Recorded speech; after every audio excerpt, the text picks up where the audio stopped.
Really? You're not going to voice act it? Whatever. I have a mission for you. Congratulations, Lieutenant. Starbase 1 has been attacked by the Klingons. Though they have repelled the first wave of attack, it is highly likely that more Klingon forces will resume the assault soon. We need you to assist Starbase 1 and defend it from Klingon attack immediately. Okay. I have a mission for you. Let's go to Starbase 1. Like you do.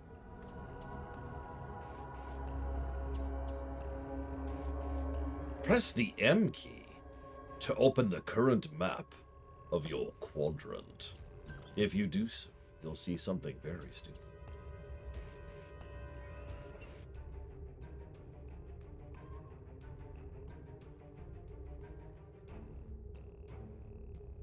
Listen, Ula, she's so amazing.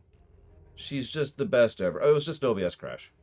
But it was also 4 minutes before I was going to cut off for lunch anyways. So, I just went to do lunch. And then, by total coincidence, Jessie Gender was doing her face reveal after her surgery video. And so I watched that. That was pretty much my lunch break, was watching that. And eating a bowl of soup. Room temperature, of course. Can't heat up things yet.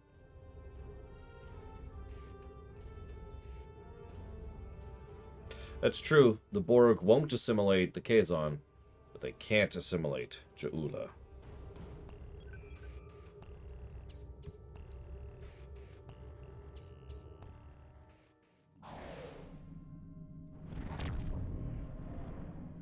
Glad you could make it. There's a little time and plenty to do. I trust you see the enemy vessels near your position? No. Deal with them. I need you conducting rescue operations as soon as possible, and the Klingons won't let you do that without a fight. Sure. There's Klingons around here? Oh, they're there.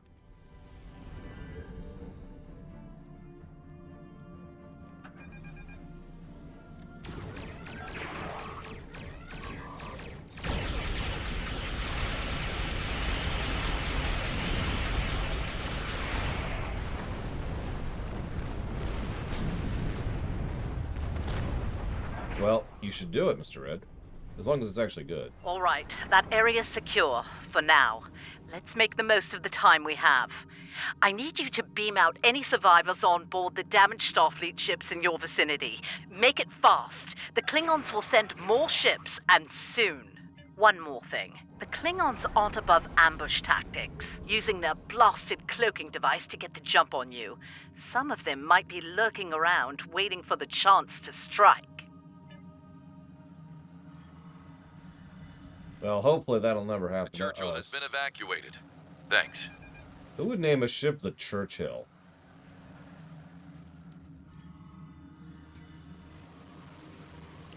Cardiff evac complete.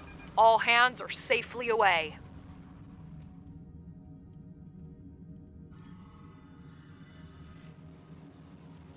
Macedonia reporting. Evac is complete. We owe you one. You know what? Fair, Zactaft. I can't argue that. Oh no, the Klingons! It was always a trap.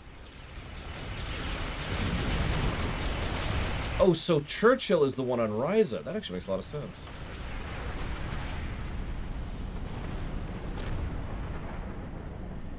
Vancouver here. We're all clear. Many thanks.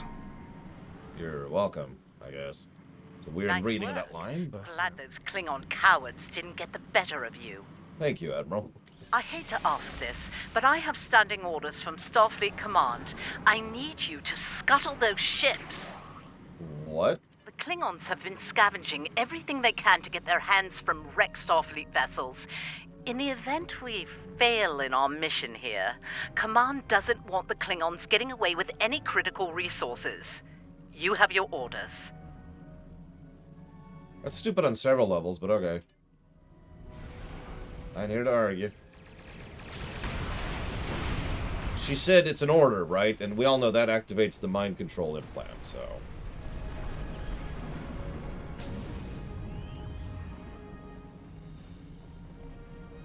Hard thing to watch, but it had to be done. Yeah, whatever. Now what? We need some critical supplies here. My chief engineer's sending you a list as we speak. Beam those supplies over with the personnel you rescued. After that, I need you on high alert, patrolling the area. The Klingons don't give up that easily. They'll be back. Okay.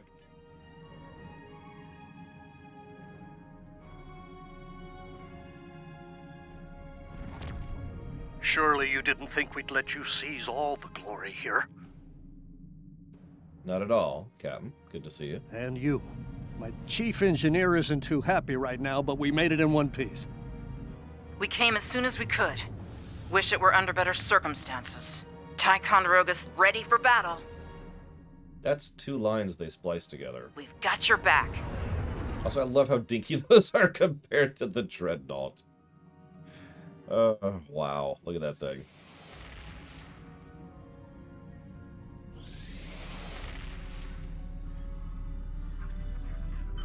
You're doing good work out there. The personnel and supplies you've sent might make the difference here today. That said, I have bad news. Our long-range sensors are picking up a Klingon force heading our way at high warp. They'll be here soon. Get ready for a fight. Okay. Remember the lessons we learned in battle, especially at Corvan 2. They'll be preoccupied with conquering the base. We can use that distraction to our advantage. We know how they fight. Don't expect mercy. It won't be coming from Klingons. Hit them fast and hit them hard. And captains, it's been an honor. Good fortune to you all. I hate to correct you, Captain Durant, but apparently the official petition to change the word honor to Ja'ula has gone through, so, captains, it's been a Ja'ula.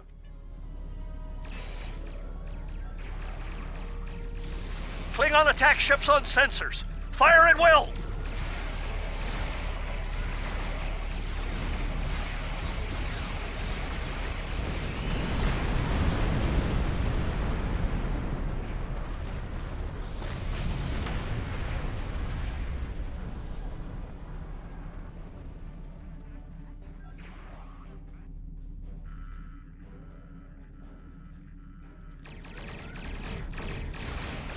We're taking heavy damage here, captains.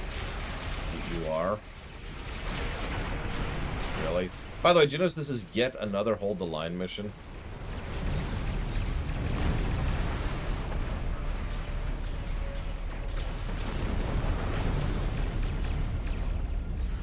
Honestly, Zactef, I'm pretty sure we're the cavalry here. That would be funny, wouldn't it? Someone sits down, researching history. So how did the They're targeting Federation... the civilian habitat areas. Stop them! How would you... So, how did the Federation beat the Klingons in their first war? Well, it turns out that a Jem'Hadar super dreadnought from the future came back. Oh. Yeah, that'd do it. Captains, we're reading more Klingon ships on our sensors. A lot more. This is it. They're making their big push. Our initial predictions are not good. I've given the order to evacuate critical personnel and the injured. We're loading as many as we can load onto the ship docked here. They're too damaged to fight, but they're all warp capable. Right. Also, as a fresh reminder, I know it doesn't look it, but this is pre-TOS. So... I need you to draw attention from those ships when they disembark. Buy them the time they need to get to warp and to safe harbor. So what you're saying is I have to hold the line for a while. I'd like to lobby for an additional negative to gameplay for the fact that so many missions are just hold the line again, again, again.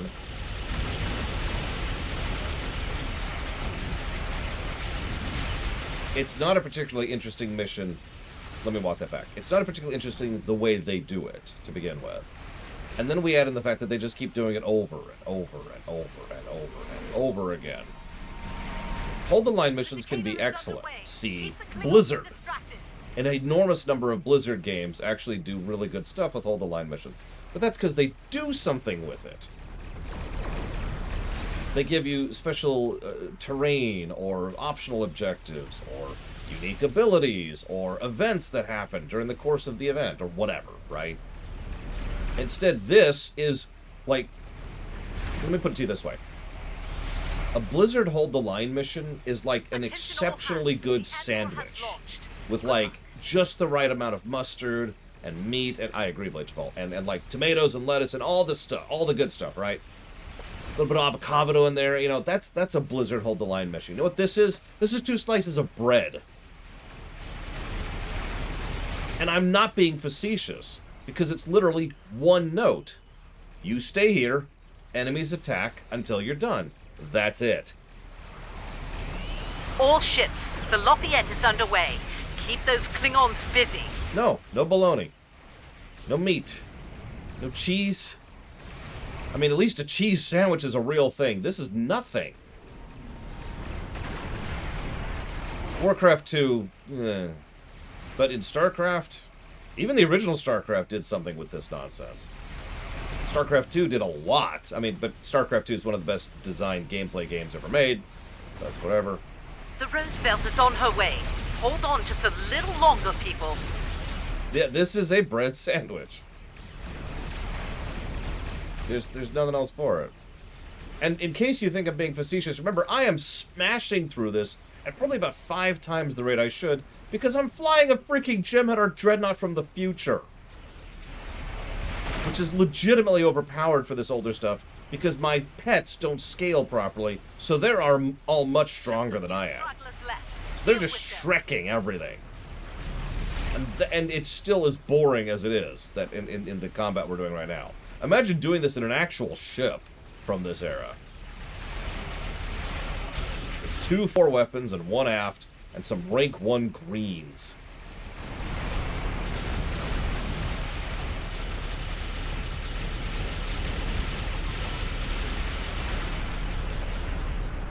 Hi, Hazardous.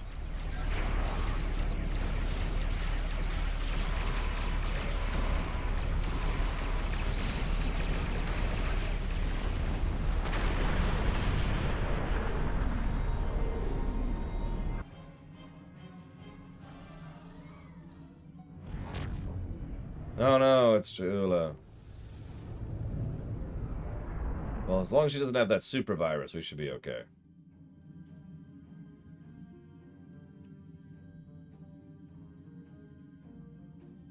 Heads up. Sounds like you have some history with that ship. What can you tell us about... Wait. Are you reading this? We're picking up some unusual energy spikes. Some new Klingon weapon, perhaps? I don't like this. Take the Lucara out of commission before it gets into weapons range. I see you still draw breath, Starfleet. This pleases me. Pineapple. I'm going to enjoy breaking you. Pineapple. You need to stop the Lucara, now!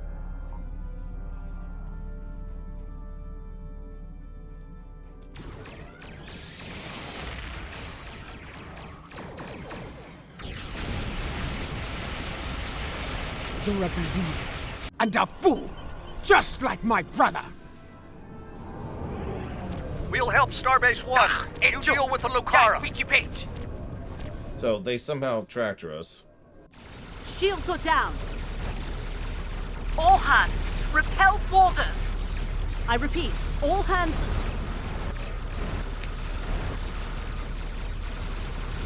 I totally can't, Reggie. So she has a super weapon, because of course she does.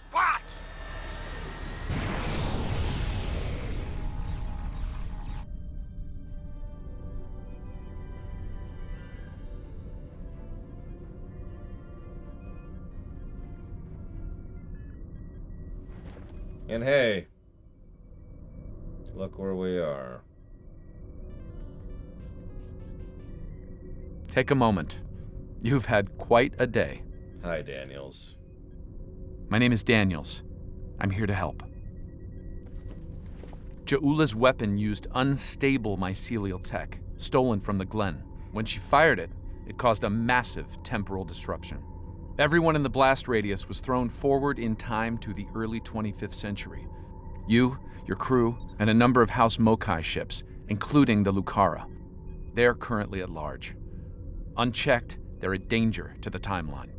I'd like your help in dealing with them. Officially, you were listed as killed in action. I'll help you fully integrate into this time period. That mycelial tech is dangerous. We need to stop Ja'ula, and soon. I'll be in touch. Daniels, if you need my help killing 153-year-old ships, maybe we need to have a talk. Thank you for that sub, Starsman. Always appreciate. Thank you. If you want to put that towards something in particular, do please let me know.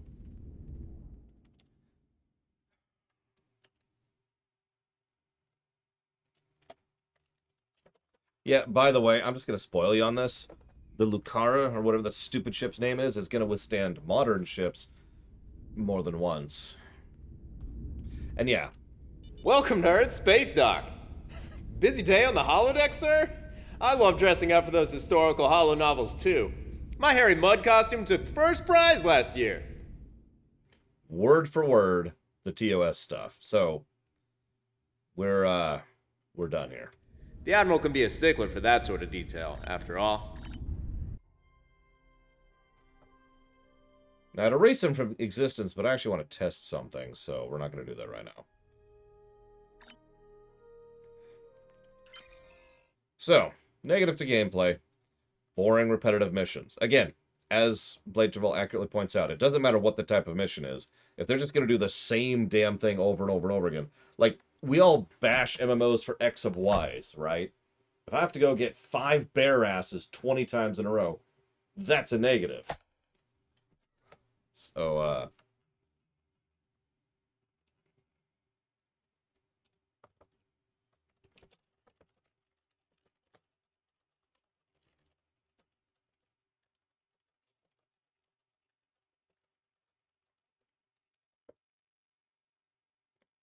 oh, it's not looking... I mean, so we did a hypothetical silver score earlier, Starsman, to see what we thought of it, and it was 115, I want to say, something like that, which is actually quite good. But let me update the HUD here, because we just finished the Discovery intro stuff. So we're up to 97 negatives to gameplay. No new additional pluses to gameplay. Scroll up a little bit here.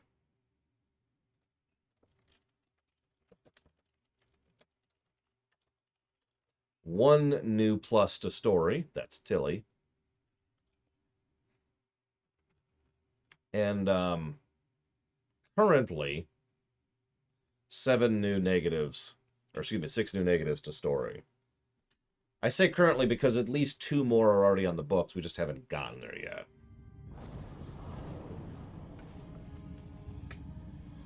So we're at a bare minimum of 2 negatives just ready to go. Checking something. Yep, that's what I thought. Okay. Oh, Jesus Christ. So I hope you liked Tilly. Ugh. Now, I do want to check one thing super quick. 44 minutes. Okay, cool.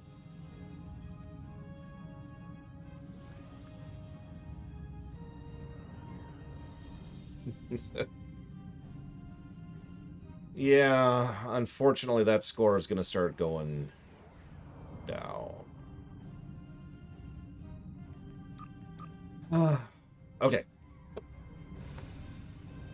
I am the leader of a Vulcan research team studying the unique ecology of the planet Pavo. While on personal leave, I have learned that the team has not responded to routine communications. This is a matter of concern. Starfleet has informed me that an ion storm is active in the Pavo system. Logic suggests that the storm is blocking communications. However, storms of that magnitude can have other effects, some of a deleterious nature. As a precaution, the Alliance has asked me to accompany your vessel to the Pavo system. We are to determine the status of the research team and offer assistance if necessary. I am prepared to leave at your earliest convenience.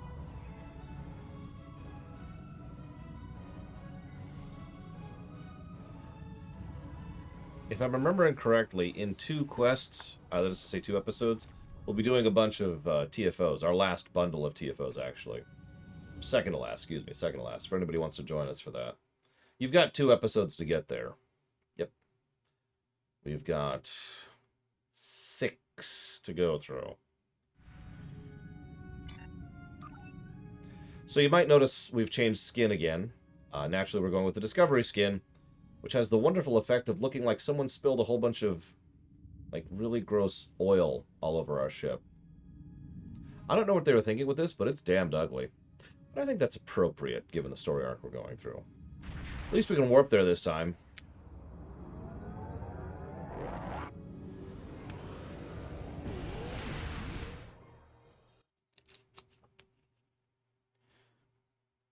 Yeah, there's two things in the upcoming arc that I'm kind of looking forward to being positive-worthy. Fingers crossed.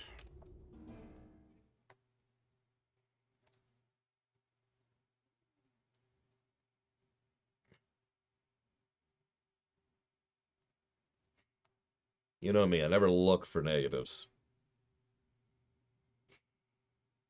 I mean, who would actually want a video game to have negatives? Other than Dark Souls players, obviously. So. Sorry.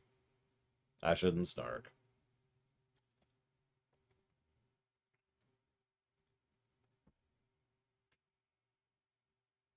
One of them's a little thing, Sarura. I think you're right about the other one, though. God, that's just so ugly. What's causing our interference here? The storm is creating spatial disturbances throughout the system. If we analyze their patterns, we might be able to position the ship at a point where communication is possible. Okay. Hope you get used to Pavo, too, by the way. Initial scans are picking up clouds of ionized subspace radiation and chronometric particles. This is curious. As sensors are registering a navigational object. It appears not to be from our position, however. Unlikely. I suspect it is one of the Starfleet navigation buoys placed throughout the system. However, the ionization of subspace is warping and distorting the sensors. As a result, an accurate identification is not possible at this range. The navigational buoys here are configured to broadcast a message on all frequencies. It is intended to inform those who arrive here that Pavo is a protected reserve. Sensors indicate heavy hull ionization on this buoy. I believe it has been disabled by the effects of the ion storm. Let's scan for another sensor buoy in range. Navigational buoy 226 is nearby and should provide us with a means to reinforce hailing frequencies between the ship and the Pavo research station. However, I recommend caution in navigating further into the system. The ion storm is quite volatile.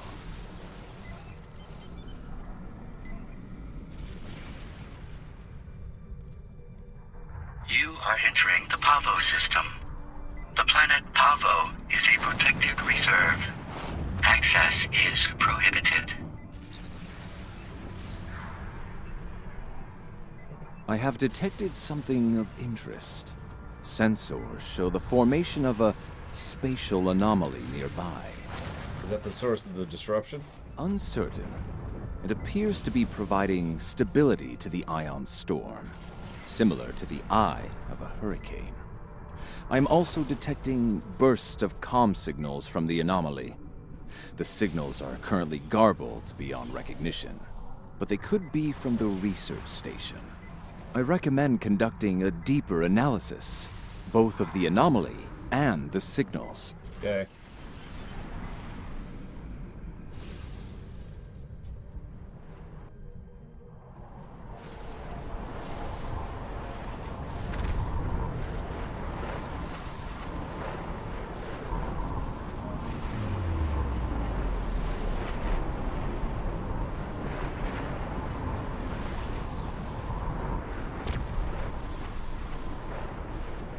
In case you missed that, that was the ISS Discovery.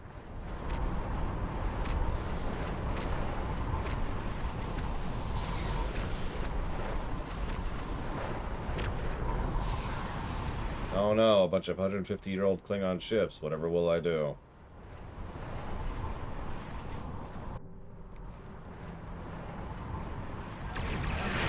I mean, other than kill them all in seconds. She will not escape. Once her shields are down, Remark will lead the boarding parties. This battle is lost, Kovac. We are with Troy.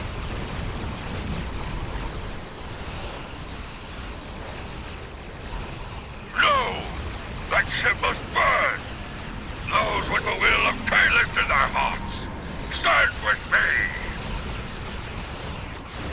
I actually agree with Sarura, and in fact, one of the things I think is that one of the reasons so many of the ground missions are just wave after wave of enemies. All ships, engage warp and withdraw! Let the boarding party do its work! Is so that you'll have tons and tons of stuff to kill with your overpowered weapons. Recognition files identify the Klingon vessels as classes deployed during the Federation Klingon conflict of the mid-23rd century. The Starfleet vessel is a Crossfield class, also active during that time period. Daniels! Scanning. Sensors show a spike in chronometric particles immediately preceding the arrival of these vessels. Fascinating. What? The Crossfield class vessel is not transmitting a Starfleet recognition signal. Sensor analysis confirmed. It is the ISS Discovery, from the Terran Empire of the so-called Mirror Universe. Could I get a dun-dun-dun in chat? So... Your timely assistance is most appreciated. Speaking for myself and my loyal crew, thank you. I am Captain Sylvia Tilly, and I officially declare our intent to seek asylum. So, I was biting my tongue on this. I hate Mir Tilly. Clearly, this is going to take a little getting used to. I'm not entirely sure how, but judging by the sensor readings I'm seeing, and that rather impressive ship of yours, we've taken a trip to the future. Now, maybe that's just from doing Jupiter-Uratus too many times. I like Tilly quite a bit, and I stand by the positive I gave to Tilly. But Mir Tilly... So, there's something I've encountered actually quite a bit as a voice director. And it boils down to this. If you say to someone, hey... Really? Whatever. If you say to someone, alright, act evil. The overwhelming majority of people who don't have a lot of voice acting experience will always voice their character in a specific manner. And it's exactly what she does, Miss Wiseman, as Tilly here. It goes back to something I've actually pointed out twice now, if you've been paying attention, that this entire sequence of the game just has bad or absent voice direction. And it's very clear that whoever was telling her how to voice her character didn't do their job right. So she just kind of comes across as sounding irritating instead of villainous. Now, we'll see what we think of the character herself, but the voice acting is definitely lackluster, especially compared to Tilly. That's a good question, Trithron, and truth be told, I don't actually know. Like I said, my behind-the-scenes knowledge at this point is drifting a little bit away.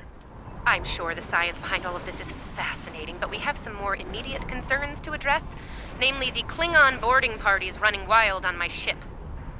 Ugh. My ship is invincible? Give up already. Excellent. I'll have Patel, my chief of security, meet your team at the transport coordinates with the security detail. I look forward to meeting you in person. Tilly Also, out. I don't mean to complain, but why is the Crossfield this gargantuan ship? Look at the size of that thing for a second. Remember how big my ship is? How colossally huge my ship is? Remember that a Constitution class is smaller than my nacelle. You know, the ship that comes out after the Crossfield? Just... whatever. As I said before, there's a strong tendency in Strek for the ships to get bigger, the more recent we get in general. Reading multiple high-energy discharges as well. The data is consistent with 23rd century phaser and disruptor weapons at the highest setting. Proceed with caution. In the heat of battle, you could be seen as an enemy by anyone you encounter there. Dude, I'm cool with killing Mirror Universe people. I've been doing it all the time. It's like my Tuesday afternoons to hit the Badlands. To the ISS Discovery. You must be Chief Patel. Yeah, no. I'm afraid Patel has been relieved of command. Just like you're going to be relieved of those fancy 25th century weapons. Are you high? Our captain is weak, and you? You're a fool. The Terran Empire tolerates neither. Some would call this a mutiny. But any captain willing to conspire with Federation trash is no captain of ours. Now hand over those weapons, or we'll pick them off your corpses. The choice is yours. Alright, here's all my weapons. Enjoy.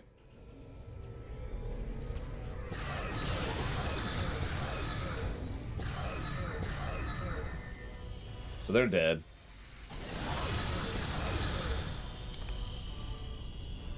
Oh, we're transmitting now. Hello. Welcome aboard the Discovery. As you can see, things have become a bit more complicated. It seems that some of my crew have decided that now is the perfect time to express their concerns with my command decisions. Violently, it would seem. Yes. As if the Klingon boarding parties weren't enough to deal with. Oh, hey, let's have a mutiny too. Wonderful. Never mind that. Did Chief Patel make it to you? She was supposed to escort you through the security fields to the bridge. Nope, fields are still here, though. I see. We'll do what we can from the bridge, but I'm afraid we're a bit locked down here at the moment. According to our internal sensors, Chief Patel is in that deck security station. It's not far from your current position. She's probably trying to lock down this ridiculous mutiny there. Find Patel. She should be able to override whatever the mutineers are doing to raise those fields. Take them down and make your way to the turbo lift. Okay.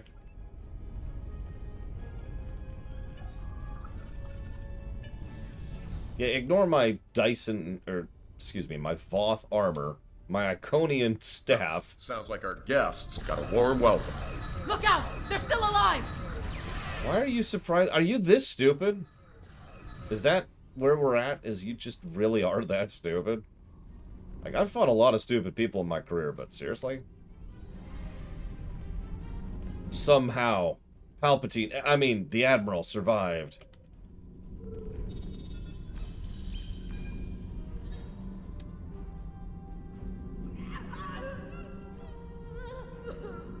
Now that I have your attention, I have some questions.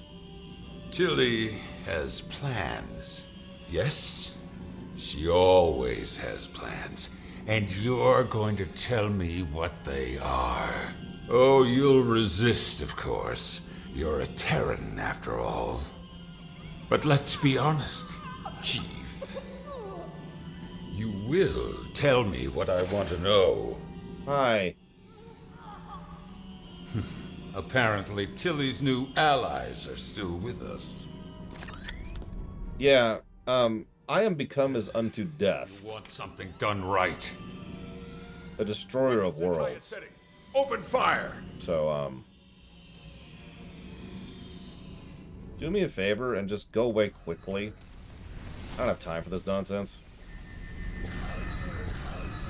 I'm not even gonna use my turrets. I don't need to. Kill them! Kill them now! Kill them or I'll kill you! And they're dead. Wait, did one survive? Oh my god. Let's turn off this agonizer, shall we? I'm guessing you're the one the captain sent me to meet. I'm Patel, Chief of Security. Thanks for the assist. You're welcome. Are you alright? I make it a habit to be on the outside of an agonizer booth, but I've spent my fair share of time in one, too. I'll manage. Why? What's the situation? Is the captain still in command? Why do you have an entire room of agonizers? I'm not surprised. It'll take more than Klingons and mutinous riffraff to end Sylvia Tilly. I'm surprised she hasn't killed them all herself. In the meantime, I have orders to get you to the bridge, and I intend to obey them. Follow me. Not a problem. There's no code written I can't crack. I'll have those fields down in short order. Cover me while I work. We might have some uninvited guests soon. Okay. Go, go, go! Tilly, I'm gonna apparently be wiping out your entire crew at this rate. Oh wait, no, I forgot you have this colossally huge ship of stupid, so...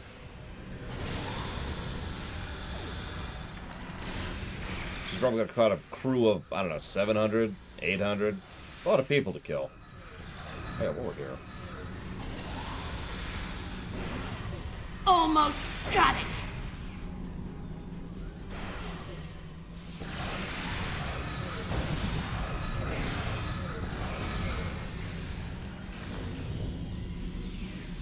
Yeah, we should honestly probably just blow up this ship right now. Not to spoil, but it would probably make a lot of things go a lot better if we just blew up this ship right now.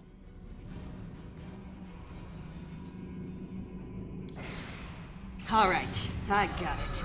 The security fields are using my authorization codes now. I mean, I like continuity, Zactac. I'm cool for continuity.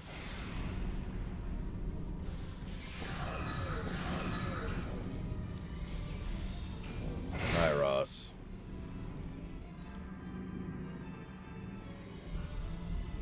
Are we done here? By the way, do you notice this is yet another hold the line mission? You caught that, right? Clear! Let's move! We're just sitting here, holding the line until she's done. What would I do with... The turbo lift is that way. So I'm not actually going to answer your question, Mad Maltaris. Mostly because Lore Reloaded and I had a fairly lengthy discussion about what to do with the Mirror Universe and the Trek rewrite. And it boiled down to what we both wanted to do was just eject it entirely. But that felt like cheating. No prisoners. Attack! Ambush! From where?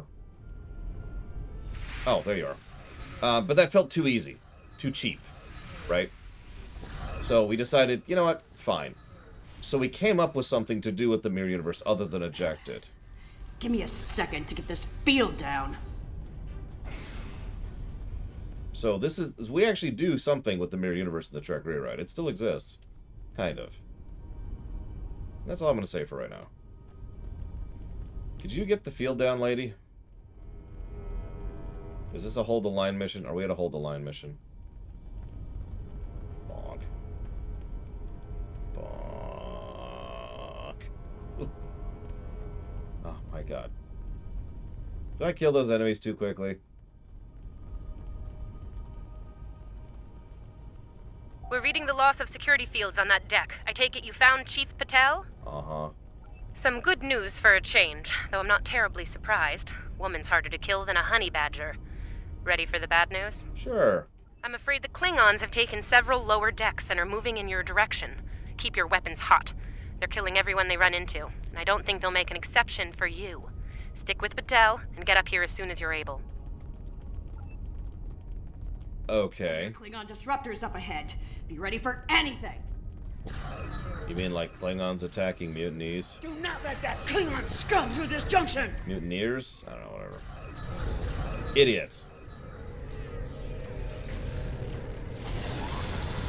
So, Ross asks a valid question. What is the WoW equivalent of the stuff we're going through right now? I've been thinking about this for a bit. I don't think there is one. I think the territory we've drifted into is so bad There's been an incident. that I'm not sure it qualifies as having equivalent in WoW's expansions. The Klingon kind. Specifically, they've taken control of main engineering, killed my chief engineer and his security team in the process. They're threatening to breach the core if I don't surrender. That is not gonna happen. No, even WoW Vanilla, for all its many, many flaws, is not as badly written as this is. It's got, like, the gameplay of WoW Vanilla, because it's all the X of Y stuff, right? Like, I've already given the negative for. But story-wise, this is just nonsense, and even WoW Vanilla had some good story to it. So it's like... Evacuate sounds a lot like retreat to me, and that is not gonna happen either. This is my ship, and I will not abandon her. Okay. Take Patel, get down to engineering, deal with the Klingons, and make sure that core breach never happens. Okay. I recommend you deal with this problem quick. Hold on. Tilly out. Which one is Days of Doom?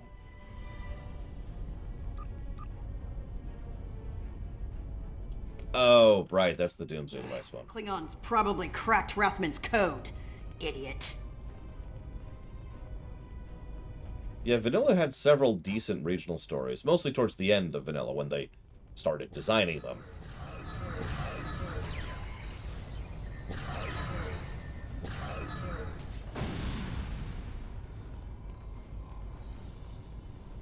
God, one of my endeavors is to do 3 Iconian TFOs. I'm probably not going to bother with that.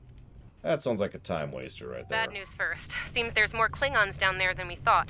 You'll have to fight your way to main engineering. Okay. Good news? They'll be shooting at the mutineers down there. Rathman! Might make your Come job a in, little Rathman! easier, huh? We're trapped on the engineering deck! Send reinforcements, now! Yeah, no, the Westfall Star is legit. Cuts off a little bit too early and has serious flaws with it, but it's there. Great. Mutineers and Klingons. Take them all down! The Burning Blade arc over on the the Horde side is actually pretty decent. And then a whole lot of nothing happens for 40 levels. Then you get to Western Plaguelands, which has several good story arcs. Eastern Plaguelands, which has several good story arcs. We've got the Razalik chain. They aren't in the even Blasted targeting Lands. vital systems. They're just trashing the place. Main engineering is just up ahead. Let's hustle, people! Rathman's dead, and we will be too if you don't get that turbo lift open.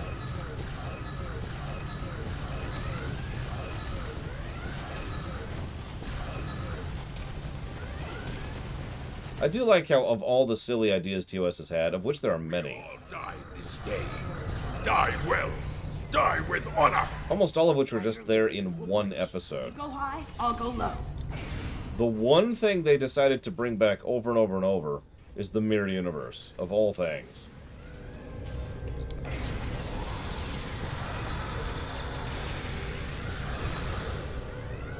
Yeah, the problem with the Defia storyline is it leads into Stormwind and the Stockades, Looks and like the Klingons then were in stops. a hurry. That is some sloppy work. I was solving engineering problems like that when I was a first-year cadet. Rebalance the matter-antimatter inducers and adjust the flow rate to 0.5. That should bring the core back from the brink quite nicely. Hope you know what you're doing. That warp core looks fit to breach!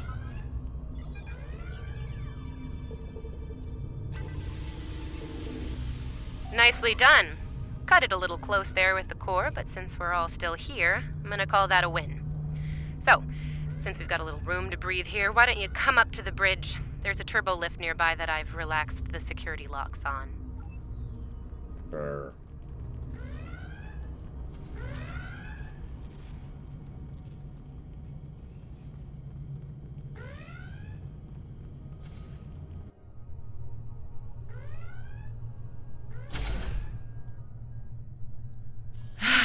Face to face at last.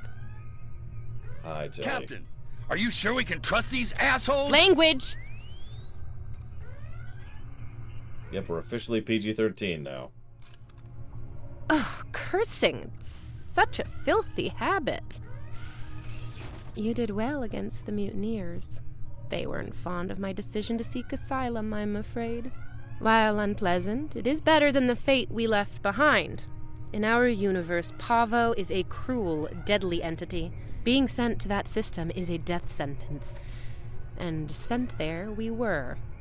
I suppose an enemy decided it was time for me to retire. Permanently. But enough about that. Let's get down to business, shall we? Okay. I mean, do we have to? First and foremost, I have no interest in hostilities with your government. I meant what I said about asylum. Okay. I do. The mutiny was unfortunate, but what can I say? We're Terrans. Dominance is often challenged and must be maintained. The mutineers saw an opportunity, took their shot, and missed. Big time. Everyone left saw the price they paid for their failure. Believe me, the rest of the crew will fall in line. I don't know. Based on what I've seen of mere Terrans, no, y'all are stupid. Like, I'll need to introduce you to the Sith Empire sometime, and you're going to be impressed because they're going to look at you and say, damn, you're stupid. Like, seriously, I'm pretty sure Drow operate better as a society than you do. I'm fortunate you were here to deal with the problem. Apparently, my chief of security felt like spending time in an agonizer booth during most of the conflict. Honestly, Patel, if I knew you liked the booth so much, I'd keep you in one more often. Why, you are right to say so, Captain. It won't happen again. See to it that it doesn't. I'd hate to replace you, Chief, but I will if I have to. Captain, are you done? Next steps are to get my vessel back in working order before those Klingons come back to finish us off. Now that's not going to be easy. I'm down a chief engineer, the power grid is a shambles, we have multiple hull breaches, and we're nowhere near battle ready. Huh. Our shields are down. If the Klingons don't get us, it's only a matter of time before the ion storm does. Monitor that console while I try to get the main deflector back online. I'd order my chief science officer to do it, but she chose her loyalties poorly. Smiley, Ross. He was originally in STO. Then they ejected like 50 missions from the game, and he was one of the casualties. Start a diagnostic on the shield emitters. I'll start to recalibrate the main deflector.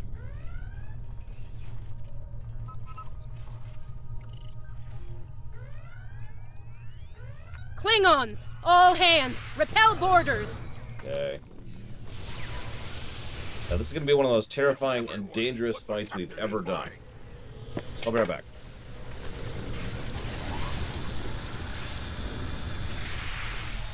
Okay, the main deflector is in position. Recalibrate it now.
Ugh, they're like Zethian bed roaches. Get off my ship!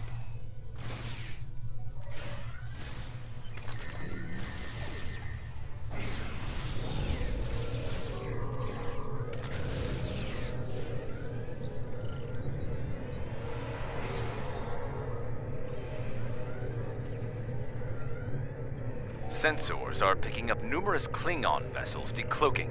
Combat is imminent. I strongly recommend you return to the ship at your earliest convenience. Oh no, 150-year-old ships from another universe. Captain should be on their own ship in the heat of battle. Go. We'll take it from here. Thank you. If we survive this, I look forward to repaying the favor. Oh. Now go. I know you will, Tilly. I do not know how we came to be here in the future, and I do not care. What I do know is that we have a mutual enemy. Yeah, no, let's kill the frickin' Discovery. There is nothing complex about it. I mean to destroy that ship, and you with it, if you get in my way. Be smart. Your ship has the technical advantage. We have the advantage of numbers. And we are Klingon. Stand with Discovery, and you will lose. Fight with us, and you will live to see another day. You could round up 1 million maggots to fight me, but you're all still just maggots. Then you are a fool. fighting in a burning house. Try to die well. Okay. Yes, Walker, even though it shouldn't be. Discovery is altering course.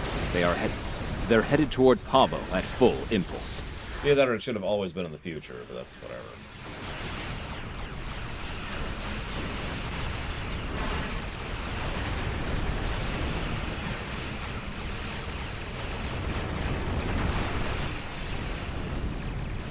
Good question, Walker. If you figure out an answer, let me know. Discovery has lowered her shields, reading transporter signatures to Pavo's surface. Oh, we've been betrayed already. Color me shocked.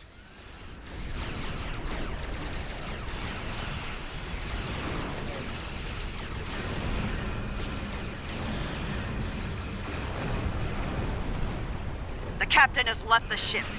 I'm in command now. Discovery is back in the fight. Okay. Reading numerous Klingon vessels decloaking. Hold the line. This is gonna start ballooning in negatives if this doesn't load up. If I'm being honest, it should, because I'm being nice, and I shouldn't be nice on any game ever.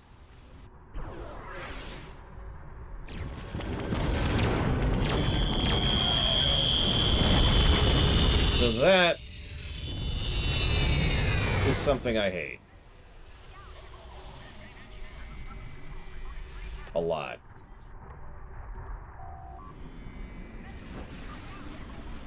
So, bypassed all our defense systems like they weren't even there.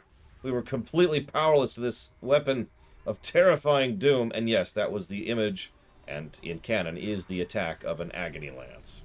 Based on what the sensors recorded during the attack, it appears we were hit by psionic energy, manifested into an energy pulse of considerable magnitude. The attack originated on Pavo. I don't like red in my ledger. You saved my ship, so I spared yours. This time. Next time I won't be so sentimental. First and last warning. Leave the system while you're able. What do you hope to gain from this, Tilly? Did you hit your head in that fight? I think what I have to gain here is pretty obvious. Everything. Pavo's reach is infinite. After a few more demonstrations of its power, everyone in the quadrant will have no choice but to swear allegiance to me. Or, die. Empress Tilly. That has a nice ring to it, don't you think? I want to stress that she's not just being stupid here. The Pavo weapon, which we'll discuss more later, actually does have effectively infinite range. And can just hit wherever from wherever. Sane, insane. I'm the one calling the shots here.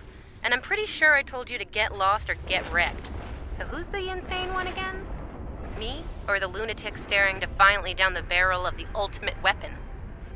Tick-tock, pal. My trigger finger's getting itchy. You remember how much I tend to speak against super weapons in most fiction, honestly? This one actually surpasses a lot of Star Wars super weapons in terms of sheer mind-numbing stupidity, and that's saying something. I am reading an energy signature on the surface of Pavo. It matches the initial blast from the planet. Another attack could be imminent. We will not survive a direct hit. I strongly recommend we exit the system immediately.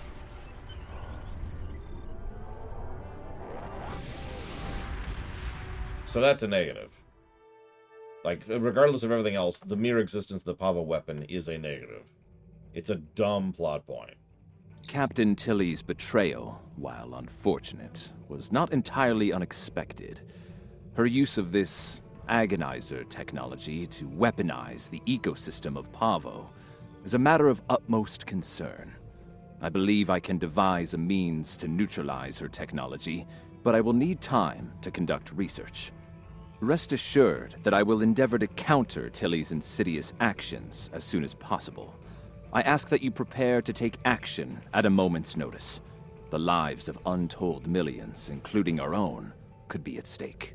You know what? There's actually two things wrong with this. I'm going to give this 2 negatives. Hear me out. I'm not being unkind. Because I'm sick of all this crap.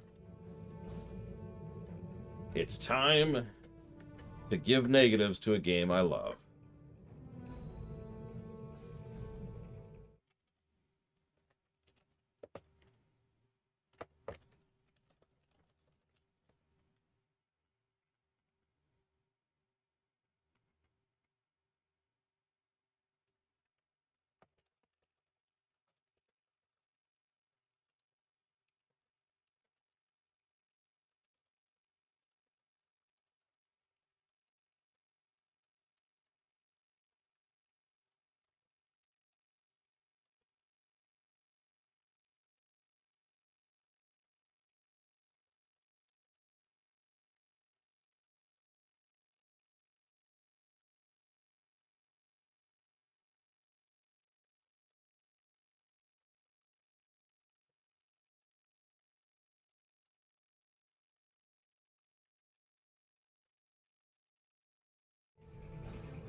Our information about events at Pavo is incomplete, but I believe the Terrans are undertaking a large-scale operation there.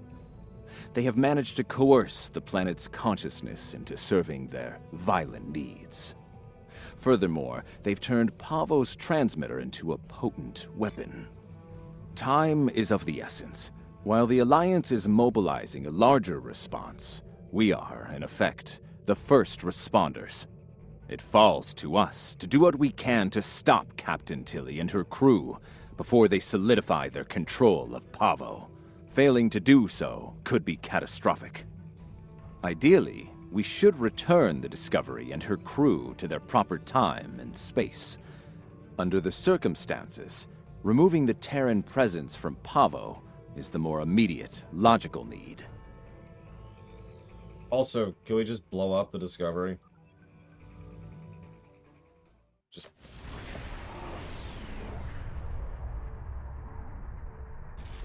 Based on my readings, I believe the Terrans have managed to alter Pavo's song. Somehow, Tilly and her crew have manipulated it into a new type of harmonic waveform. This waveform is potent enough to realign the space around the planet, shifting it into a different quantum signature.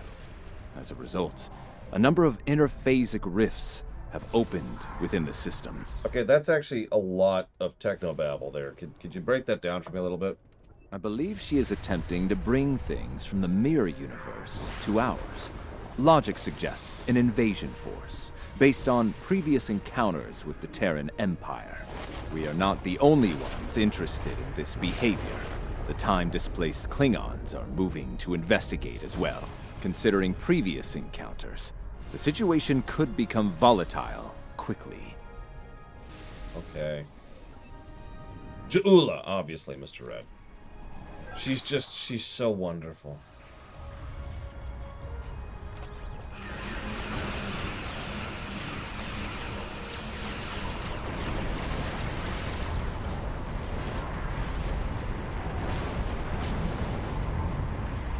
What?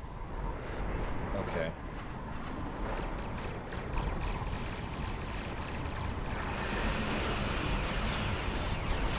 I don't want to sound mean, but why are we rescuing these Mirror Universe people? Oh, she is 100% a Kai Lang. She's just worse than Kai Lang. In all honesty, Ja'ula might actually be worse than Ranjit. You know how negative I was about him.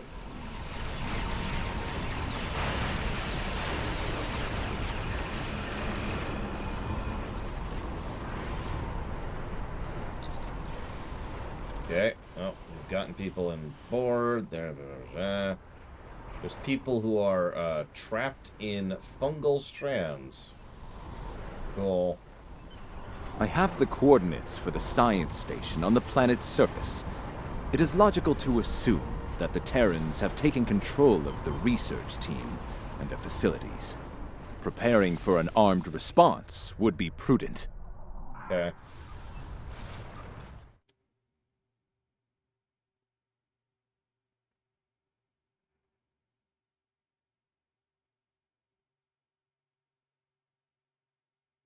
I'm trying to think of a villain who turns good that I really enjoy.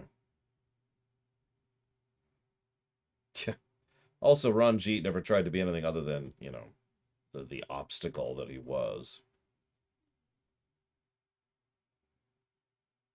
He did dropkick a moving tram, though, off of a rail.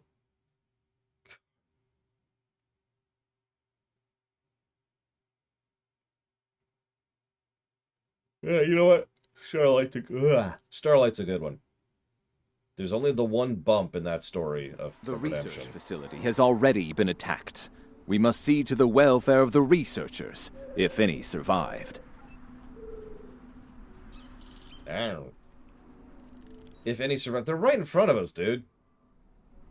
Your assistance is appreciated. Yeah, Ranjit was knocked into a bottomless pit and survived. How? Not answered. I have recovered.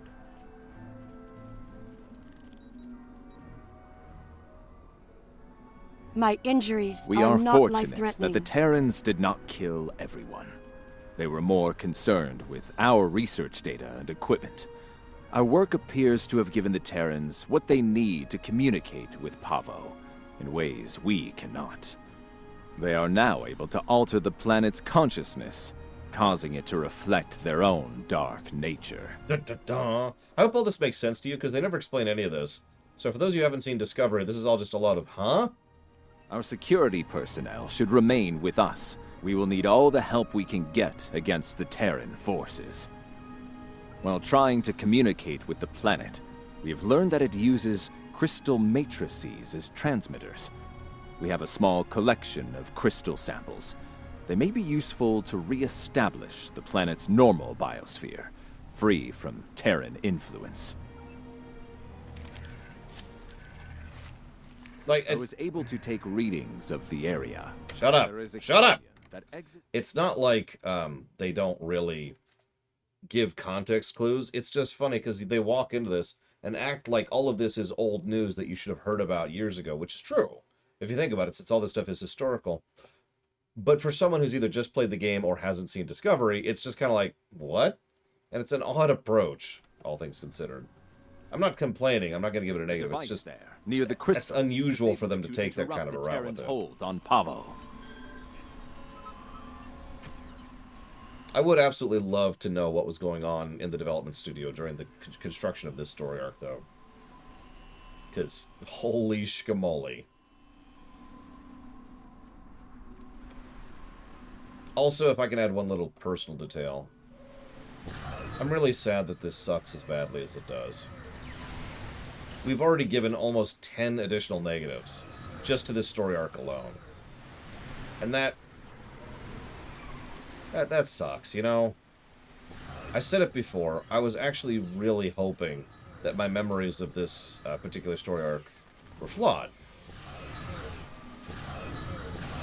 That, you know, it's not as bad as I remembered. But A, as I mentioned, that was just a few months ago. And B, I was doing it with a friend. And C, this is crap. So now we've got to go stop Captain Tilly from building a super weapon that can attack anywhere.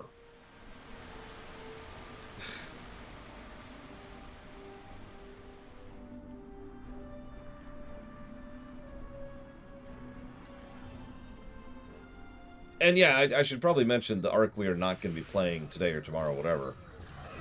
The next arc after this, Terran Gambit, is pretty legit. I don't want to oversell it. It's not like it's amazeballs. But it's definitely a return to form. That's actually a nice JPEG. It's definitely a return to form. It's a big improvement over this one. We should continue before the Terrans send reinforcements. Curious. I sense something. That's true. It also has... What do you sense, They are dude? attempting to communicate telepathically. By the way, the website is up to date now to showcase that.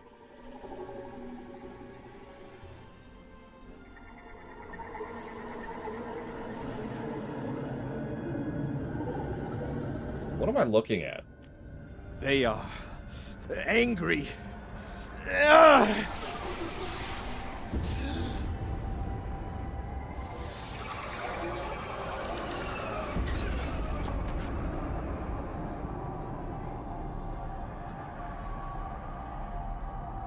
Kill them! Kill them all! Why? Oh well, hang on. Set portal to the sun to stun.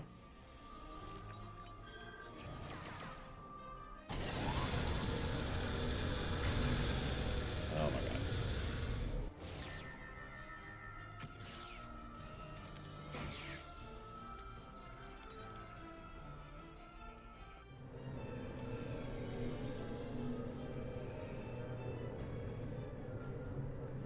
Very carefully, Chthon. The Terrans have used their agonizer technology to induce a state of hostility in the Pavan biosphere. It is lashing out, using its empathic powers to project its pain and rage into other living beings. If the Terrans are able to do this on a large scale, the planet could serve as a massive telepathic weapon. It would be able to subvert or kill anyone, anywhere. We should disable this technology wherever we find it on Pavo. An interesting question.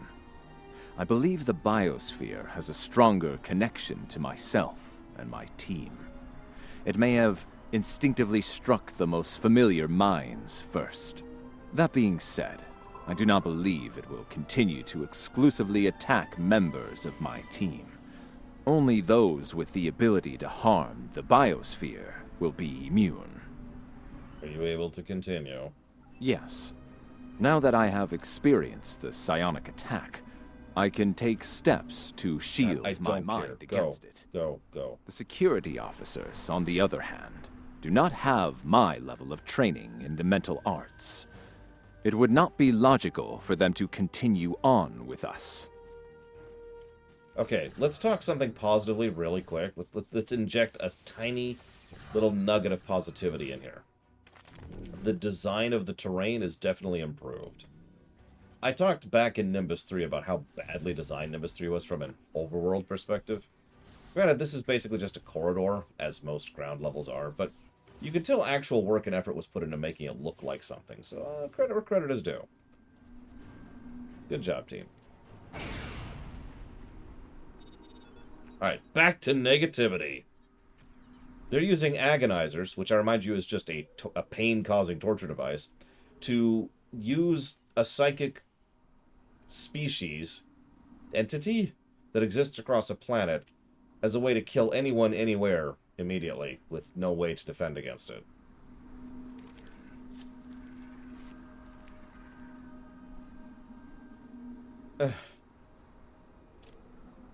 What?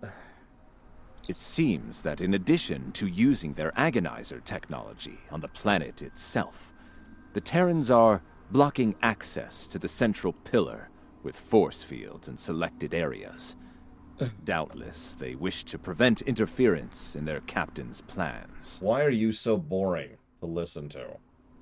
I mean, I'm boring to listen to. I speak as one of those boring speakers on the internet. You are putting me to sleep, dude. Jesus Christ. So, he's not doing it. I've talked before. Playing a Vulcan's hard.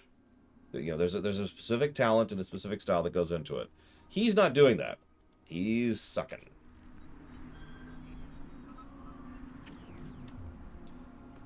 Well, I'm sure glad you pointed out the force field that we then turned off 3 seconds later by hitting a button on the outside of the force field. Jesus, why'd you even waste my time telling me, sir, there are force fields that are preventing us from moving. There is a door currently closed in front of us. In order to progress into the restaurant, we are going to have to open this door.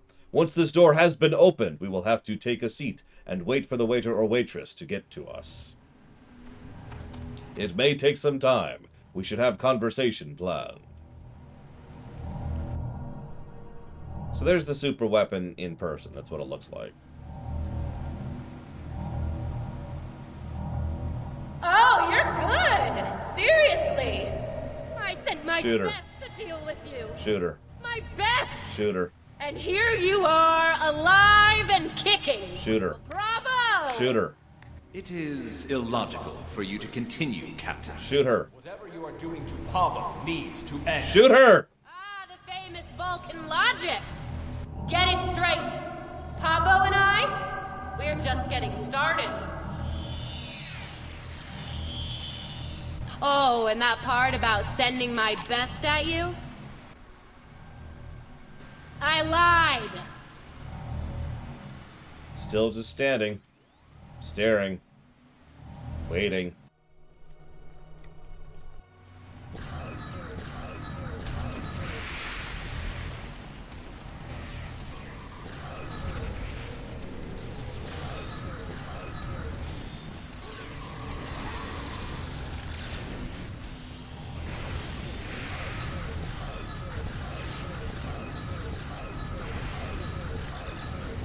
Why don't I give you a little taste of my big gun? By the way, this map is literally a TFO. I've been thinking about it. In the interest of saving time, can we just give a negative to the TFO that we're currently doing and move on? Disable the controls to the left before she forces Pavo to release a lethal wave of psychic energy.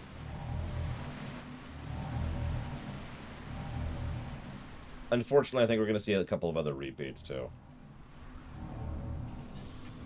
Time's up. Ready to die? You... okay.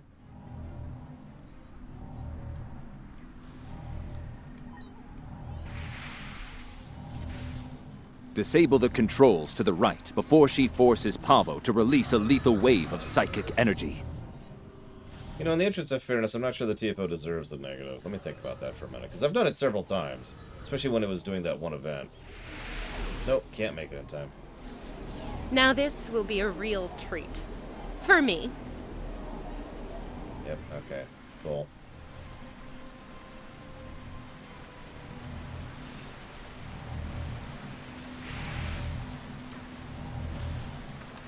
Disable the controls behind the spire before she forces Pavo to release a lethal wave of psychic energy. You just got to my last nerve and jumped all over it. Sorry, I guess? Not sure what to react to that with.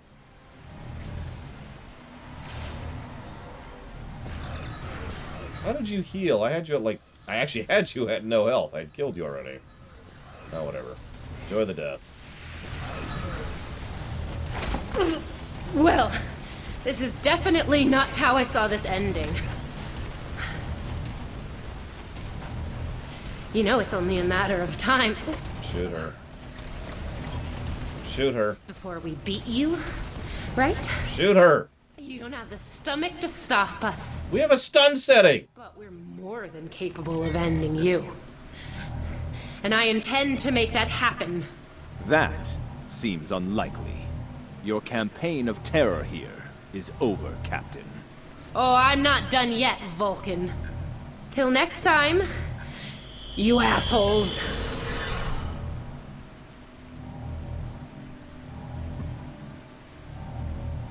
Fascinating. I turn to the GM. I smack the Vulcan. Interesting. What? I smack the Vulcan in his stupid goddamn face.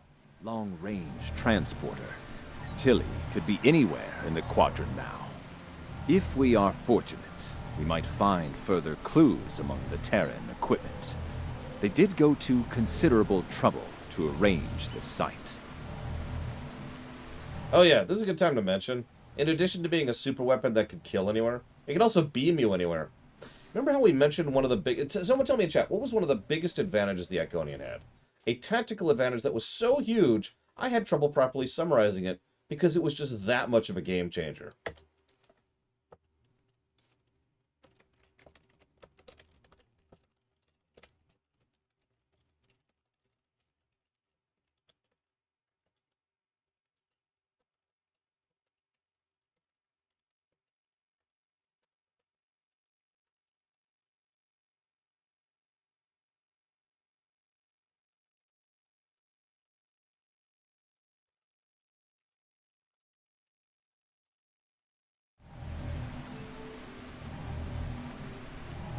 God, I hate this crap. I'm sorry. I know I'm usually a little bit more energetic, a little more positive and all that, but oh my god, screw this goddamn crap.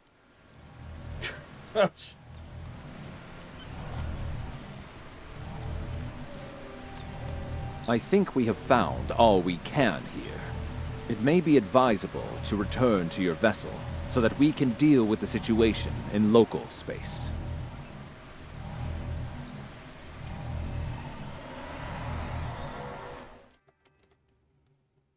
God, we're not even the worst part yet. I mean, this is bad, but... Now that you have secured the research preserve, we must find a way to return the remaining Terrans and their vessel to their proper time and place. I've got an idea. Let's vaporize them. Yeah, I know. We don't kill people because we're stupid. Change. I'm tired of that old shield. We're just going to change it there. We can use the Ion Storm to send Discovery back. Specially modified probes can amplify the storm in specific locations. But this can generate a localized ion effect and open a gateway to the proper point in space and time. Why would we ever do this? Don't give me that we're the good guys crap.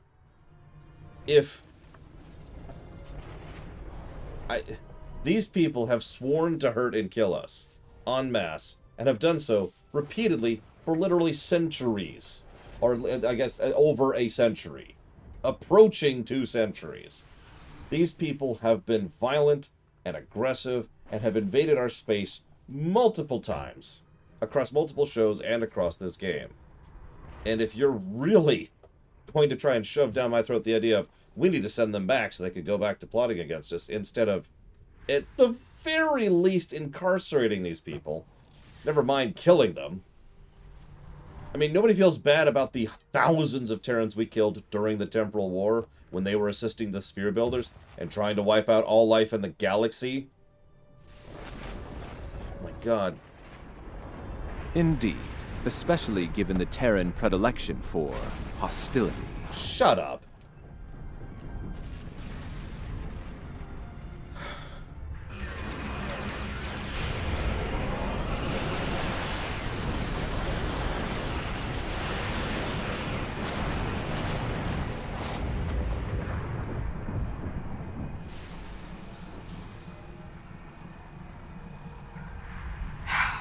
Pointless.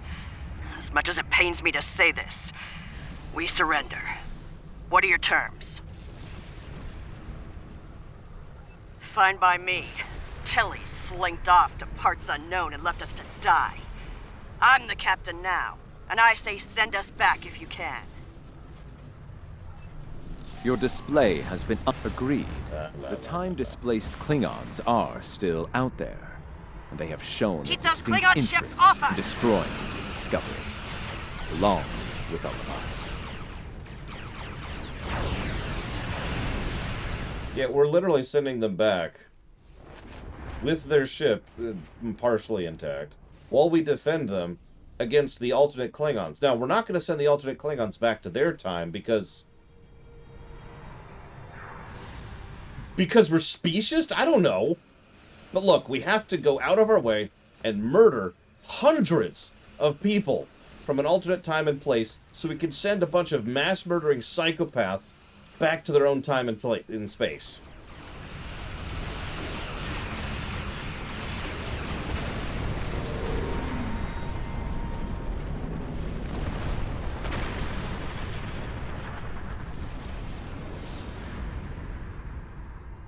Yeah, apparently nobody cares if you have ridges on your forehead.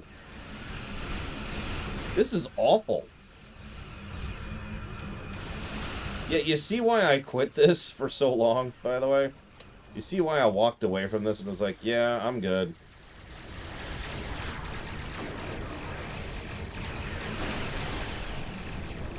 I am all in favor of the Undertale idealism. Reaching a hand out to an enemy, etc. That's not what we're doing here. What we're doing here is basically TNG Season 1. Soon it will shift Discovery and any ships near her back to the 23rd century. By the way, did you notice that this is now a hold the line mission? We've even got a timer again. Oh god, Trithon, that would actually make a weird amount of sense.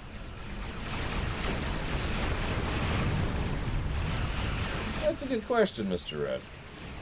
So, in the original version of the Mirror Universe, absolutely yes. In fact, that's how that episode is resolved. Is we work with Mirror Spock to get back, right? But the Mirror Universe has, and there's no nice way to put this, been Flanderdized ever since its original induction into TOS. So, the Mirror Universe went from being an alternate version of our, our universe, which was more militaristic and darker, into people who literally eat other people's brains, and the whole universe is literally darker, which is why they have a light sensitivity. Oh, and also they just throw people in agony booths en masse, and just they're Sith. They're Drow Sith if they were somehow stupider. So, the answer to your question is no. There is no reaching out to the Mirror Universe at this point. Unless STO decides to try and go in a different direction with that, which it may, and hasn't yet.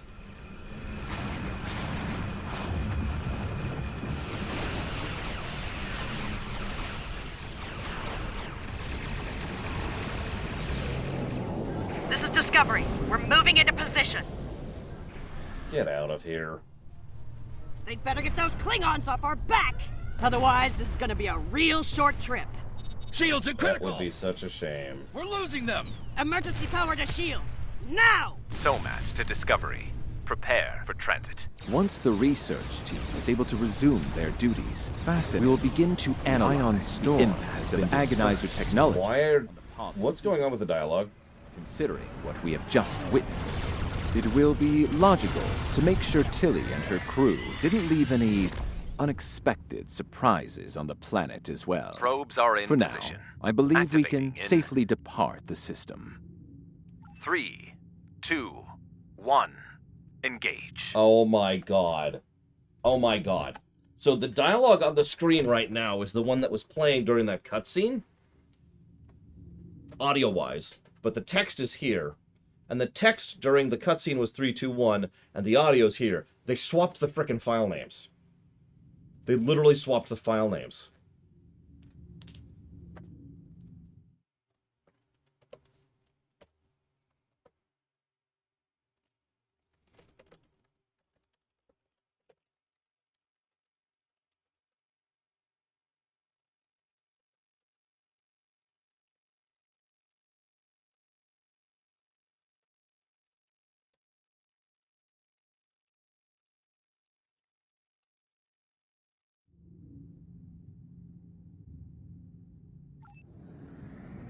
Hi, Giga.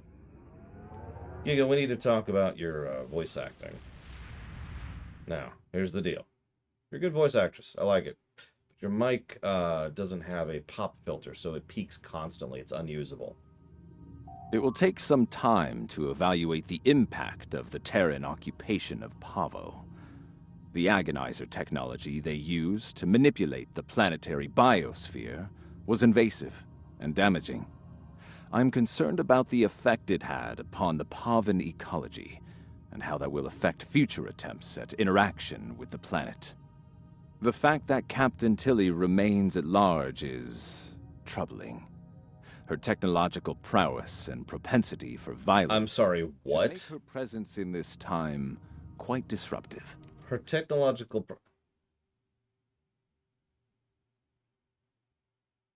I want to remind you that Tilly is from 150 years ago. And a different dimension. Just, oh my god, just give me a sec, Okay, I'm cool, we're cool, everything's cool.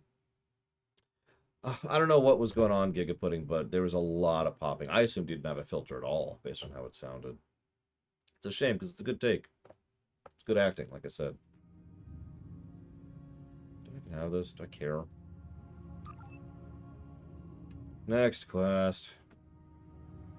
Like, this is the worst quest chain in the entire series. Someone asked, what's my favorite arc so far? And obviously it's either between the Iconian War, which is actually, like, all of this, or the Gamma arc, which is these two. Having gone back through recently, within the last week, as much as the Iconian War has more backing it, and more developing it, and more build-up, and more payoff, I actually think I'm going to give it to the Gamma arc. The introduction of Camarque and the Lucari, the showcasing of the Ventari and their old thing, the bringing back of Martok, several good quests with Geordi, the usage of the Zinkethi, scroll down a little bit, and basically all this DS9 stuff. Not because of nostalgia. Anybody who knows me knows I don't do that. It was just good.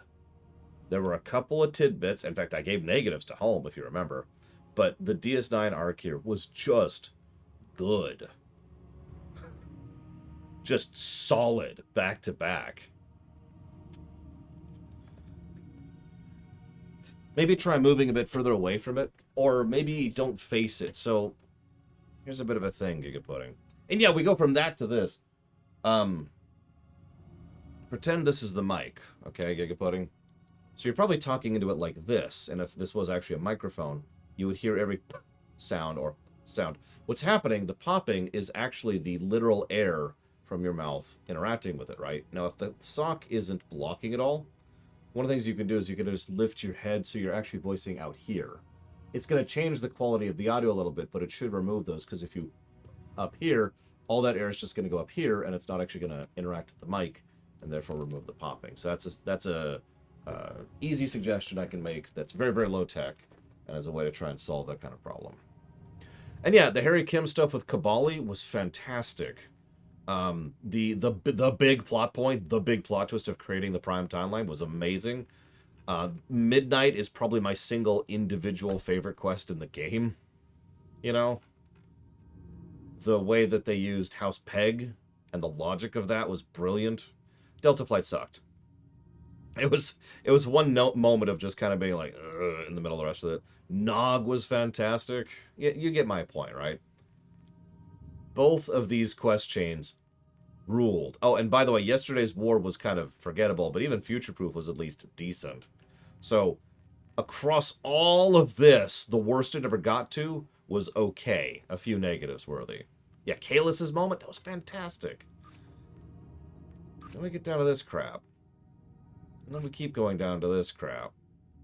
By the way, did you happen to notice that the previous story arc was called Age of Discovery, the one we've already done? The next one is called Ja'ula's Discovery. On the off chance that you actually thought I was exaggerating when I mentioned that this is Ja'ula's story. Because it totally freaking is.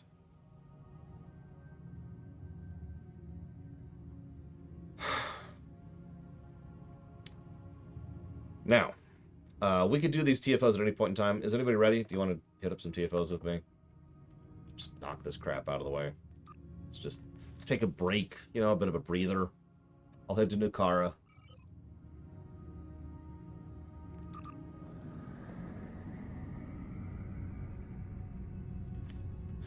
Get my my shield fixed again here. You know, I'm just going to put on my actual shield. Is that cool? Is everyone cool with that? I could put on Tilly's shield, but it looks weird. It's not as oily as the other one, but it's got like the same kind of oily effect thing. It's I don't know. I don't like it.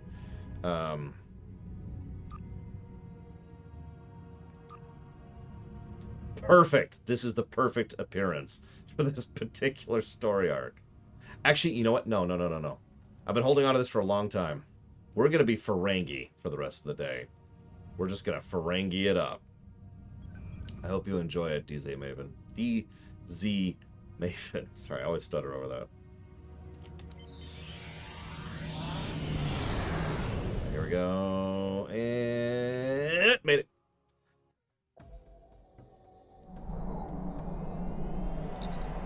I mean, ear rubs are legit. And naked women are legit. But no, I'm good, Giga Pudding. Thanks. I can't remember who everyone is. Yeah, first thing I gotta do is I gotta go over here. Whoop! Get in the line here. Whoops, wrong thing.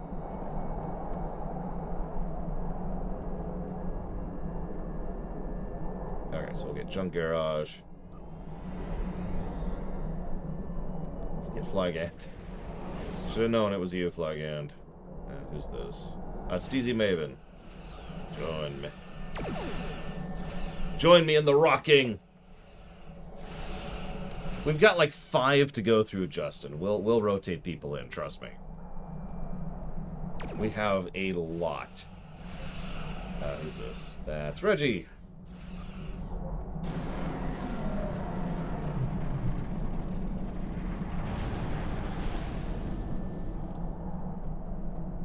Admittedly, I don't actually know who Landry is. I don't have context for that, so that didn't really affect my opinion on that one way or the other. Alright, so the first one we're going to do is Battle of the Binary Stars, for no reason.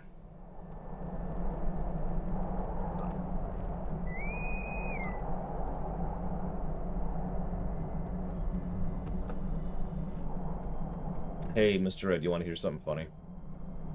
Very rarely, like maybe once every few months, a couple times a year, I'll get multiple bags of Doritos, just a whole, thing of Doritos. I mean, I'm talking about a full bag, not one of these things. And I will just eat the whole bag in one sitting. Like, as a lunch. I shouldn't have to explain why I don't do that very often. But every now and again, it's like, you know what?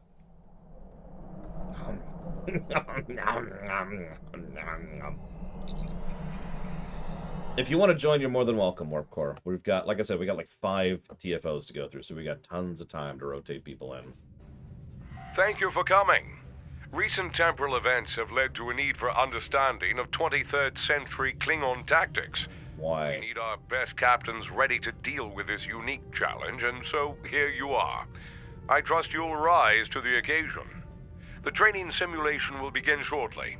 Do you have any questions? Yeah, why am I doing the Battle of the Binary Stars, of all things, as a holodeck simulation? To gather data on the Klingons from 150 years ago.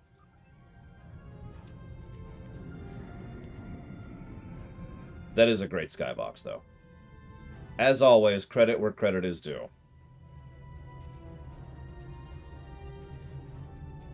Spicy chili, Ross, is my default.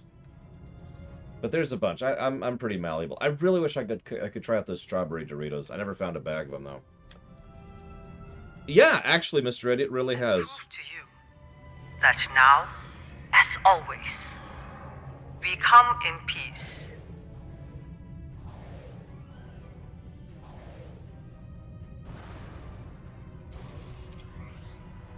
Helm, evasive maneuver 7 Alpha. Audio direct from the show there.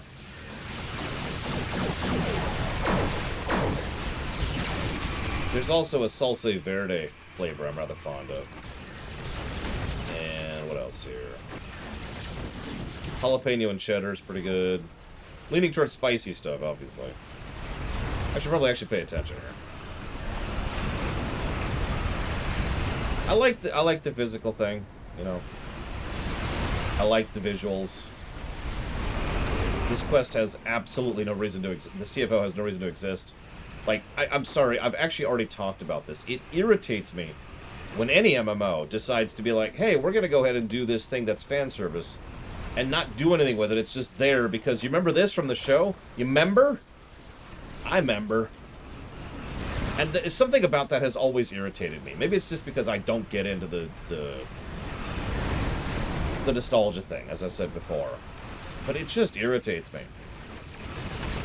By the way, did you notice that this is literally a hold the line mission? Yeah, the near raid is a perfect example of that. Here's the near raid in FF14. Why? Because near.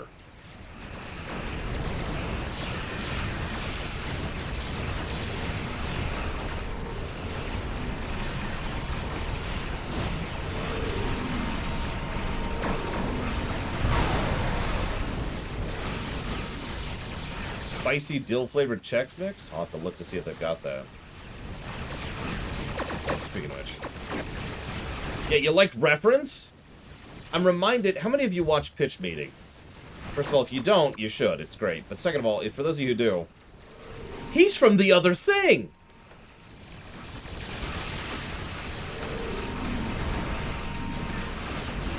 So as I pointed out just now, and as Horient is correctly pointing out, it's not just a nostalgia thing. It's actually a very aggressive use of what I call familiarity effect. Or, I'm going to say this one more time to make it very clear, he's from the other movie! Yeah, being from the other thing is tight!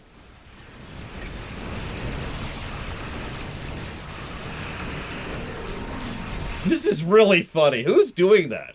Who's setting up the wormholes or black holes or whatever over there? Also, what ability is that? Because I don't recognize that exact wormhole. That does not look like my gravity well at all. My gravity well is purple.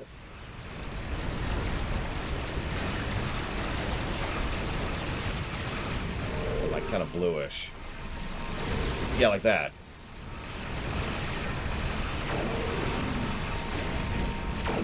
Oh, it's a trait. Okay.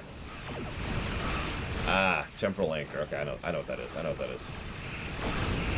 Don't think I got that, because I think that's when I wasn't playing the game because of this terrible, terrible quest chain.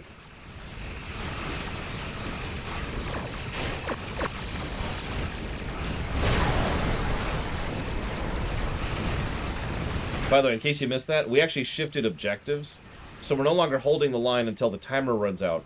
We are now currently holding the line until the timer runs out.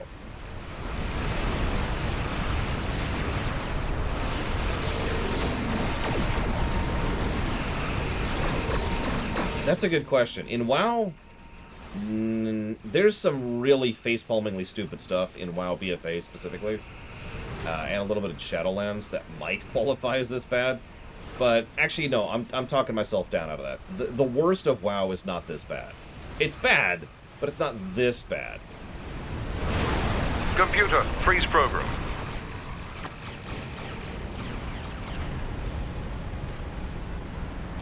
Interesting data coming in. Both the Jaeger and the Clark have been disabled, and their crews have been ordered to evacuate. Our records show that the Klingons captured a number of escape pods during the battle. Do your best to minimize how many pods the Klingons are able to claim. Historically, only 19 Clark and Jaeger are disabled. They're launching escape pods.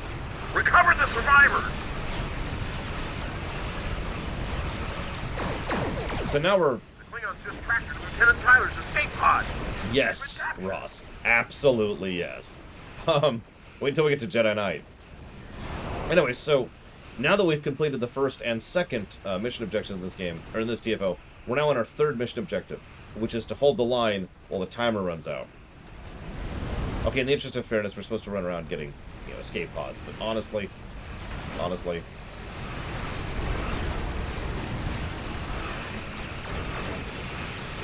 I'm kind of cool with letting them all die, you know?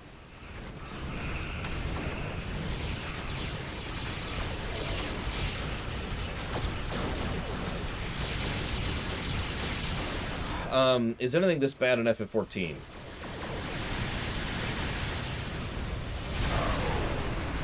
That's an interesting question. I don't think... Let's talk this correctly. Yeah, I was saying, other than 1.0, which smashes this out of the water. I would say that there are individual moments that are as bad as this, just like WoW has, and just like Tor has. But I don't think there's a length of things, like a whole sequence, like effectively an entire expansion, which is this bad. Because there's some really bad side quests, there's some really bad raid chains, and there's the occasional just face-palming moments in the main story quest. But I don't think anything has reached this height of just bad, bad, bad, bad, bad. Just wave after wave of puke being vomited onto my face as I'm playing this game.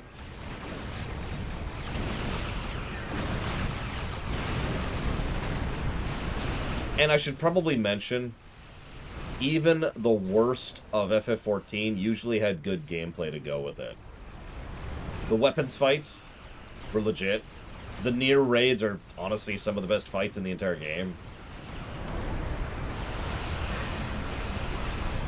And the gameplay for this section is hold the line while the timer runs out. Boring, and not particularly engaging. Admiral, I am pleased you are here. Your offer of a ceasefire is accepted. Good. Because we're fighting, we're not talking. Prepare to receive my envoy. That's envoy, dumbass.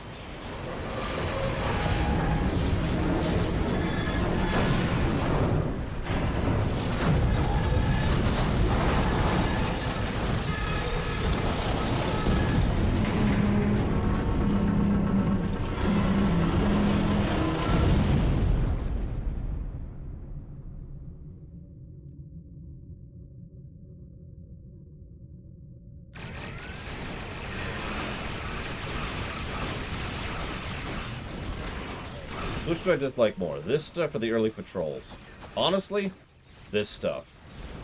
I know that there's the old argument, which is worse, bad or boring? But at the end of the day, as much as there's a lot of logic and reason that go into why boring is worse than bad, at the end of the day, I think I'm just going to go with not only my gut, but the way the review tends to lean, and say that bad is worse than boring.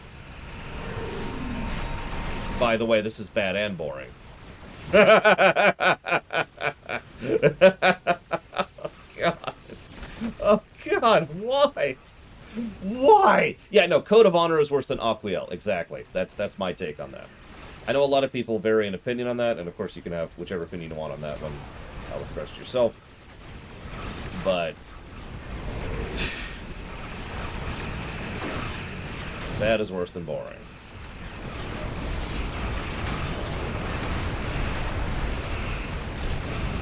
Yeah, the Cleave ship. I don't even want to talk about that. I think we're done here. Just create a, I really wish I had the Genesis torpedo. Or whatever it's actually called. That, you know what? That's true, Sarura. You're absolutely right. So that was a thunder crash, in case you didn't hear that. So if I mysteriously go offline, that's probably the reason. Oh my god, we've still got 3 minutes left. You know what? I'm going to do a test. I'm actually curious of something. Hang on a second.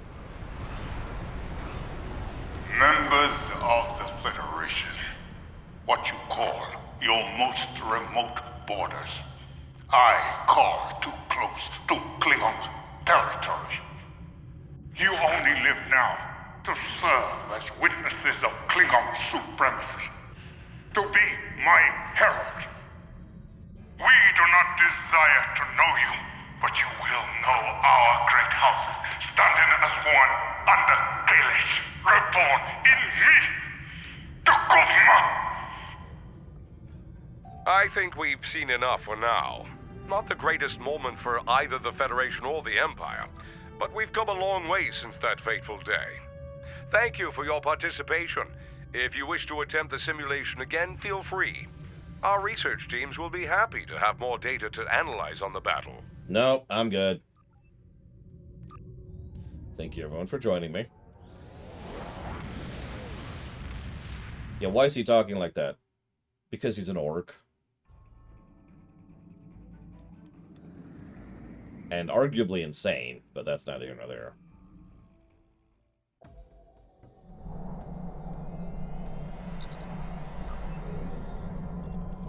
Next. Alright, so hang on. So where's Justin? He didn't get in last time. There's Justin. Warp Core didn't get any either. Did you want in, Warp Core? I actually don't remember. There's Reggie again. Didn't get Flygand in. Who's this person? Who is this person? Identify your smell. Oh, whatever. You're kneeling to me, and therefore, I accept your tribute of helping me do these terrible TFOs. You don't have to, Warp Core. If you don't want to, you don't have to. I was just offering. Who's this person? That's Maven. We'll get Maven in. We don't get Maven in for a lot of stuff. Okay, so next up is... so there's Defensive Starbase 1, which if you're paying attention, we've already done. I'm actually, you know what? I'm really tempted to not. In fact, actually, you know what? Let's just chalk that one up to be a duplicate.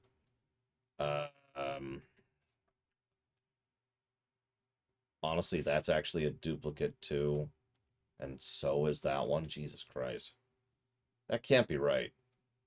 Hang on. Hang on.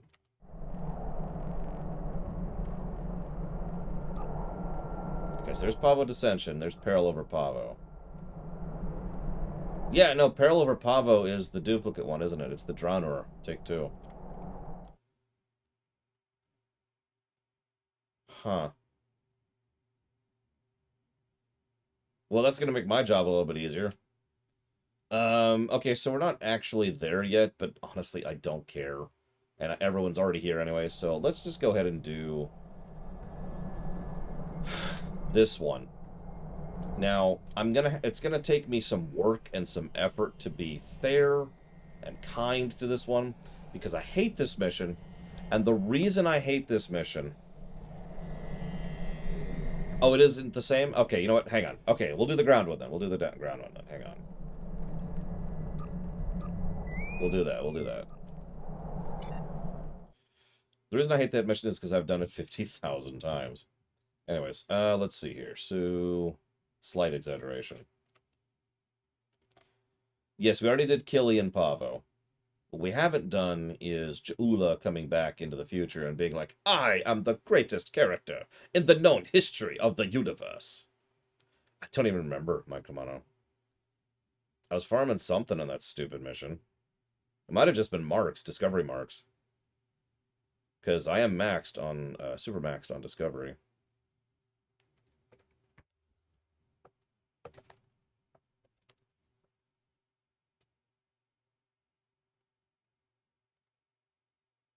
So hang on. Let's see if this is the same or not. Imperial Terran forces are attempting to transform Pavo. Nice. Great.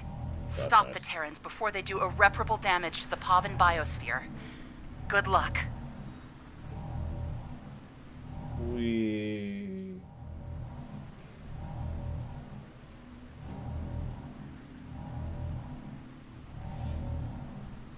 Oh god. The Pavo and Draenor with 3 jellyfish. Okay.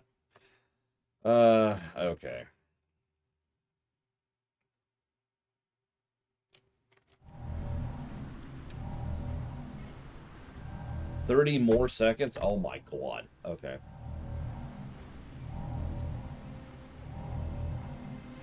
I can't even move. I'm literally stuck. Oh, there we go. Wait, nope. Hang on. I can kind of move, but not really.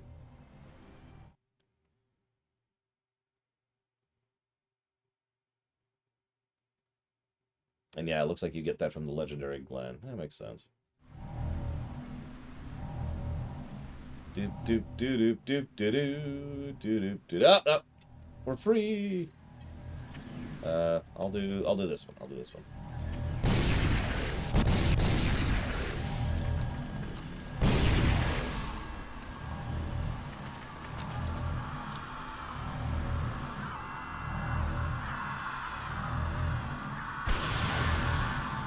Okay, yeah, this is the one I'm thinking of. So this is slightly different. You're right, you're right. This is worthy of doing.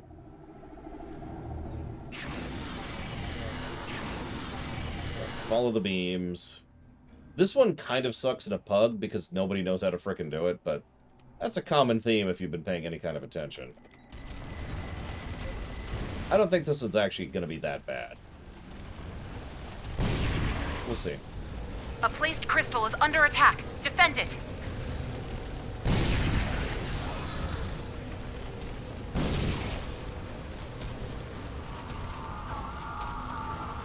Terran reinforcements have arrived.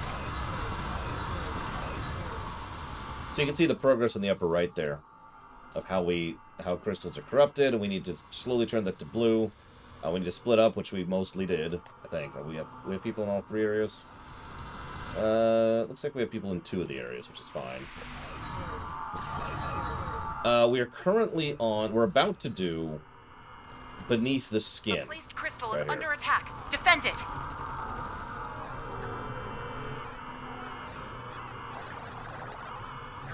I'm sorry, can I do that one more time? Terran reinforcements have arrived. That sounds really weird. Anyways, Crystal has been purified. Advance to the next one.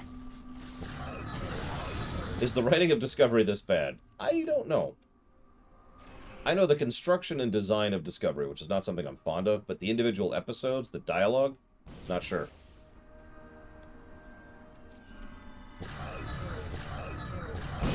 A placed crystal is under attack. Defend it. Sorry, I'll stop.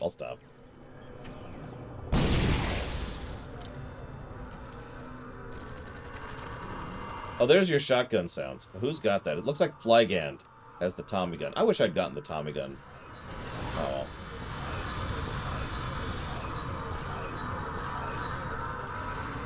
A placed crystal is under attack. Defend it.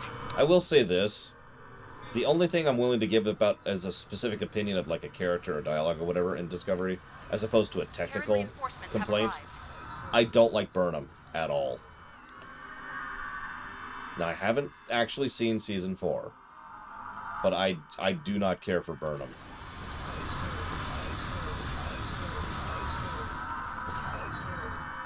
She reminds me in many ways Advance to the next one. of, you know what? I don't. I'm gonna shut my mouth on that. I don't want to spoil too much, but let's just say that I don't care with what they do with her or how they present her, or basically anything. There are several other characters in that show that I'm like, yeah, okay, I'm with it. A placed crystal But is Burnham? under attack. Defend it. Well, see, the thing is, Archer is just Janeway again. Something I've talked about several times, and upon reanalysis, absolutely stand by.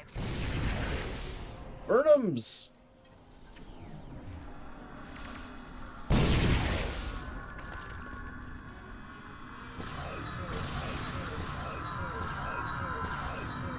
I think the simplest way to explain Burnham, without getting into, like, insults or flowery language, and instead just speaking clearly and decisively. A placed crystal is under attack. Defend it. I swear to God. I think the biggest problem with Burnham is they can't seem to decide what they want her to be as a character. I don't mean, like, in terms of personality and stuff like that. I don't even mean in terms of acting, although that bounces around a bit, too. I mean, narratively, they keep changing their minds on what slot, narratively speaking, in the puzzle of the narrative that she feels. You know what I mean?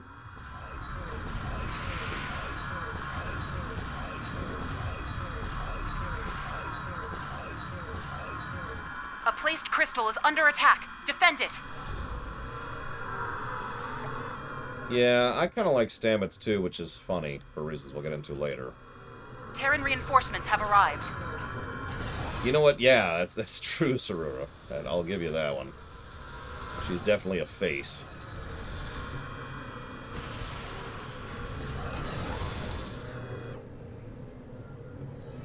I also agree with the commonly stated concept that she's too much the main character.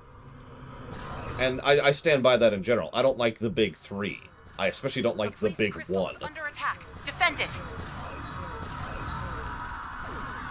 Even Picard, even Kirk, is not as much the main character as Burnham is in Discovery.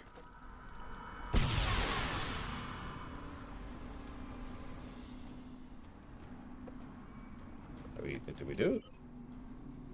I think we did. Okay, cool. There we go. No, I stand by it, Reggie. I know you're just joking, but I stand by it.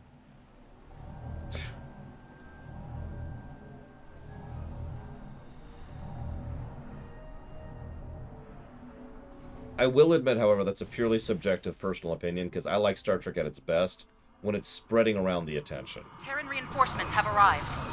I like the episode. I actually legitimately enjoy several of the Harry episodes in Voyager. Under attack. When they actually bother to do something with him, you know?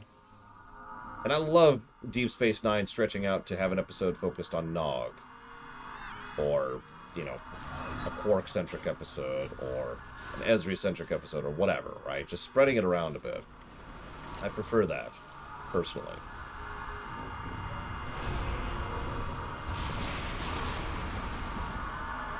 A placed crystal is under attack. Defend it.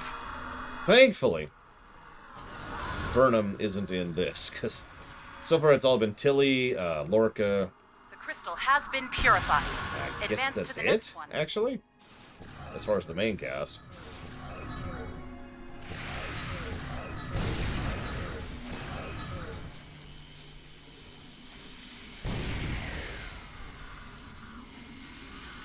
Terran reinforcements have arrived.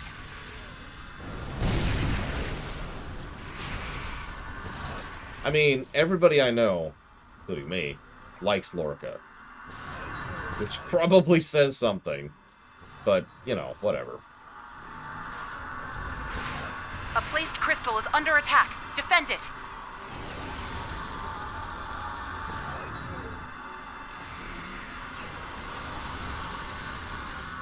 Yeah, there weren't many of them. I'm not going to try to pronounce it. I'm going to... Notchwinge? There weren't many Harry-centric episodes, but the ones that were there, I rather enjoyed. Timeline, or Timescape, or whatever it's called, is actually one of my favorite Voyager episodes. A placed crystal is under attack. Defend it. Well, I don't think it's the stupidest thing I've ever heard of in Star Trek Warp Core. Has been purified. Advance to the next one. But it's in consideration. Timeless, thank you. That's the one. Timeless. I love Timeless.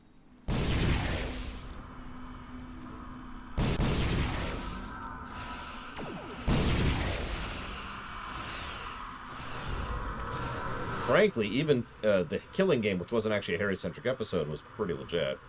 Favorite Chakotay episode? Obviously, it's the fight! Why are you all getting your pitchforks?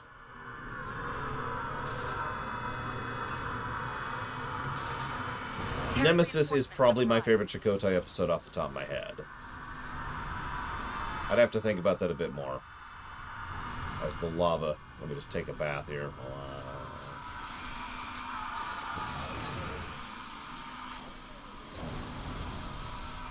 Oh my god. That's true, Warp Core.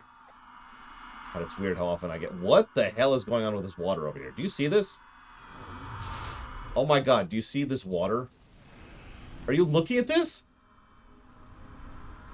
Like, it comes up from the river, and then it just, like, angles into the air. What in the world? There's another one, too. That one does it, too, over there.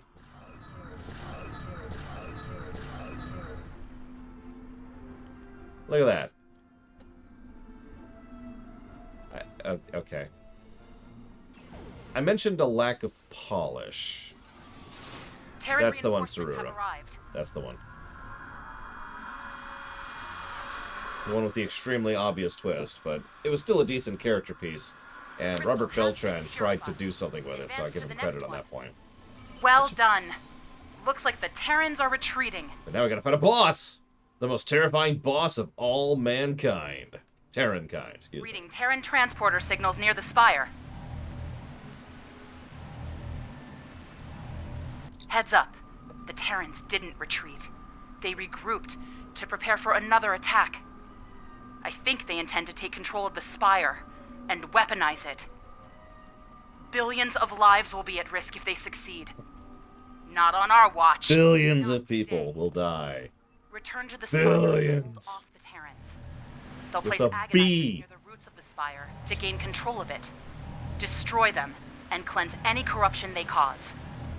Don't let them corrupt all 3 of the roots. The results will be devastating. Okay, let's do this. Would you like to beam directly to the spire?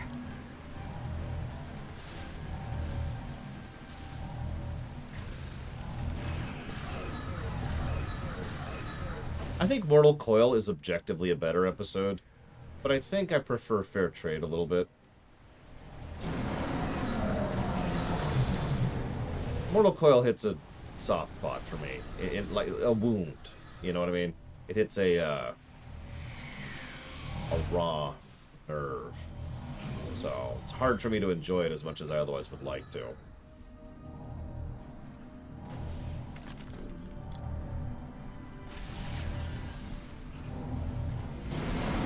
Hey, it's in range.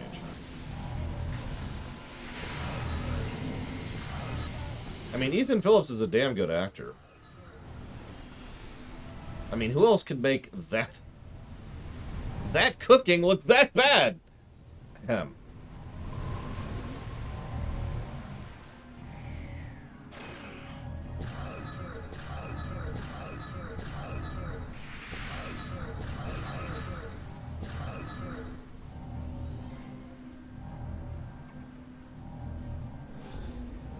Yeah, Hard Time is an episode that I can recognize as good, but I hate and will never watch again. Even if I do finally someday do reviews of the Star Trek shows, which is admittedly a pet project I'd love to do someday, I might skip over Hard Time.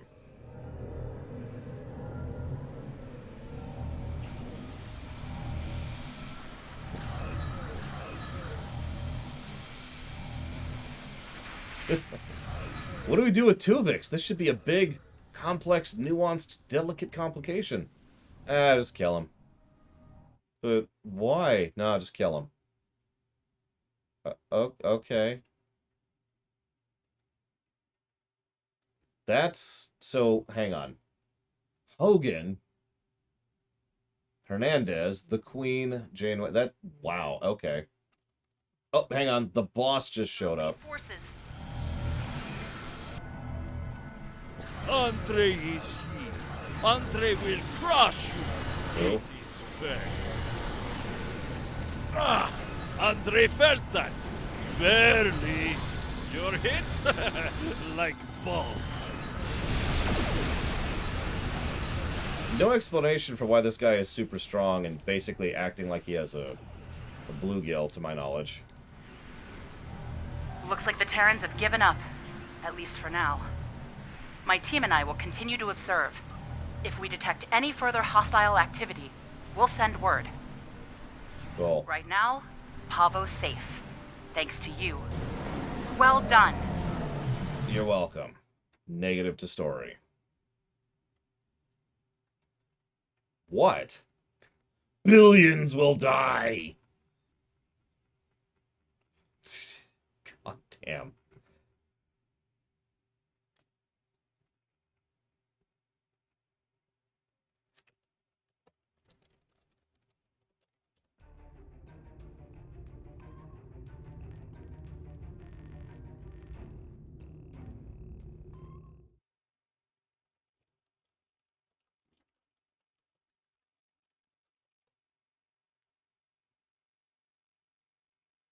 However, in the interest of fairness, that's actually one of the better ground TFOs in the game. I'm actually going to give it a gameplay positive.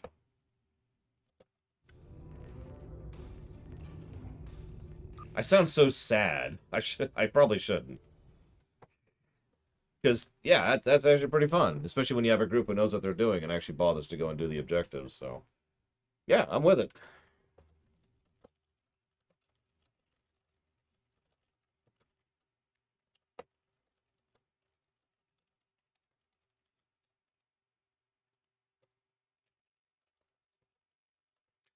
Yeah, no kidding, Junk Garage. All right.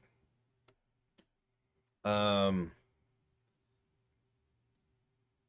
mean, if the whole story narrative point wasn't we're here to stop them from unleashing a super weapon that can kill people forever, probably, yeah, RM. All right, so that's a repeat, and I know Peril over Pavo is a repeat. So we're going to delete all those.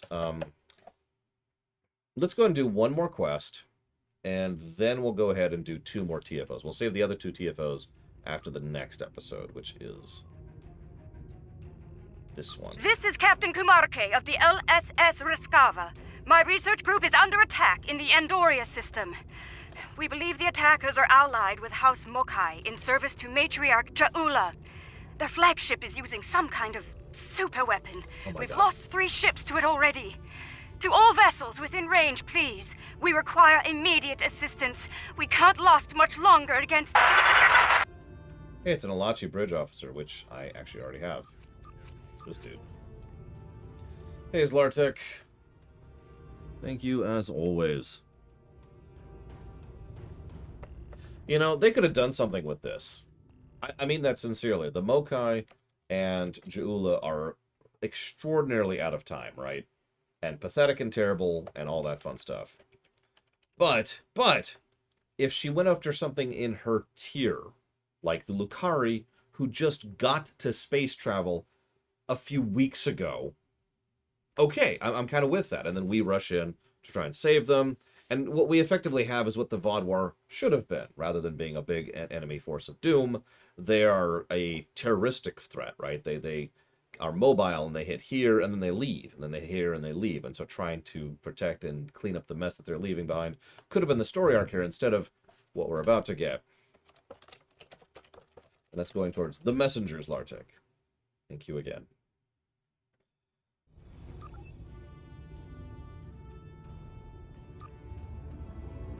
Oh yeah, and remember, Ja'ula is committing war crimes because pineapple!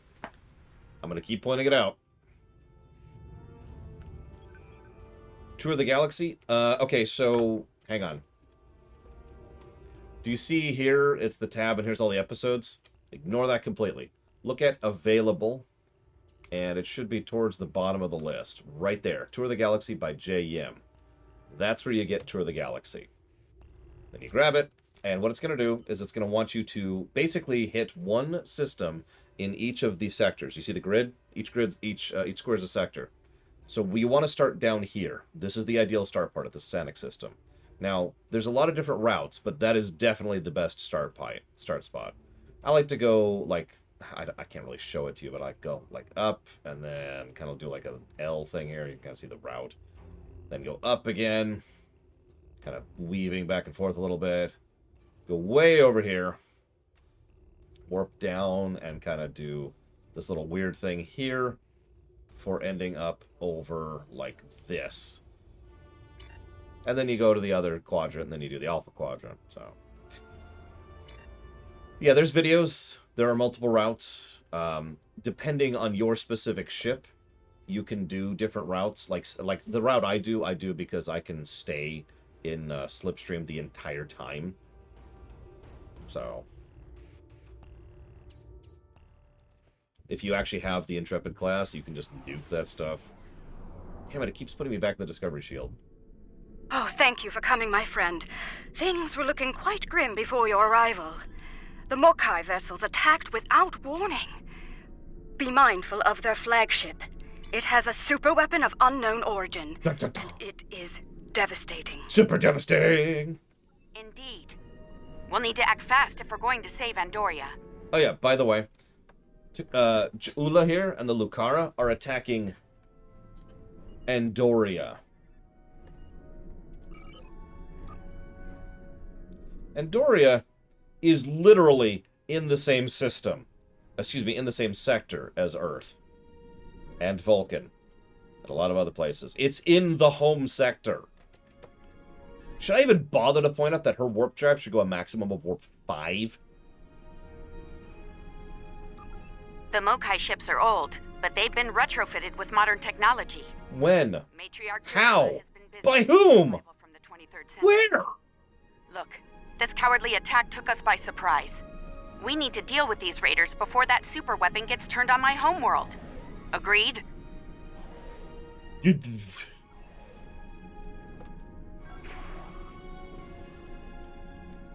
It's okay, though, because she has a super weapon.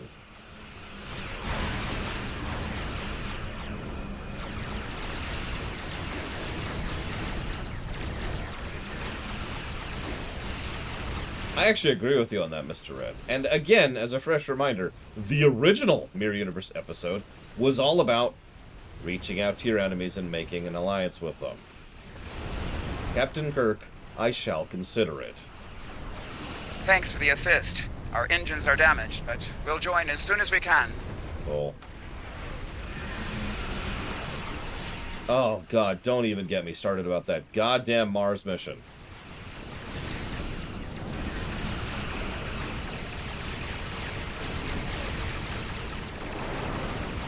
Mirror Mirror is a perfect example of cloud effect, by the way. It really shouldn't be as good as it is. Like, of all the stupid premises that TOS done, and they've done many, for some reason... About us. The fleet needs your help more than we do. For some reason, Mirror Mirror is just really good.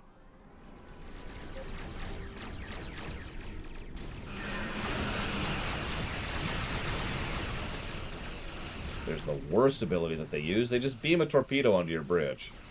It's one of the Mokai abilities. The other thing they do, which I hope we'll see at some point, is they overload your engines. We'll probably see it at least once. I'll point it out when I get there.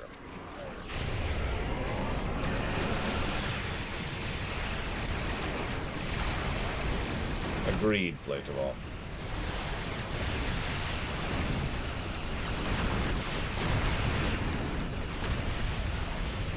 That new Mokai weapon is tearing our ships apart. Fire the weapon!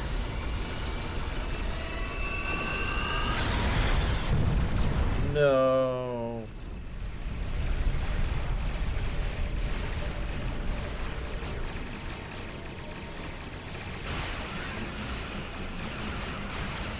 It has created a massive spatial rift. I'm not sure how, but it has. The flagship is launching probes into the rift. I love how she's actually plot healing, and it's not enough. I'm just destroying her, and she's just sitting there at 1 health with her cheat shields on because she's Kai Lang. That's a negative to gameplay right friggin' there. By itself. We've driven off the Mokai, but they left a very disturbing problem in their wake. We're not exactly sure what that rift is, or what it's capable of. I need answers to those questions.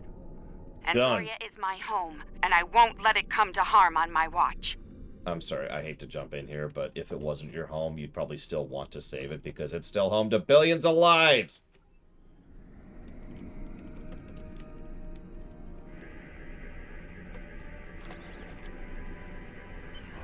My readings are showing a distinct biological presence with qualities similar in many ways to that of fungi. Very intriguing. I'm afraid astromycology is not my specialty. I believe we'll need to consult with an expert in the field if we're to solve this riddle quickly. Experts in astromycology. I realize the scientific aspects of the rift are fascinating, but let's not forget this thing appeared as a result of Ja'ula firing her new weapon. It's not benign. It's meant to do harm. The way I see it, this rift is a ticking time bomb, and we need to shut it down before it explodes. Period. My science team has isolated a series of research files that could help us. They're old, from the mid-23rd century. Interesting. A good number of them are classified by Starfleet Command. At the highest level. Yeah, it was me in the future past.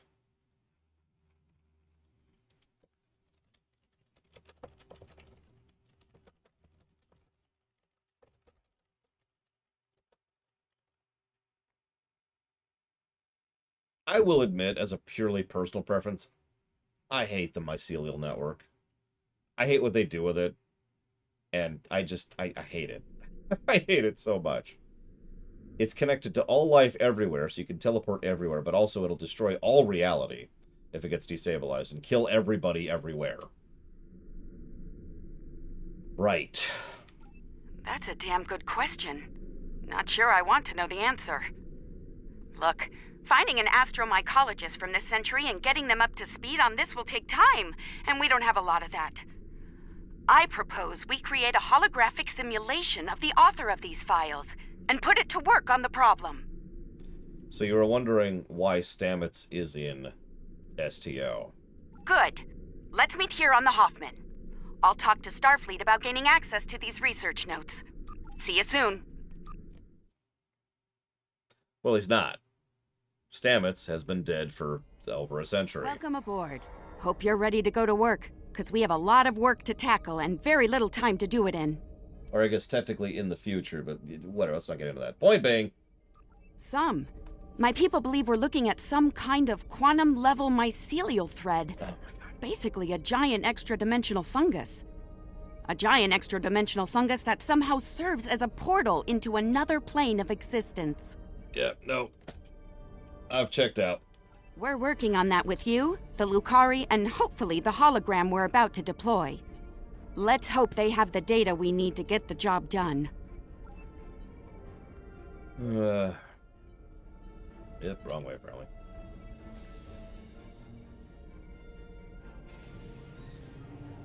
Okay, let's get started.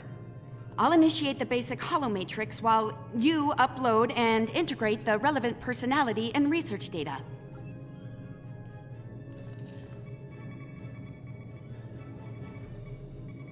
I mean, Star Trek does a lot of dumb stuff, but good God. Okay, merging your data with the core holomatrix. Now, computer, initiate program Papa Sierra 1. Starfleet. I should have known. There's no way in hell I'm letting you weaponize my work. Also, I don't appreciate being kidnapped. drafted, whatever this is. Damn it! The simulation isn't accessing data from his Starfleet career. Computer, initiate full security override on my authority. Hello? Is your universal translator working? Anyone? Who's in charge here?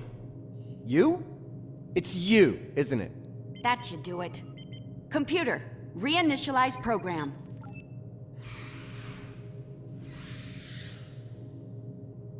Please state the nature of the mycelial emergency. Oh, for God's sakes.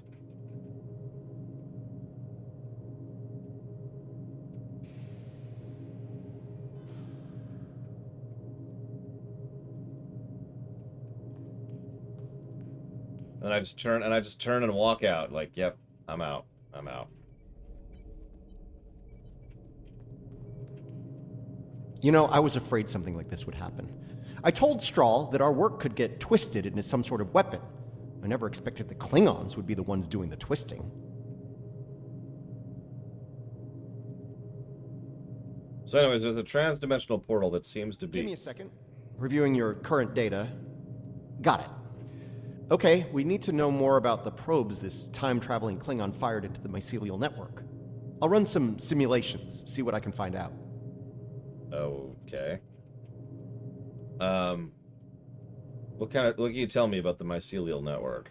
It's a subspace realm that spans the entire multiverse. That's our universe and all other quantum realities all connected to the network. The network contains the roots of a certain type of fungus, and if you know how, you can use the spores of that fungus to access the network. I'm one of the few people to figure out how to do that, by the way. I'm assuming that's why I'm here now.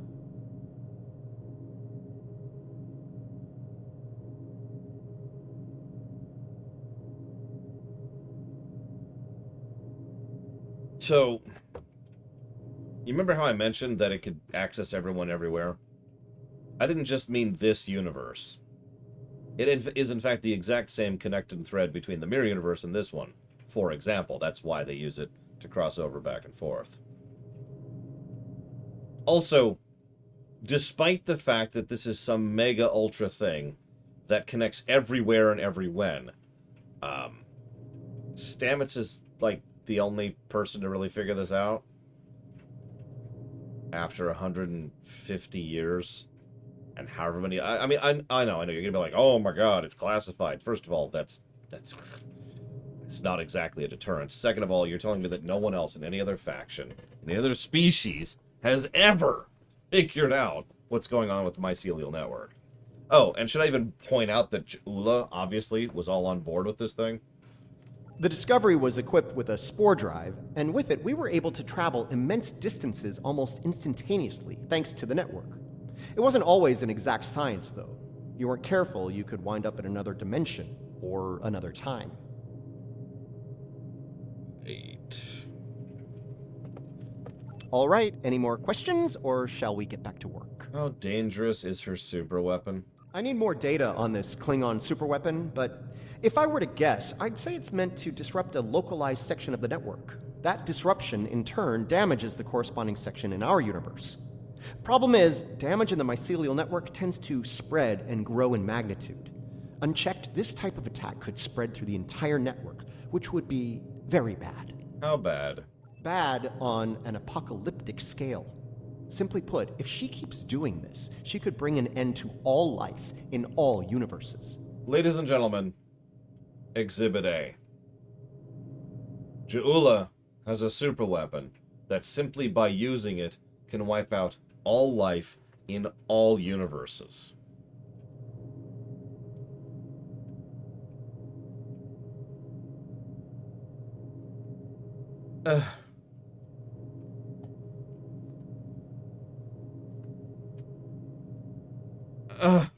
God, just...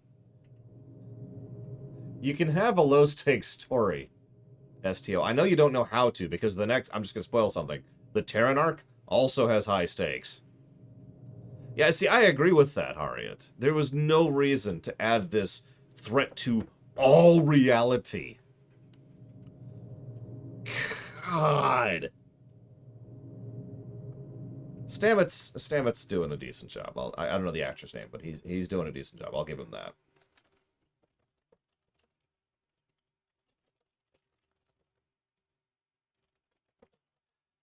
We need to destroy despair.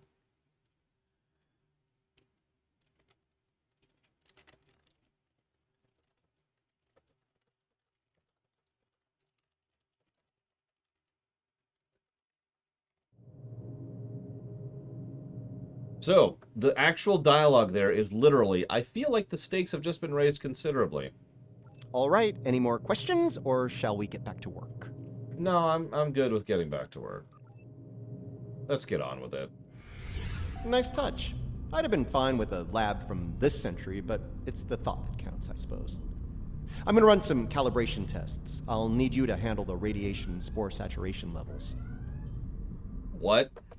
I'll start the calibration, then the monitors will show you the level of radiation and spore saturation in the chamber.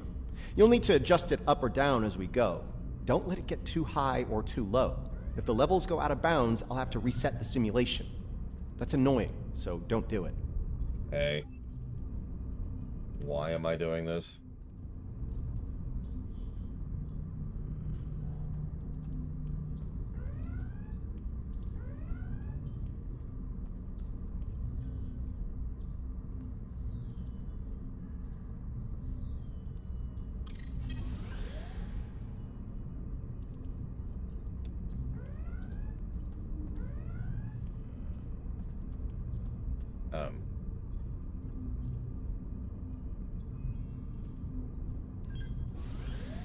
The simulation is picking up speed. Stay sharp.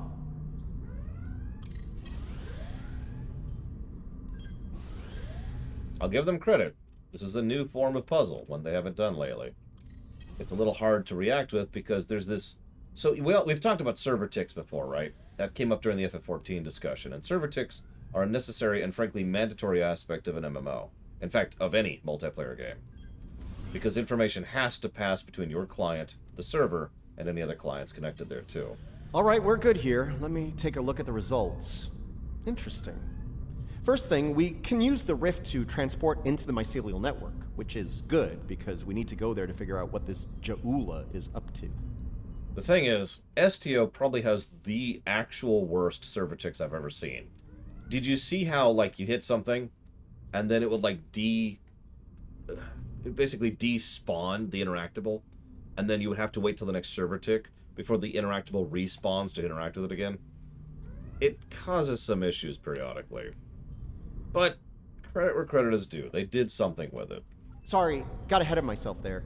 I'm detecting radiation coming from the rift of a type unique to 23rd century Klingon tech. It's probably coming from those probes Ja'ula shot into the network.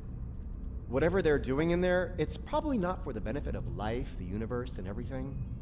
Sounds like we need to send an away team into this mycelial network to gather more data on the problem and deal with whatever House Mokai is doing there. I'll set up a mobile emitter so Stamets here can go along. I have a feeling we'll need his expertise on the other side of that rift. Okay. Time to enter the mycelial realm.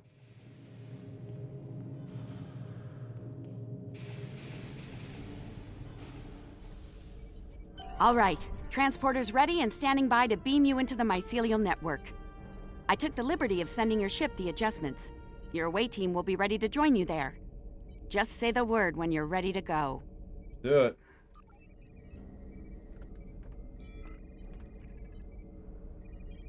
Good luck in there. Thanks. We'll be monitoring from here. Energize. Thanks, I think.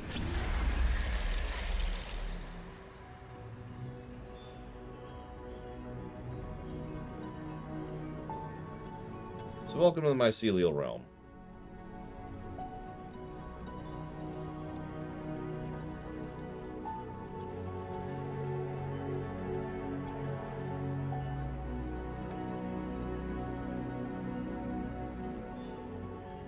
Welcome to the mycelial network.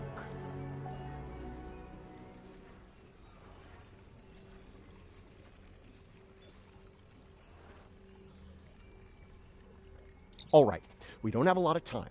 Between her weapon and whatever tech she's put in here, Ja'ula's done a lot of damage. We need to put a stop to it before it gets too far gone. Let's head toward those Klingon energy signatures. Seems like a good place to start. Something's stinging me. That would be the Jasep. They're a sentient, spore-based colony life form. My records indicate they act to decompose any material that's alien to the mycelial network, like you, for example. Adjust your personal shields to this setting. It should protect you from their nibbling. Okay. Good.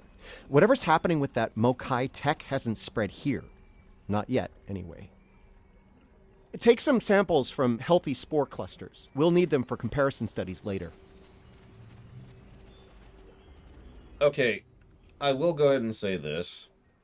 I don't mind the existence of the mycelial network. What I mind is its connection to everywhere, anywhen, its usage as a teleportation device, and a way to kill all life in all universes. But the idea of, like, a fungus dimension doesn't really bother me all that much. In fact, I would say it bothers me less than the fluidic space does.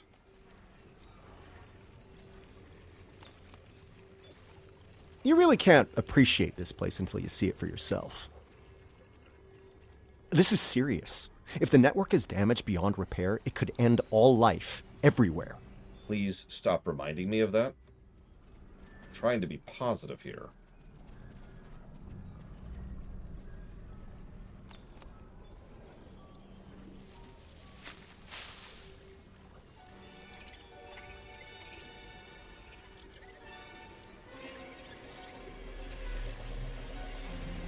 Hold your fire. I'm pretty sure she comes in peace.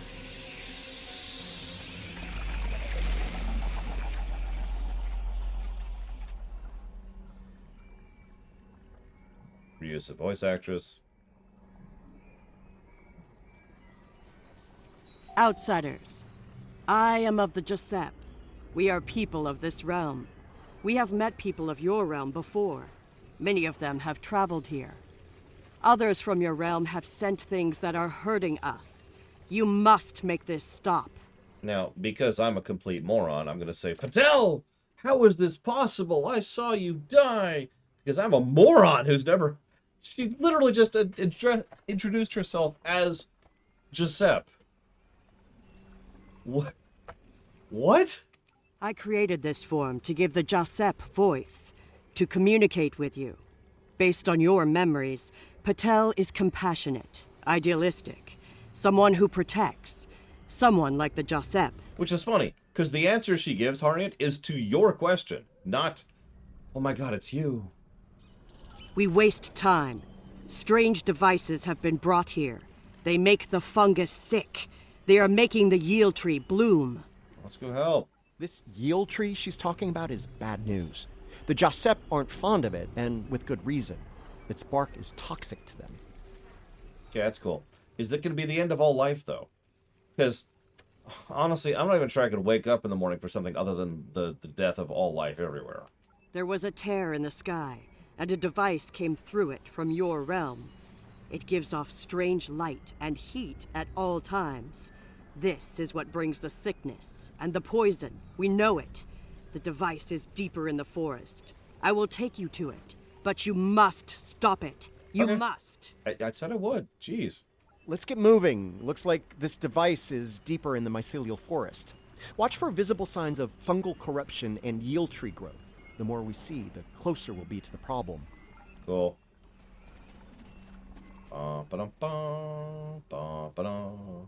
We can use this to move quickly.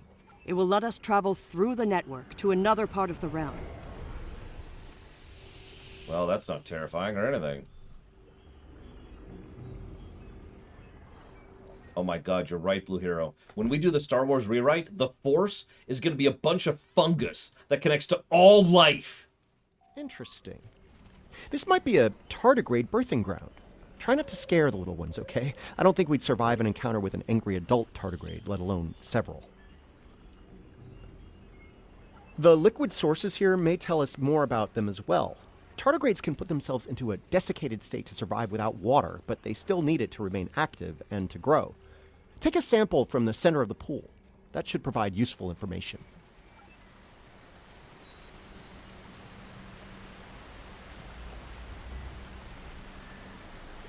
The fluid sample shows a high level of nucleotides and proteins. This serves not only as a liquid source for the local flora, but also a nutrient carrier. These proteins include compounds associated with the formation of neurotransmission and memory. Hold up. Is there no music in here? There is not. Cool. It's possible that the liquid carries information in the form of protein compounds, and that specific fungi may release chemicals into the fluid that allow for widespread communication. The roots and vessels are like neuron-like. This is a step up. I absolutely agree, Junkarosh. I'm still a little snarky because we just got out of Drek, but at least they're doing something. If it wasn't for the all-life thing, I'd probably be actually positive about Baby this. tardigrades are extremely tough. I wonder if I could kill tardigrades Tardigrades are with of your the world. They live in anti-protons. harmony within the forest. Let's send out. By send out, I mean find out. These readings could be very helpful to us here. Understanding this ecosystem may be the key to healing it.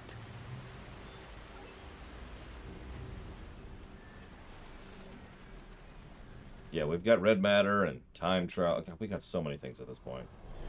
When you have so many overpowered things, you know.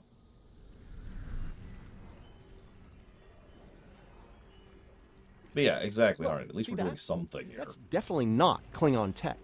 It's running clean, too. No radiation or harmful emissions. Whatever it is, it's not part of the problem here. I'd like to take a closer look, if you don't mind. Sure. I wonder what this Ilachi... I mean, sorry, spoilers. What this non-Ilachi device is. Curiouser and curiouser. This is Ilachi tech. I wonder what they're doing in here. This device appears to collect spores floating in the atmosphere. Based on what we know about Ilachi, I think it's collecting food for them. The fungus people? I wonder if they have a connection to the mycelial network. Ilachi are, like the Jasat, part of this realm. They lived here before they went to serve and fight in your realm. Now some of them have returned. The Alliance is going to want to know about this. Maybe. The Ilachi don't have a lot of friends in the Alliance. I'd be worried about this information falling into the wrong hands. The last thing this place needs is a bunch of well-armed types stomping around looking for payback from the Ilachi. Stamets, that's not your call. Incoming! What? Oh, look, it's a bunch of Ilachi trying to kill me. Something's wrong with the Ilachi.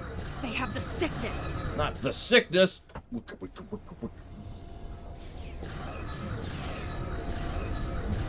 Honestly, and I mean this with total sincerity, I think they looked at the Ilachi and how they built them out to be the fungus people. Because remember, that was an STO original concept. And then they were like, all right, we need to connect Discovery to it. And they're like, I've got it! Ilachi, because they're also fungi. But they were sick. Toxic, like the yield tree. Their devices were corrupt as well.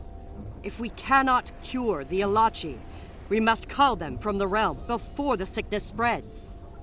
Not that I'm defending that retcon, there's actually several holes in that, but whatever at this point. Wait, is You that see? music? Look here. It is corrupted. The device makes it grow in a strange, toxic way, and it spreads the sickness. Yeah, I got a question. What are we breathing while we're in here?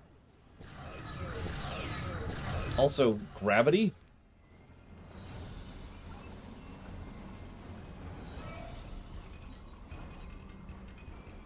Lots of yield tree growth here. That's not a good thing. The corruption is getting stronger.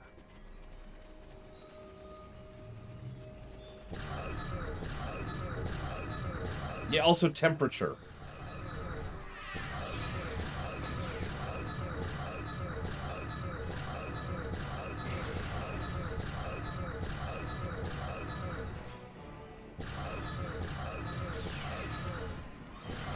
Yeah, we had that bug in the Ferengi mission too, if I'm remembering.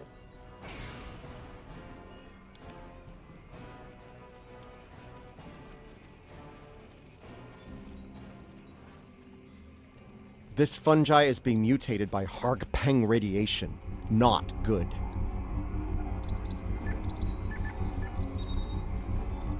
Looks like this used to be an Ilachi research outpost. They were starting to build defense systems in response to incursions from our space.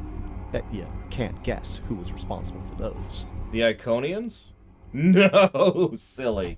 The people who were actually invading here were much more terrifying than the freaking Iconians. No, it was Ja'ula. Unfortunately, the radiation from Ja'ula's tech had a negative effect on the Alachi. They began to mutate, and their higher brain functions started to deteriorate. Looks like a team decided to head deeper into the network to deal with the problem. There aren't any coherent entries after that. I'm guessing they failed, since Ja'ula's tech is still operational. We must go deeper into the network, toward the source of the corruption. Okay. Taket versus Ja'ula. Unfortunately, we know Ja'ula would win that one, but, you know, whatever.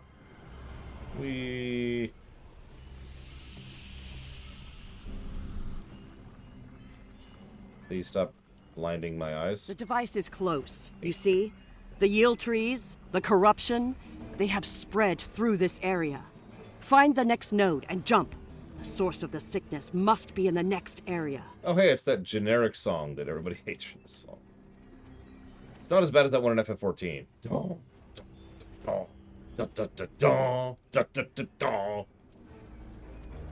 Pretty similar, though, now that I'm thinking about it. Something's wrong here. The radiation has mutated the hyphae grouping in this conduit. I can't compute its dynamic output ranges and adjust to compensate for the mutation. Long story short, we're stuck. Vital, there's nothing you can do here. No. The sickness has damaged it too much. I cannot speak to it and make it work. It must be navigated by the Stamets. The living Stamets. I'm sorry, what? The living Stamets. The one who came here before was part of the network, connected. He touched it with his mind. The living Stamets could feel the flow of the network. That is how he guided his ship home through it. I'm sorry. The living Stamets is not here. Yes, but this Stamets does not think the same way. It thinks like a machine, not like the living. Could we give this Stamets sentience and sapience, which is actually a colossally huge morality and ethical quandary that we're going to breeze over in about 5 seconds? The memories and essence of the Stamets from before are within the network. We may be able to bring them forth for you, so you can merge them with this Stamets. What you need is within what grows here, and the fluid that connects and sustains it. Oh my god. So, in case you missed that, we are now going to take echoes of the real Stamets and merge them with the Stamets hologram to make a Stamets 2. The mycelial forest is a vast network, much like your computers. All you need to do is bring the memories you want to the surface. I'm sorry. Is anybody even going to even mention the fact that we're about to just kind of create life? The water connects all the growth. Use it to compel the fronds to blossom and release the memories you seek. Watch carefully. When the fronds bloom, collect the spore memories from them. No. It's just me. I'm not even going to question the non-science that's going on here. Go collect the spores before they dissipate. I'm just... What?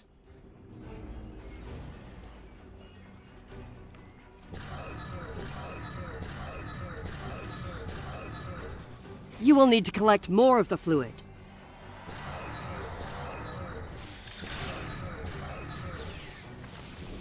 You know what pisses me off the most about Star Trek? Really. The thing, and it's not continuity. It's not continuity. I'm just going to give you that right now. Some of you probably know what it is. You will need to collect more of the fluid. You don't shut your gut. So, what pisses me off most about Star Trek, and keep in mind, I've been loving Star Trek since the 80s at this point. Underthought. For those of you not aware, underthought is when something aggressively goes out of its way to not think about something. Before they dissipate. To introduce an item and then not develop it or not think about it or not do anything with it. I'm going to keep using Voyager as an example of this because it's just such a perfect example. You will need to collect more of the fluid. Because it's just such a perfect example of what underthought means. There's an episode of Voyager in which they need to prove that someone has been mind-controlled. So in order to do that, Go collect the they spores mention before they in dissipate. passing a plot point about the fact that Voyager is regularly recording everyone's brain waves. Now, that's a plot point. That's a setting point. They You could will need to discuss collect that more of the and fluid. showcase that and do something with that, and it's literally just there because the writer needed some way to prove that the character was being mind controlled. That's it. That's underthought. Introduce something and don't think about it at all. It's just there for whatever one specific thing you want it to be there for, right?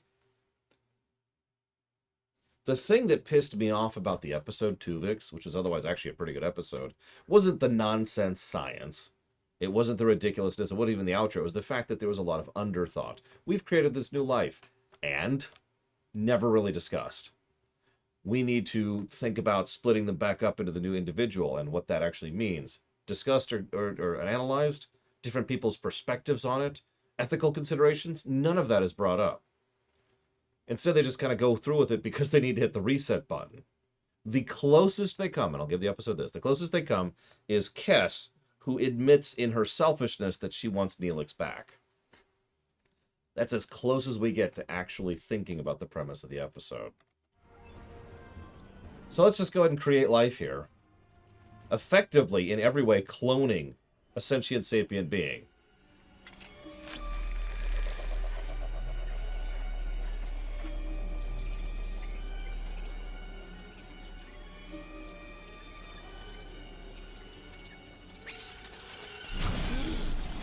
Spores.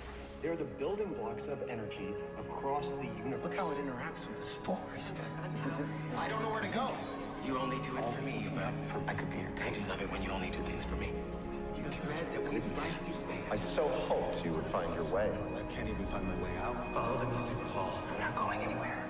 Open your eyes. Hugh? Okay. I know what I need to do here. Hugh. Now I know what it was like for you when you came back. Now it's my turn, except you're not here. None of you are. Burnham, Tilly, Saru, all of you. You're gone. It's just me now. What's left of me, at least. Are you alright? Brand new life form that I just brought into existence on a whim? To be able to get across a bridge? Did I mention that we're doing this to be able to get across a bridge? Which is the exact thing I was talking about earlier. We have a plot point. We need to accomplish a simple task. So... I'm gonna need a moment here, okay? This is a lot to take in. Credit where credit is due. I think he's actually doing a good job with the voice acting here. What's his name again?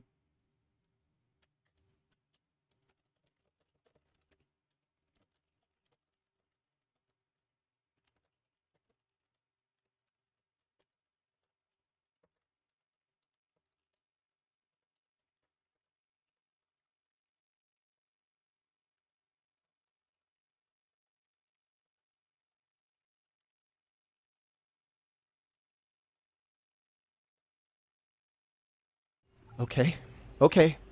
Everything's all coming together in my head now. I can navigate the network again. I can do this. Welcome back, Commander. We are alike now, both created for a purpose, but with the memories of someone else. The memories of a life not entirely our own. But we are alive. Right. So, has anybody... I know we're kind of on a timer. Has anybody thought about the legal repercussions of this? Is he technically still a lieutenant commander in Starfleet? Does he have, like, rights as a sentient sapient being? He should, admittedly, but, like... Patel may be a living thing, but what about me? I'm a computer program, a simulation of a life once lived, and yet I remember being him. I remember the thrill of discovering the mycelial network, the terror of the Klingon War, serving on Discovery, everything I felt when I lost Hugh, and everything I felt when he came back. All of it. Everything. I mean, yes, you are a living sentient being. Congratulations. We magicked you into being a duplicate of your original self. We were made, not born. But that alone does not define us. If we have all the memories, all the feelings, we can choose how to live, according to what we know and feel. We are as real as anyone. We are just made of different things. Yeah, your Stamets 2 now, if that's your choice. Really quick, thank you, Coopster. Always appreciate. Much obliged, thank you. I will put that towards Shining Force 2.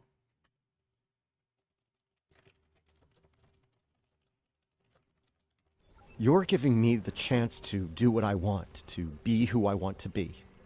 Thank you. I've made my choice. I mean, I do believe in the sanctity Let's finish of choice. this.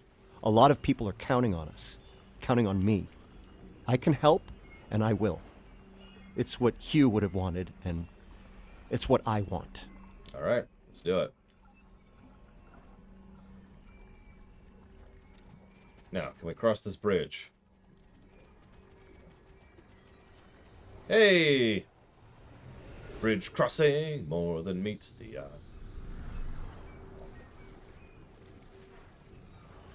The sickness. It is strong here. It is dangerous. Already many of the Alachi have become sick and corrupted. Are we near the source? There are 3 devices up ahead. You must disable them. Okay.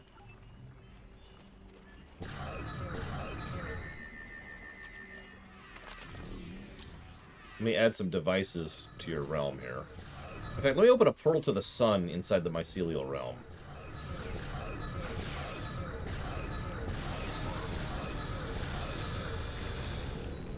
I'm gonna go with no. I can't think of what it is, Mike Kamano, so go ahead and tell me. 'Cause there's a lot of things that pissed me off in that episode.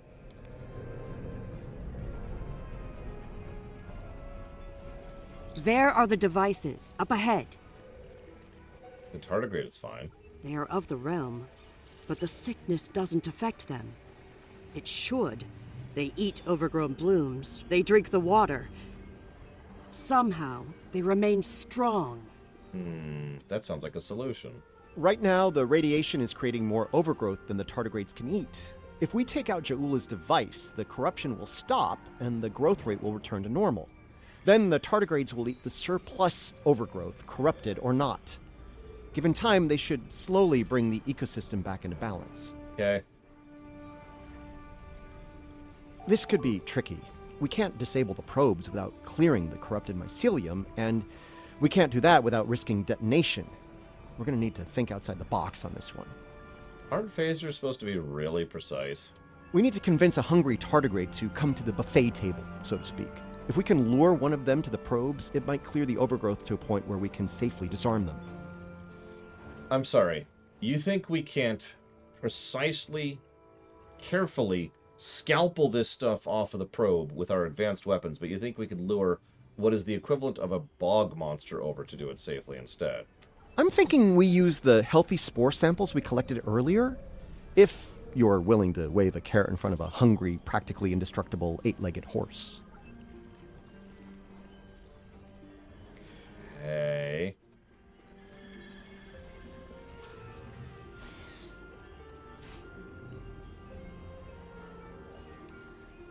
Aw, I think he likes me. That's vaguely horrifying.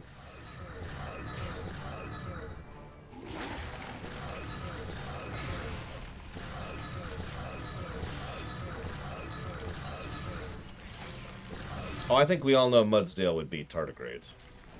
No question. Oh yeah, look at how precise and carefully he's gnawing his way. Okay, you should be able to access the probe and disarm it now. Really?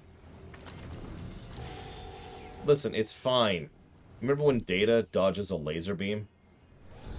Not a phaser beam, a laser beam. TNG Season 1. The Terraforming Planet. Would you stop shooting me? Stop wasting my time.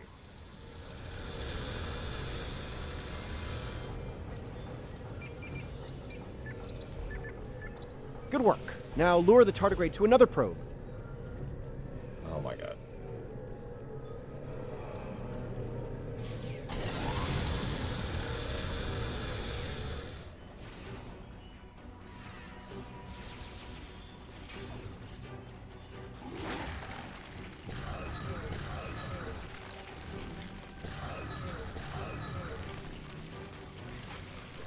Yeah, of course, it's right over there, Mike Tomato. Why wouldn't there be a sun in the mycelial realm? That makes so much sense.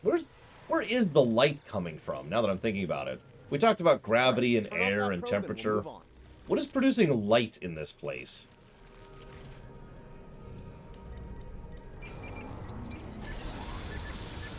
Nice! Only one more to go. Come with me if you want to eat.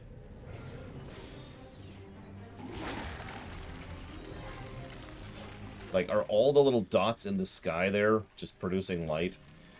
Like, what is that clear sun-looking thing in the sky?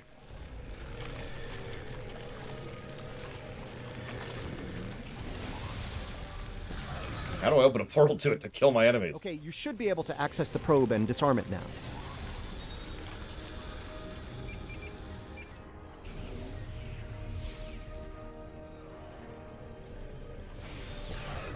At least we're having quests that aren't just hold the line for several minutes, you know what I mean? I'm actually even debating a gameplay positive for this mission, and probably a story positive. And a story negative, but, you know, at least we're getting a positive in there. And a little dip in quality, or a dip up in quality, you know what I mean? A dip in crapitude, let's put it that way. This is all starting to come together. Ja'ula's plan, that is. I think I understand what she's trying to do. Is she trying to kill all life everywhere? Ja'ula and House Mokai learn about classified Starfleet projects in 2256. She raids the Glen and discovers the spore drive, then steals all of the data on it. Unfortunately for her, Strahl corrupted the data before she stole it. So, when she made her spore-based superweapon, she was using bad data. She puts her shiny new toy on her flagship and joins the attack on Starbase 1. That didn't work out so well for her, though. Bad data, bad weapon. She pulls the trigger and boom! It blows up in her face and the explosion throws her into this century. Ja'ula works out the bugs in her weapon's design. She determines that mutated spores are a critical component, so she sets out to get more of them. That's where the probes come in. She fires them into the network, they beam out Harg-Peng radiation, spores mutate, and Ja'ula gets more ammo for her weapon of mass destruction. Okay. Problem is, she didn't think it through. The radiation causes unexpected side effects, as we've seen firsthand. Somehow, I don't think Ja'ula is worried about collateral damage, though. Of course she's not. She's a mass murdering, genocidal maniac who is bent on galactic conquest. Also, pineapple. Knowledge is power. Now that we know what she's up to, we can take steps to put an end to her plan and protect the network from her actions. Hopefully, we'll be able to work with the Josep on this. Who knows, maybe the Alachi will join the fight. The sane Alachi, that is. No argument there. Wait, did you hear that? Something's coming. Something big. Yeah, we're just swimming in pineapples at this point. That's why I keep pointing them out. So that's an Alachi ship. In the mycelial network, don't think about it. Oh, sorry, that's a walker. My bad, it's a walker. Which, okay, those still look cool.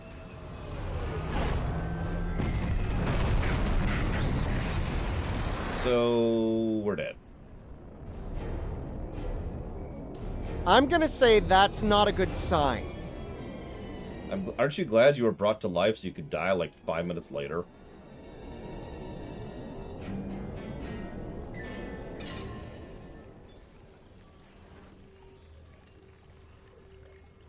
Alright, obviously I'm kidding. What's up? Do not fire. We are allies. Forgive me. It has been so long since I have used my voice. I'm listening. Who are you? I was Jarsev, a Romulan once. I am Ilachi now. So, something I haven't been addressing, even though some people have been asking in chat, is yeah, these were Romulans and Nausicaans, and I mean, they were capturing species all willy-nilly across 3 quadrants to recruit into Alachi. Partially. My mind returns to the time before my change. The weapon is to blame. It corrupts some of us. Drives us mad. Others like me, become fusions of Elachi and what we were before. Wait. These weapons, they are not of your creation, are they?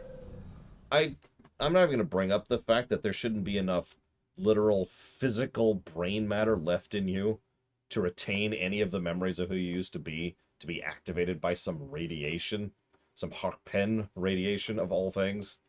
Let's just breeze past that. You must stop her. Close the rifts. Destroy her weapons. If she continues this madness, she will utterly corrupt this realm. If that happens, it will break through into the void space, your realm, and destroy everything. Remember, everything. You should return to your realm. Ju'ula's attack has angered other Elachi. They are taking a fleet to destroy anything on the other side of the rift. You must leave now. Go to your realm and help your people while you can. Thank you for the help. It is our way. The Josep thank you for removing the sickness. We will work with Tarsev and other Elachi who wish to stand together against Ja'ula. We believe we will meet again, friends. Goodbye. Alright, beam me out of the mycelial realm. Sir, we can... Just shut up, do it. We're receiving your data now.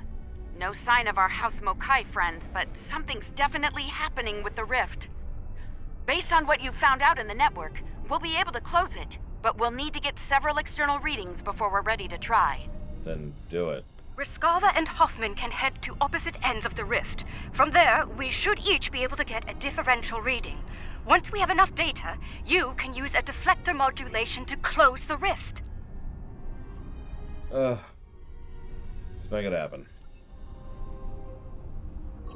I'm so tired, Evo. Those Elachi ships, they're using spore drives. Yep, they have been this whole time, but that's a retcon. They didn't used to have that. The Elachi drives make mine look pretty basic. I kind of hate them now. The Hoffman is in position. Initiating scan. Like, did you notice that? During the Romulan intro, they were using the spore drives. So, Evo, you want to hear something, I guess, sad? I think you might appreciate.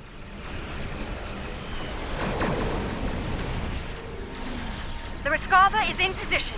We're ready to close the rift.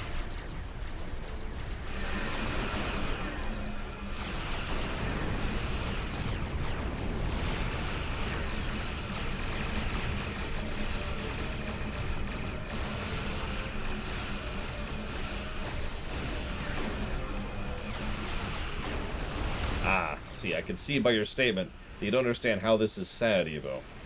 I remind you that this is peanut butter chocolate. I have a giant hole in my jaw.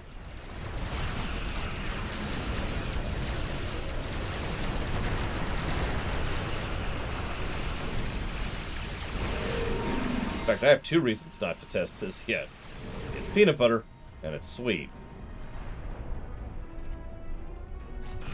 So... I mean, it's possible it wouldn't warp core, but I'm sure as hell not risking that nonsense. Not after all the crap I had to do just to get this to this point. Hence why this is sad. Hey look, I've got chocolate peanut butter. And yeah, it did come with the full 16 thing. I'm thinking about taking one to my sister tomorrow. Oh yeah, so I just confirmed with my sister, I will not be streaming tomorrow. That's a bit of a change in schedule. It's very situational. It wasn't intended to be that way. We will, however, be streaming Sunday in order to compensate. So I will be seeing you guys Sunday after we finish this thing. Really like it if we finish the game up by Sunday. I don't think we're going to. We might. We don't actually have that much left. It's just, you know, it's all slow and boring. By the way, you notice how we're back to hold the line mission? Guess that.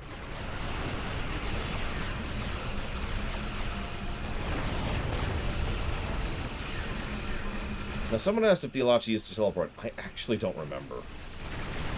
It's been a very long time since I did the old Romulan missions. I guess I could check the lore run. just gonna watch the Romulan stuff.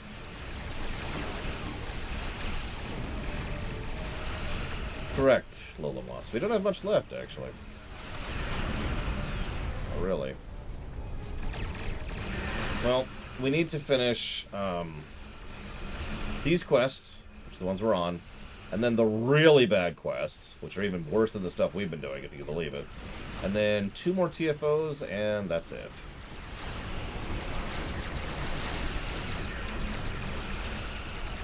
Oh, I know they didn't have the mycelial effect back then. I caught that immediately when we were doing the Romulan stuff this time. It's like, wait a second.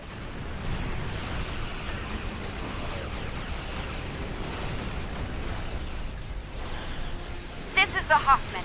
We've completed our scans. Standing by to close the rift. Oh, the Alachi have a lot of ships.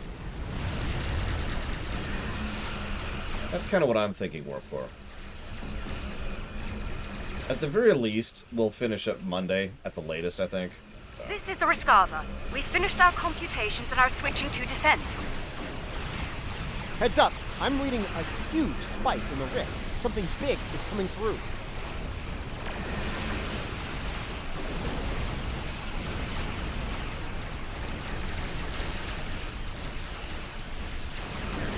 Here's a question. Do you think that the next overall arc will be worse than this one? Just as bad, or slightly better? You will be the judge.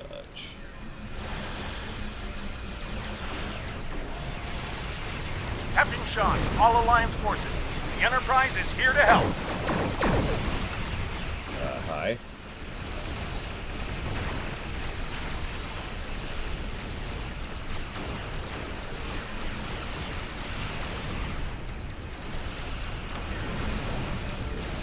Okay, close the rift. Now.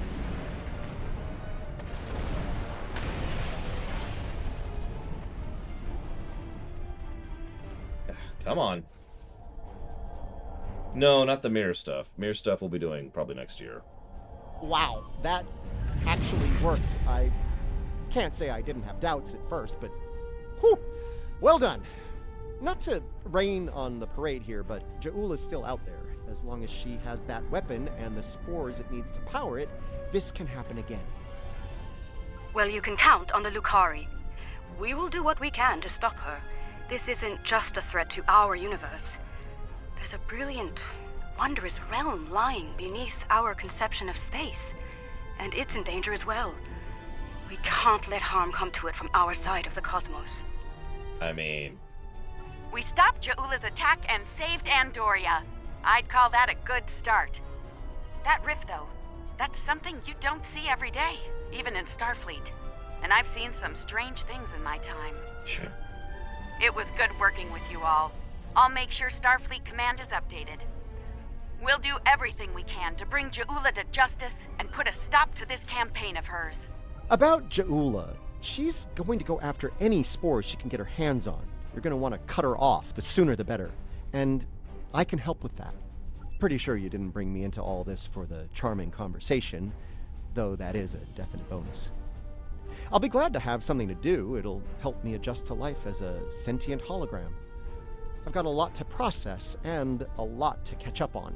I'm so glad we created life so we could cross a bridge. That might be the understatement of the 25th century. Short term, I'll start putting together a list of known spore colonies. We need to keep an eye on those. If we're lucky, we'll catch Ja'ula before something like this happens again. The best kind of bridge crossing ability. Why do I exist, Master? Okay, so let me think about this.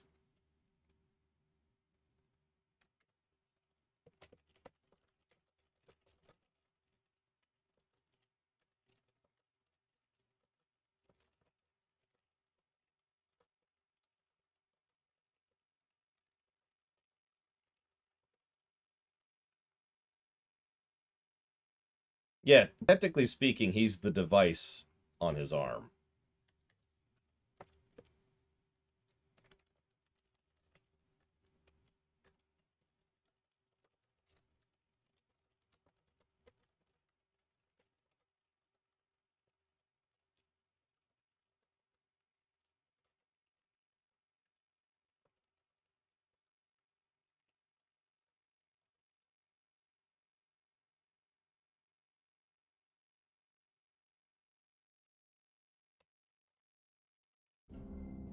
What was the name of that quest? What an extraordinary series of events. The mycelial network will be of great interest to the Lucari, I can assure you. Our own astromycologists will want to study it as soon as possible. I do hope the Alliance is able to put a swift end to Ja'ula's campaign. The thought of her using spores as part of a weapon, it's unsettling. If she's able to perfect that technology, no one will be safe from her wrath. Finally, please send my regards to Commander Stamets. It was such a pleasure to work with him, and I do wish him the best as he explores the galaxy in our time. I feel like I've just been replaced.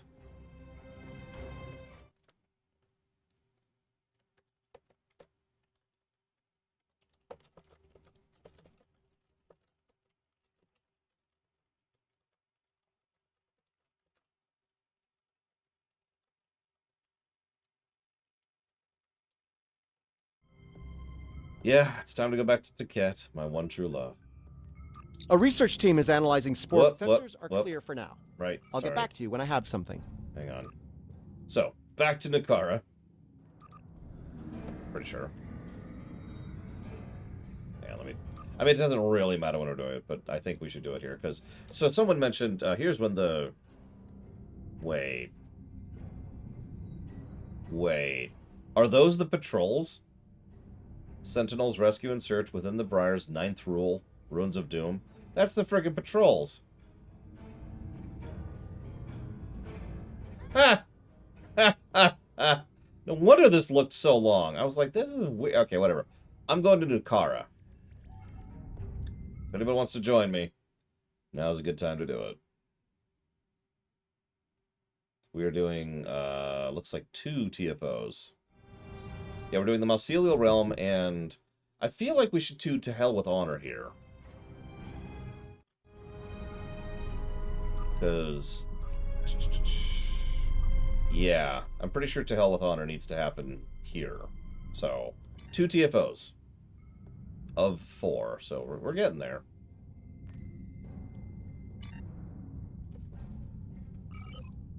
Where am I? Oh, jeez, this is taking a while. Let's go!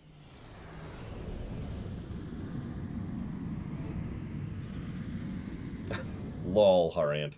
Look up Doctor's orders. It's a lore bad. I prefer lore goods, myself.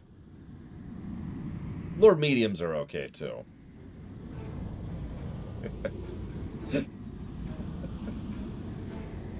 Right, that would be just such a simple way to describe it, right? What'd you think of the movie? It was a movie bad. Huh. You want to get dinner?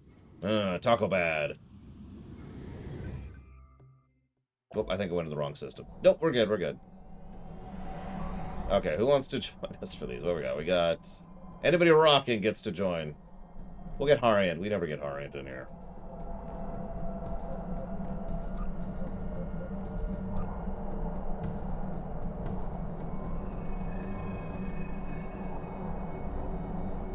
Gotta get the best emote of the game here. Very important. Anybody else?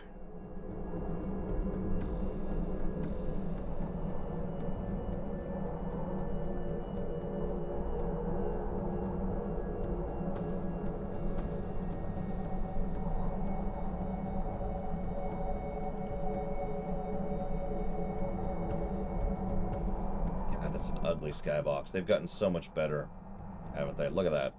Look at that. That's crap. That's PlayStation 1 textures. Ugh. Maybe PS2. It's Heel Rock. You get it from doing one of the missions in the Gamma arc. I forget which one. Oh, I see someone rocking. Oh, they're already in the group.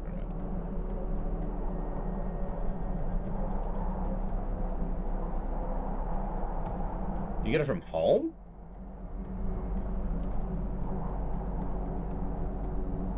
Aw. Don't worry, Evo. You'll be better soon. Then, at long last, you will have the sushi you desire. I thought it was...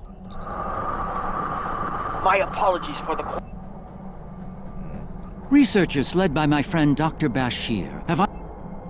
Empersa, the homeworld of the Founders, What do you know? is under attack by the It is actually home. That's weird.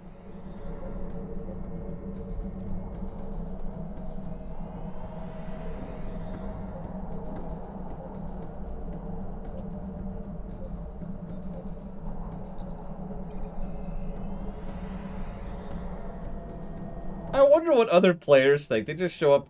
There's just these 4 officers just doing the rock thing. Like, da da da da da.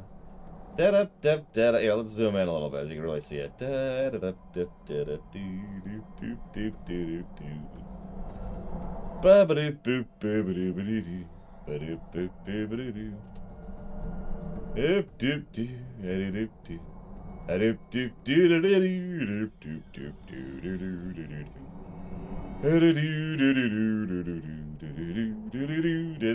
do do. Who's oh, that's Yada. Where's the invite?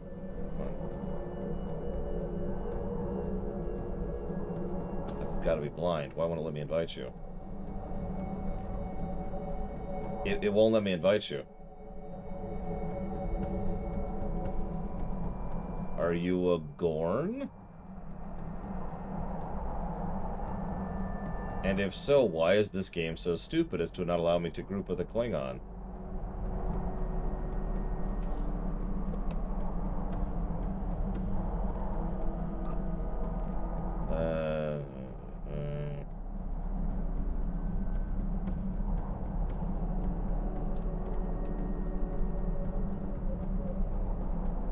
Oh, they have to allow an invite. Okay. Allow me to invite you, Yada. Yeah, I'm not doing that work. I'm not messing with that nonsense.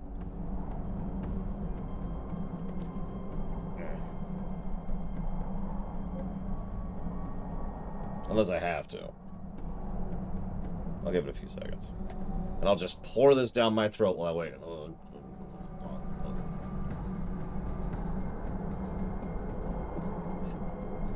You can tell I'm a bit loopy. I'm actually tired is what I am. Because something about watching 4 Starfleet admirals just rocking their heels like this is just hysterical to me.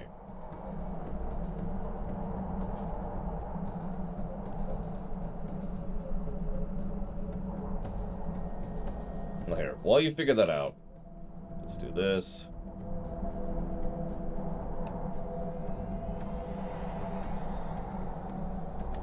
And do the first one, because we got 2. So yeah, let's do this one.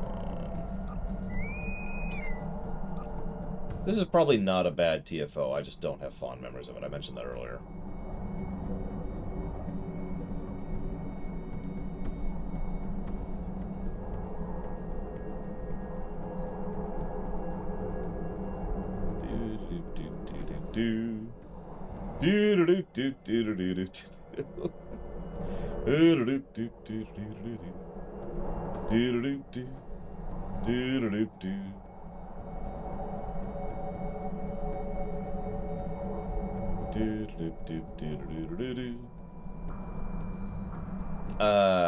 That would be the Federation Council. They're the ones who dictate policy, pretty much give all the orders to Starfleet, and give all the orders. But ironically, to my knowledge, the Federation Council is never actually shown on camera. They're referenced constantly, though. To all true Klingon vessels. So you like this song, right? Heed my call to battle. A House Mokai fleet has assembled at the Beta Lancol shipyards. Destroy the treacherous curs before they can flee to the shadows. My god, this ship is too big. Look how much bigger this thing is than a Sovereign. Yeah, we see the President, but the President isn't the leader of the Federation. Yeah, the Sovereign's a pretty big ship, too, and it's just... Ugh. Anyways. That could be Lunaruth. And maybe they just like referencing them periodically. No, it's not just you, Warp Core. Destroy the Mokai vessels before they can power up. So there's a billion turrets. You see all those red dots on my minimap? There's turrets everywhere. And one of the things I have a bad habit of doing is targeting them instead of my actual targets, like I've already done twice now. When they are destroyed. Ah, that smell of deuterium in the morning is most pleasing. Filthy Takek! You will die here on this life. Move to Shipyard Beta before the Mokai can escape.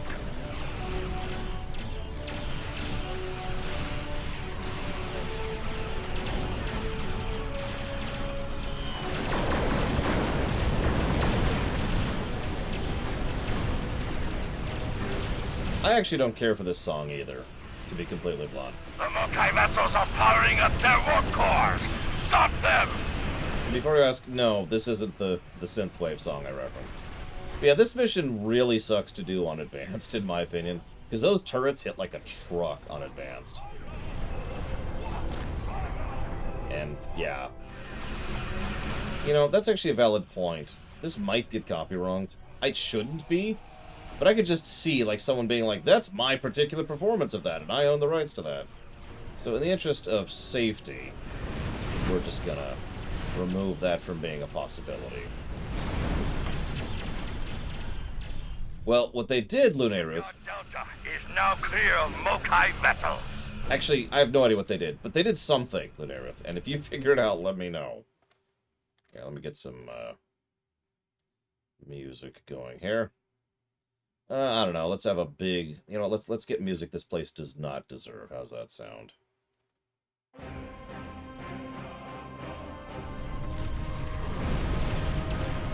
I'm dying.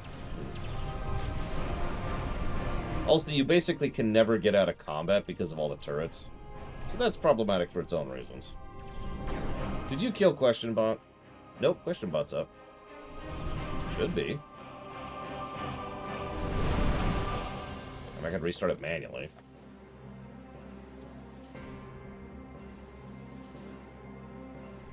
Anyways, I'm dead.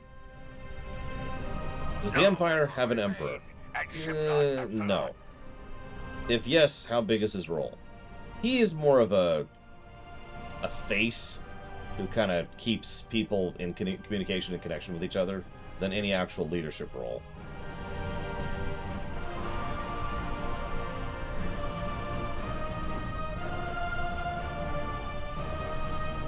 One time I was doing this particular mission, and just for fun, I decided to kill every turret in the map. I got about a third of the way through before I got bored, because there's just so many of them. That was the last vessel at Shipyard Gamma.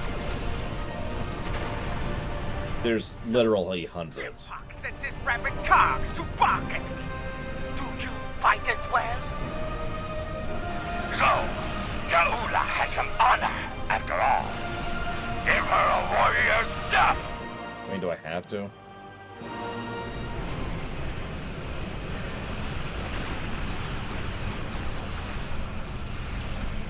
And an Emperor. And he face-tanked an Iconian. Lol. Not what she was asking, but lol. Oh yeah, I guess we killed the Lucara. For I believe the third time now?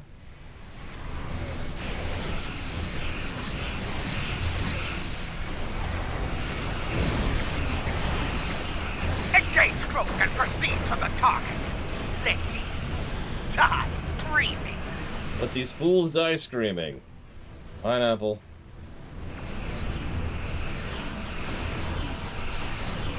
I'll tear this moon in half! Fire the weapon! I'll tear this moon in half.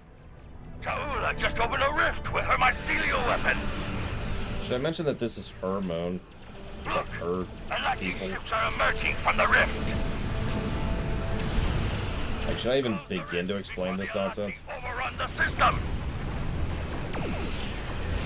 The mycelial rift draws energy from the nearby reactor. Destroy it. Be advised. The reactors have a blast radius. Agreed, Jump Garage.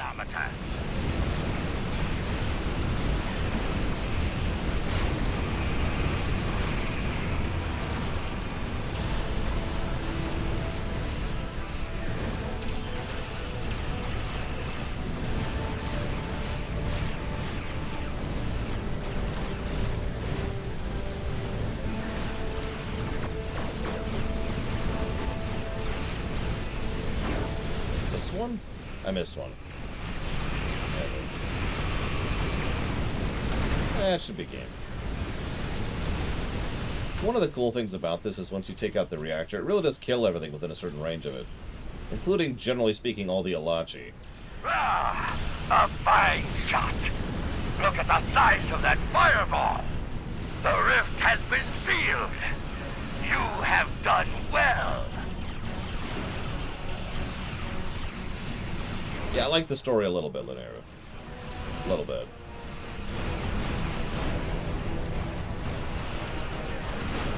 So I suppose I should actually answer your question. So you're asking how they made Stamets. So, an echo of Stamets' memories was left in the mycelial realm after the events of Star Trek Discovery. We then took his hologram, based on his records and his... Increase power and fire the weapon again! And the data we had on him on our ships, combined it with those memories to make a clone of him, effectively. It's feeding the rift. Destroy it! Now, if you're asking how we accomplished that, more quantum.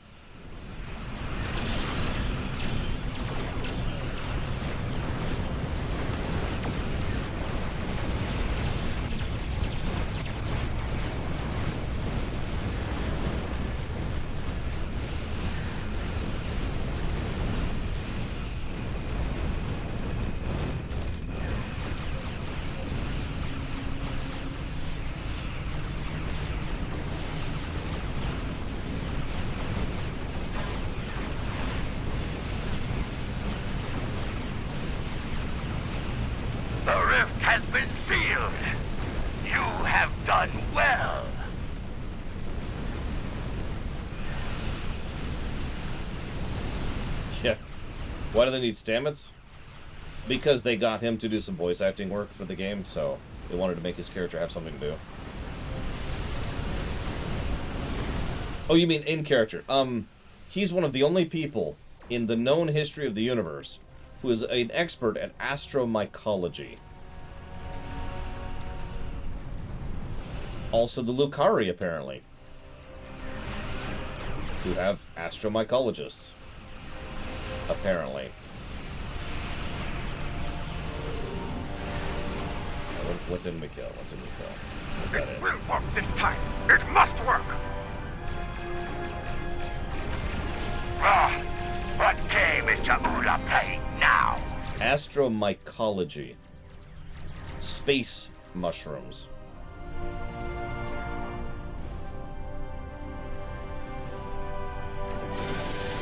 I'm not making that up.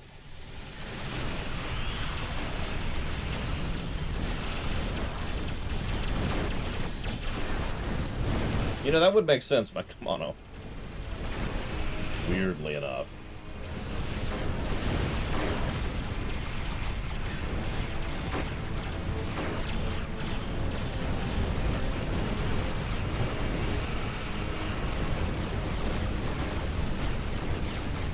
Listen, we all know that mushrooms secretly connect all reality everywhere, across all dimensions.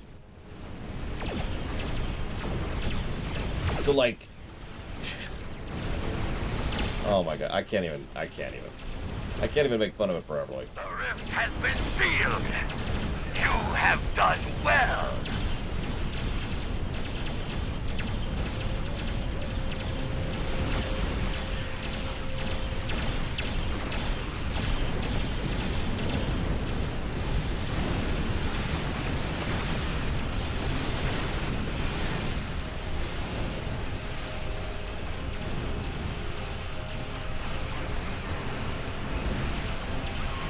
Why is this ship living? Am I bugged? Does that ship not exist? I don't think that ship exists. Or that one.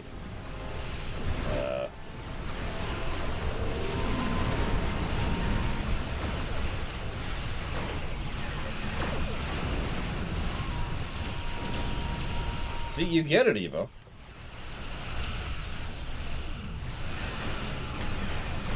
Yeah, like I said, the existence of the mycelial realm doesn't really bother me. The way they use it absolutely does. Success! Let our enemies tremble, for this move will be their tomb. Only attackers like you would use Alachi to fight their battles, Jahula. Doshoga! Set course for the fallback zone! Maximum warp! Kiyah! We need to close this rift before we can pursue Jahula. In case you missed that, Jahula just ran again. She does that from literally every battle.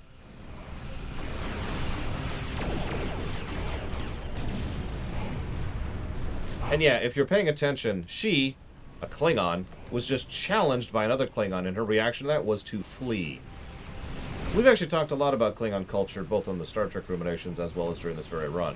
So even someone with a passing cursory knowledge of this should be able to tell that's not cool, and should honestly probably get her first officer or anybody else on the bridge to challenge her to a fight to the death for failing to respond to that challenge.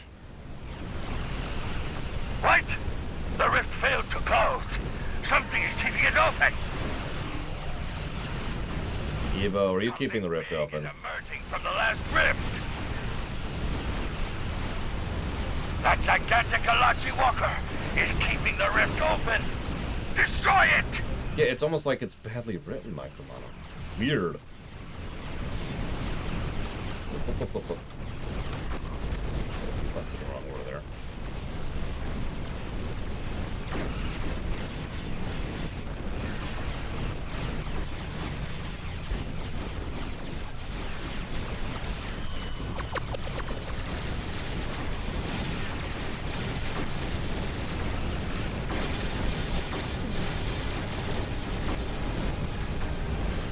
Damn it, Lunarith. I knew it. You're actually the one working for Jahula, aren't you? How could you betray us like this?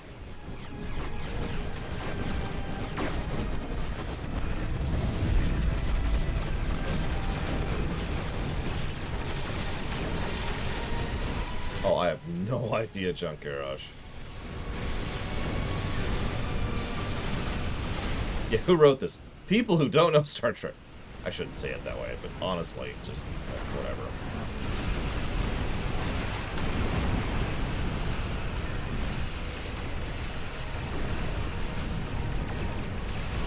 You sealed the last rift. Well done. We did it. Get me out of here.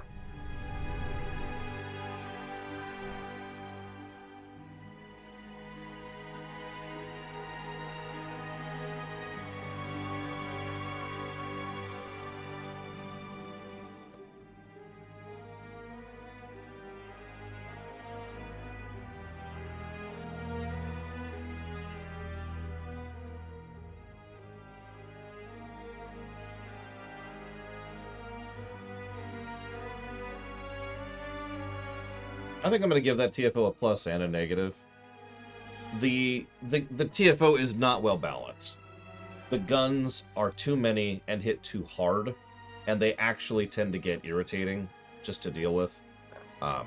And the fact that you have to clear the Alachi from an area honestly just drags the whole thing down, when otherwise it could be a decently paced TFO. But it's also good. I do like the initial section of taking out the ships at the starbase. I do like the spreading out of the areas and trying to knock out the reactors, knock out the power generators, knock out the reactors, to knock out the nearby enemies. And so there's some good stuff there too.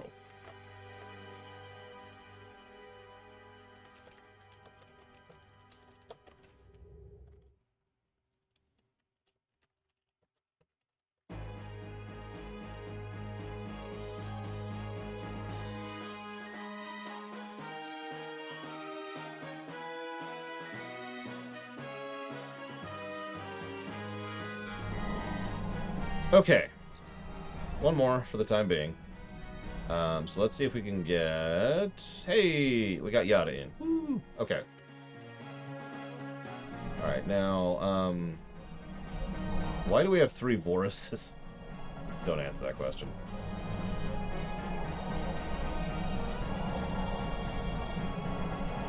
We'll grab you two.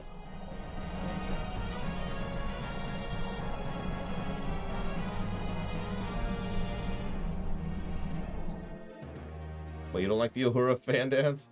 Alright, so this one's Mycelial Realm. There. Speaking of hell. I don't know how good or bad this one is. I think I've done this one once. So...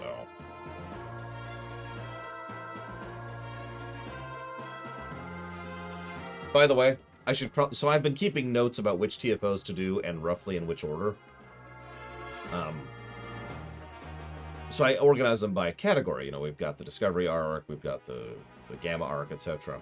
The next and final arc we'll be doing, I have listed under Klingon Stupid.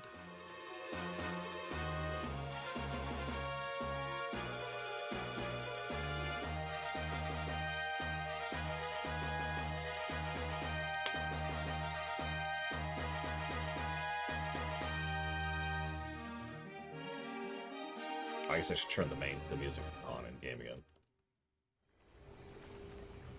Alright, here's the problem. House Mokai has seeded EM dart probes in the mycelial network. They're radiating EM fields that cause wild, corrupted growth. Well, that sounds familiar. Looks like the Mokai want to harvest mutated spores for use in their superweapon. The Synth Mars?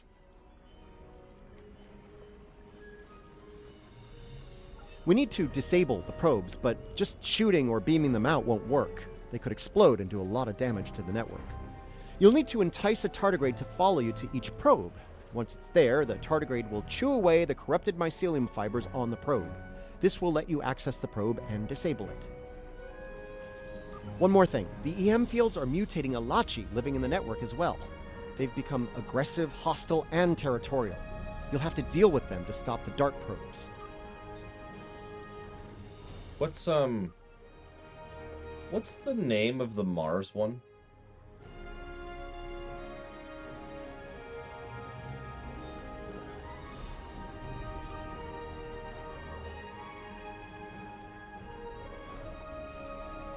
Oh, it's actually called Synthwave? So why isn't it here?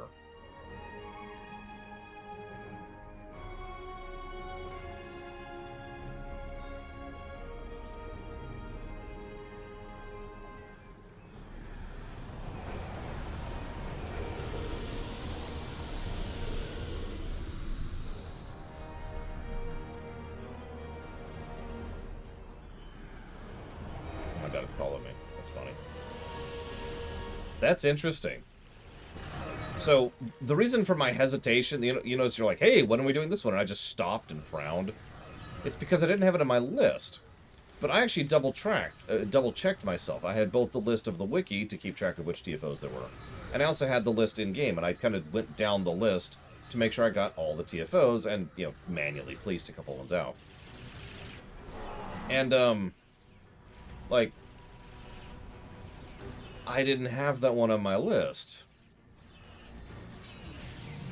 I guess that's why, is because I literally can't do it. That's all the probes on this island. Time to move to the next one.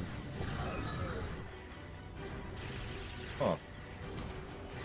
Well, I guess we won't actually be doing a First Contact event and the Defense of Mars. Sorry.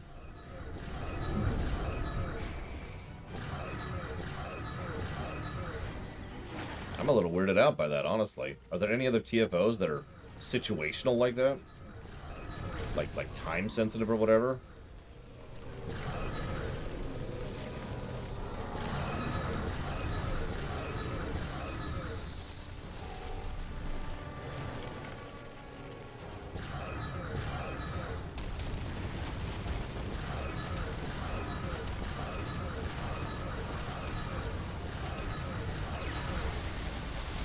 I don't think I even did the Halloween one last year. In fact, I know I didn't, because I wasn't back to the game yet.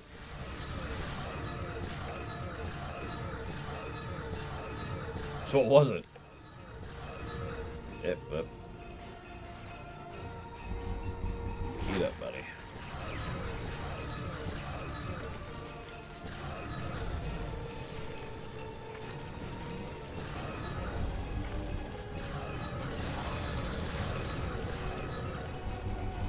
Ironically, thanks to the rules we've established, and which I believe in still to this day, timed stuff like that, event stuff, we discount from these reviews.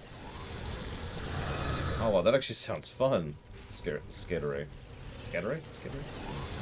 Either way. Tardigrade did their part, now it's your turn. Disable actually never done that one. Huh.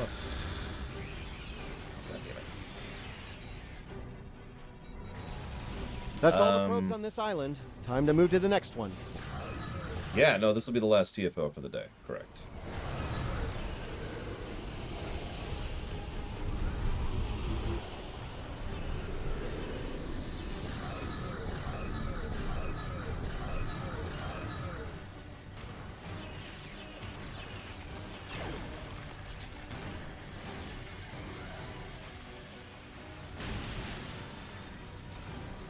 Ah!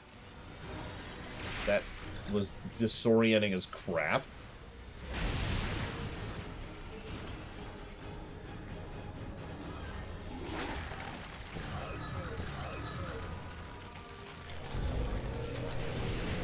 Now remember, we need to keep them out of the mycelial realm, because we don't want people stomping in here and trying to do damage to the Elachi. That's why we have to keep this out of Alliance hands.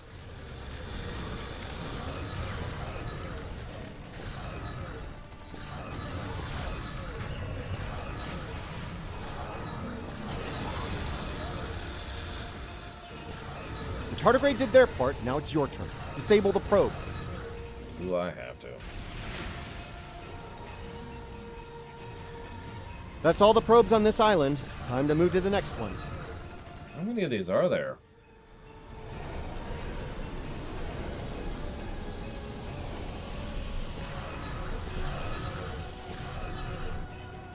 Interesting warp core.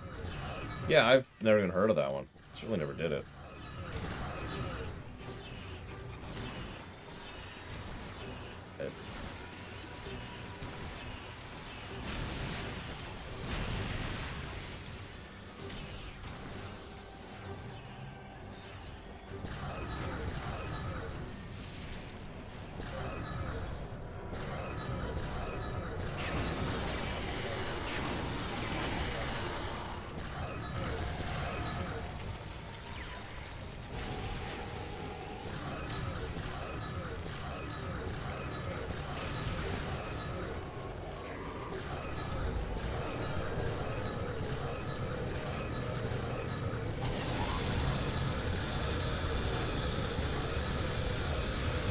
Secretly, it was Tyron all along. It makes sense if you think about it. The Tardigrade did their part, now it's your turn. Disable the probe.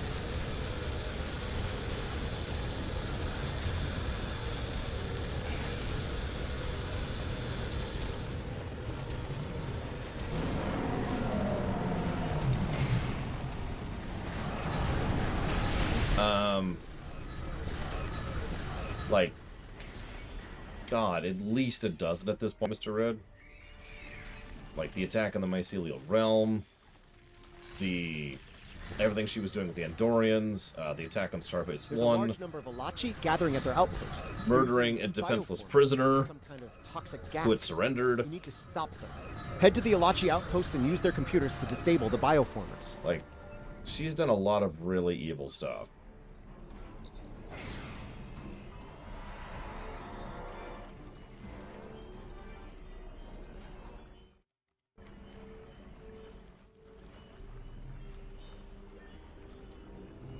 Console Beta unlocked. Console Alpha unlocked. Okay, I like that Elachi voice.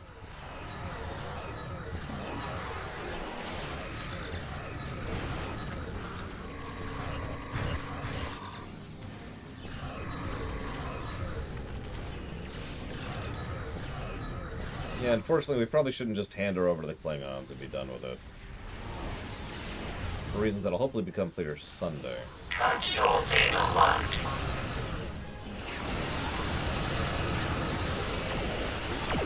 Console Alpha locked.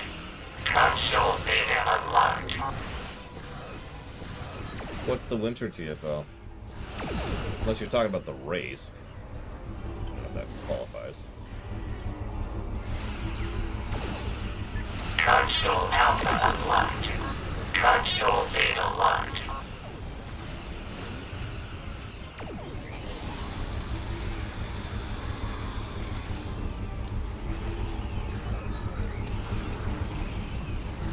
The Elachi captains are done. Take the consoles offline. Console Beta unlocked. One console's down, one to go. Console Alpha locked.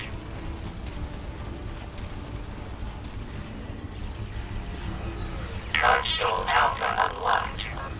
Oh my god. That takes care of the consoles. Nice work. We did it. Nicely done. The network is safe. For now, at least. We're hoping the Alachi will settle down now that the dart probes have been dealt with. Ja'ula isn't going to give this up easily. She may try something like this again soon. Best we can do is monitor the hotspots and deal with it if it happens. Until then, you're good to go. We're ready to beam you back at any time. Sure.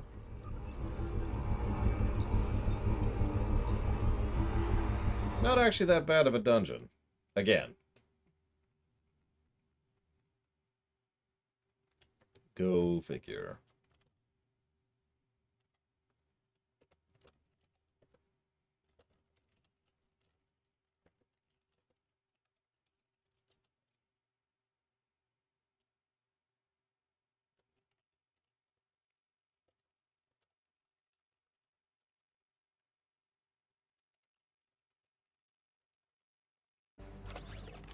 Thank you again, everyone, for joining me. I do always appreciate you.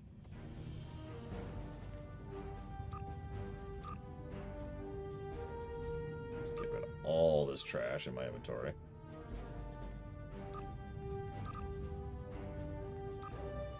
What time is it? We got some time. We got some time.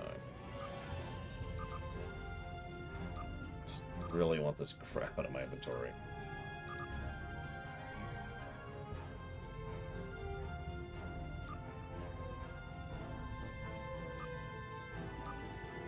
Okay, so let's smash these patrols out, shall we?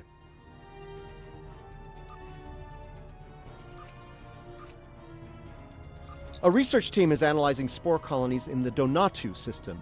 Their facilities are on a small moon there, but it's practically defenseless. Considering recent events, the Alliance wants to change that, and soon. They want us to go to Donatu and deploy defense satellites in orbit around the moon. I'm stuck in the star. Hopefully that will discourage anyone looking to harass the researchers or steal the spores.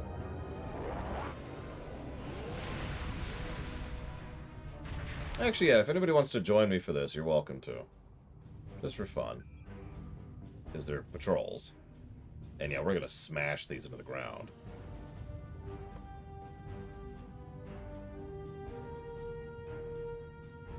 Just ping me if you want to join. Let's do it that way. Make it nice and simple.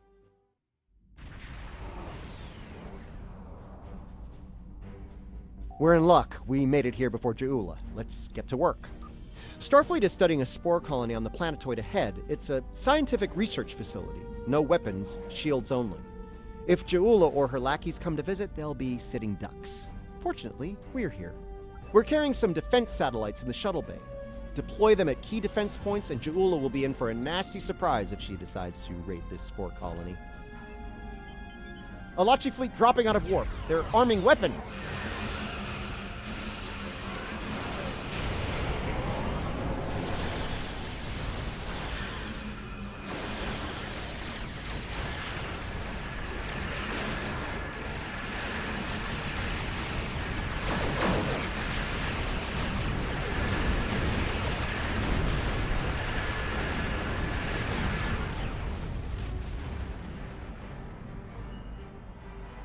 Okay, let's have a look.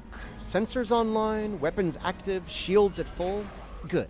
Defense Satellite Alpha is open and ready for business. May it never fire a shot. We've got more work to do here. Let's get the next satellite in place.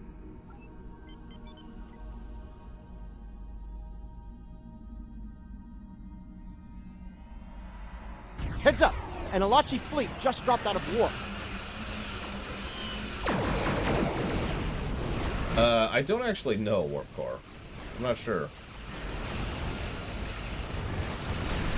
I'm just listening to him talk, so that's kind of the guideline, I suppose. Knew this was too good to be true. Let's get Satellite Gamma online while we can.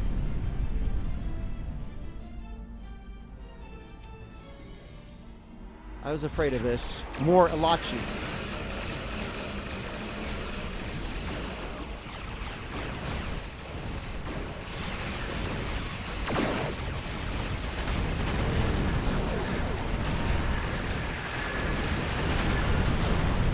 All right, we have one satellite left to deploy. Let's get to work.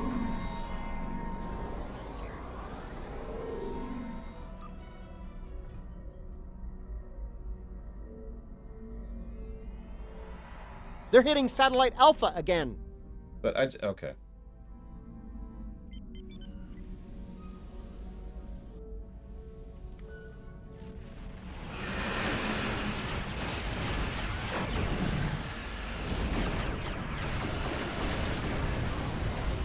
Another Alachi fleet. They're going after Satellite Delta. I mean, these patrols are actually very lucrative. So you know how recently there was that thing where if you max out a Klingon, you can access Klingon ships in the Federation? Well, I did that in like 3 of these patrols. From 60 to 65. Or I think it was actually 50 to 65 or whatever. It was a huge amount of experience. Like, these are actually really lucrative. Gamma. Looks like an Alachi flagship. And yeah, as a consequence, if you want to level a ship, these new patrols are a really good way to do it because of how much experience they give.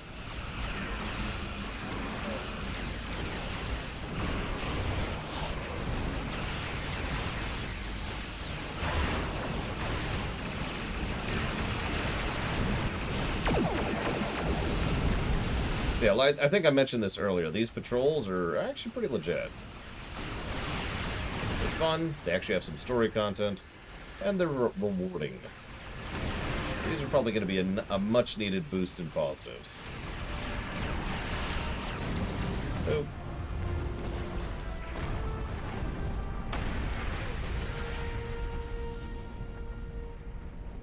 Getting lots of good data coming in from the satellites. Looks like they're green across the board. Donatu Station sends their regards. There's a few dozen people down there who will sleep a little easier tonight thanks to our efforts. The Alachi, the Ferengi, the Orions, and hey, let's not forget about Ja'ula. Anyone tries to make a play for the Spore Colony, they're gonna regret it. But I digress. As much as I'd like to stick around and see what the researchers are up to, there's more work to be done. Too true.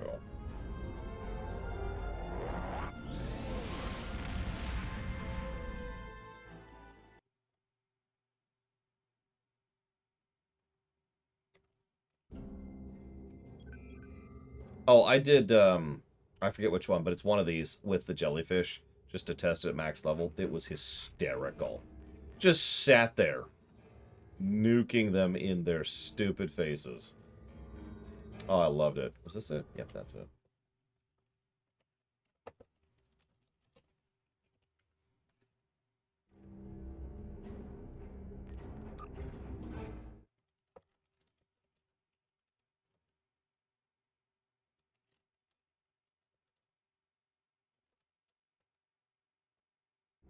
Next, rescue and search. I'm picking up a distress signal from the Kern system. Kumarke's there with the Lukari research group. They were studying spore colonies in that system, but now I'm thinking they're fighting for their lives against House Mokai. We should give the Lukari a hand while we can.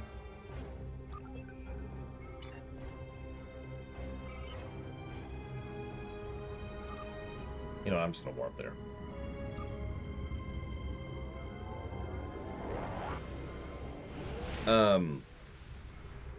Yeah, what is my tag?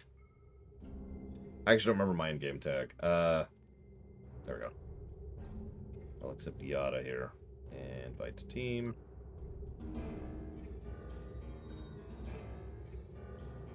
Why is it... what? That's the wrong thing. Or is it? What the hell is downfall? Why is it asking me to do it? Do not begin downfall.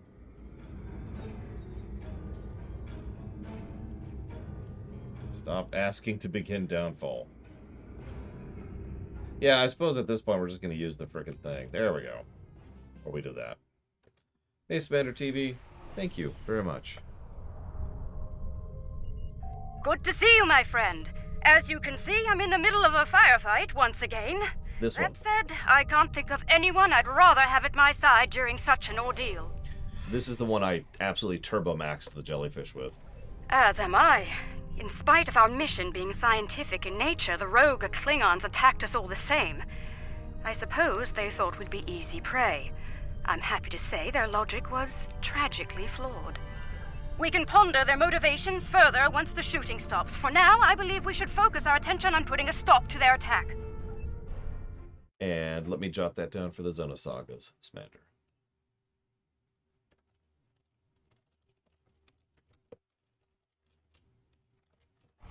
Okay, let's kill some Mokai again.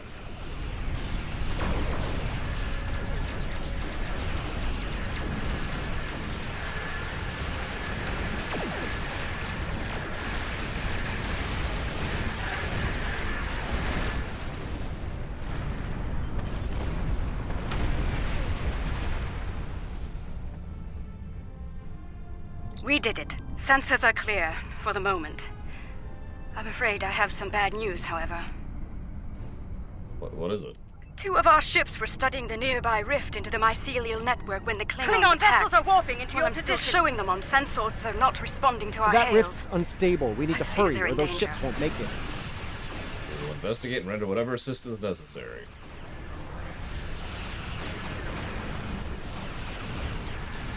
This is a fun one, although I actually like one of the other patrols the best of this particular bundle, personally.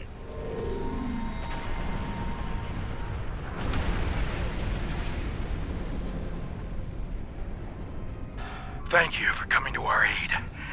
Some sort of energy surge erupted from the rift and hit us. We lost main power, sensors, everything. If you arrived a few minutes later, it would have been over for all of us. Needless to say, any assistance you can offer us now will be greatly appreciated. So, I'm gonna go ahead and tell you something now. Truly, the blessings of Lucar are upon us this day. Thank you. Our sister ship was hit by the energy surge as well.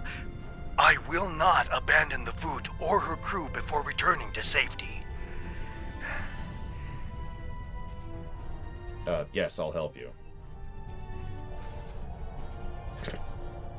Our systems are coming back online nicely. My thanks to you and your crew. At the risk of looking impatient, may I suggest we move to safer surroundings? There's no telling when this rift will surge once more, and then all 3 of our ships will be stuck like Gretloons in a snare strip. Right. Under the circumstances, I think it'd be a good idea to use what we've learned so far and close the rift up while we can. The longer it stays open, the more chances we have of pissing off the Alachi, or the Jasep, or a roving tardigrade. You see where I'm going with this? Okay. If you feel that's for the best, well, so be it. We'll watch your back while you make that happen. That's one less rift to worry about. Let's regroup with Kumarke. So, the Bad ninth... news, I'm afraid. Klingons are approaching our position. So the 9th rule has a random enemy each time. So, I want to go ahead and kind of start like a mini betting pool. Who do you think is going to be after Madron this time? It's a huge... Oh, hey, they finally did the super engine overload ability, which I hate. God, that put me 25 clicks away. But yeah, I like to play a little fun guessing game of who is it this time. But yeah, you just sit right here with the jellyfish. And in jellyfish form, this thing that they keep doing to me, which forces my engines into overdrive, doesn't actually do much to me. By the way, I hate that ability. It's not just irritating because it takes control away from your thing. It actually literally just wastes your time.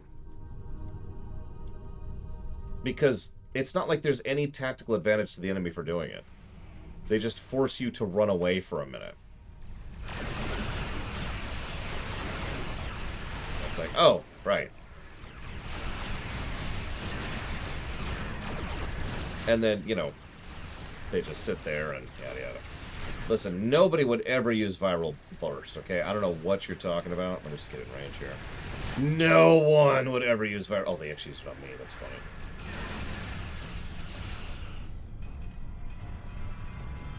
Yep. Yep. Wow, 30. That's a new record, I think.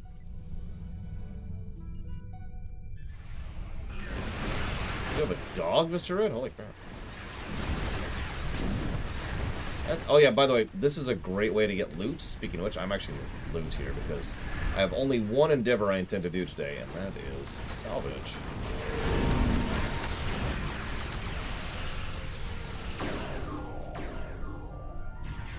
Back in a minute. Every time Pax and I do this, it's just like, back in a minute. Taking an AFK break.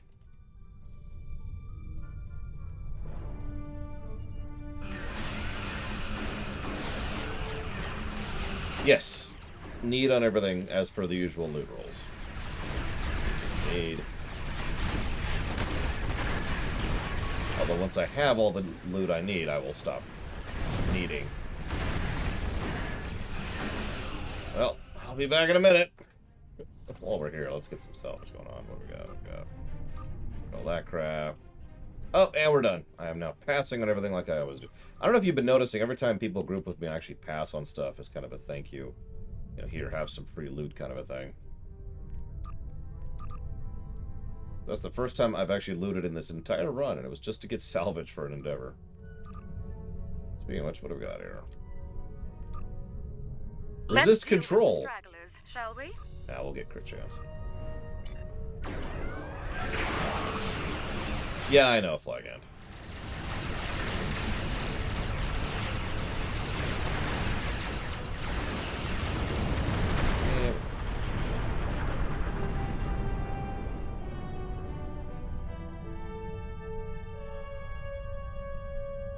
I think that was the last of them. It appears Ja'ula and her forces have been stopped once again. Though she is quite determined, they may well return here to pursue their mischief once more. Indeed. In the meantime, we'll remain here to complete our research. Safe travels to you. You too.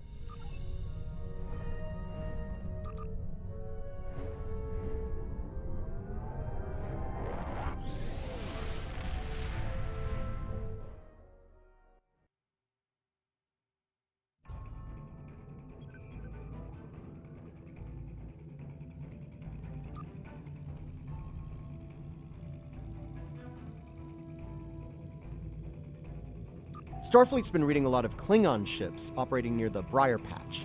Normally, I wouldn't be too concerned, but there's a spore colony in there. If any of those Klingon ships belong to House Mokai, then Ja'ula might have a harvesting operation in there too. Dangerous as it is, I think we need to go see what's going on inside the Briar Patch. Okay. And yeah, we'll just do this one this time. Need to check something anyways. Yep, that's what I thought. Okay, cool. There it is. I don't think we're going to reach the morality thing. We've only got an hour left. Has anything good ever come from the Briar Patch?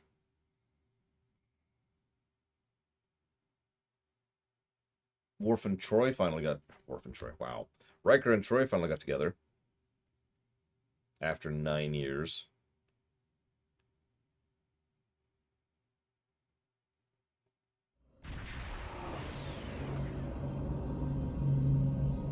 I'm picking up signals from automated harvester units. It's Mokai Tech. They're processing spores here. Looks like they've placed the harvesters on several asteroids. We need to shut those down now. Okay. I'm picking up a lot of Metreon gas pockets out there, too. If we get into a fight, watch your fire around them. One hit can set one of them off, and the resulting explosion could be deadly, even to a starship. Uh-huh. Oh no, I set one off! Will come after us after we take out their tech. Stay sharp. I just keep setting them off. Oh god, Stamets, I'm so sorry. I didn't mean to.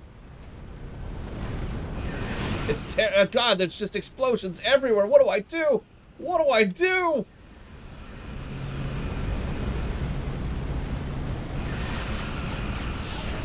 From when, Linnea? Like at what point in history did that come from? Shutting that thing down will be easy enough, but I'm concerned about the radiation it's been emitting into the spores. I'd like to neutralize that before taking the harvester tech offline, if you don't mind. Letting it linger could lead to serious side effects within the mycelial network. Ah, so modern. Interesting. Yeah, I guess. You don't belong in this world. Alright, killed all the gas. Whew. Now I should probably go actually do the mission. Watch it! Mokai attack ships just dropped out of smoke!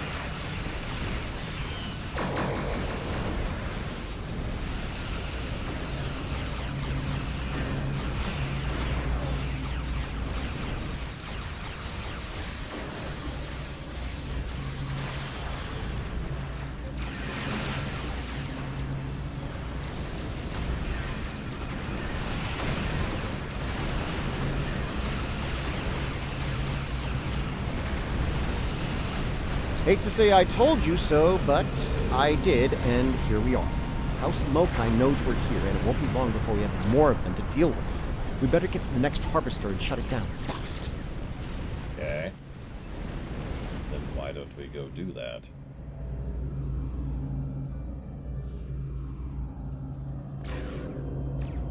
That was fast. Predictable, but fast. There's a chance we'll finish it Sunday, Mr. Red.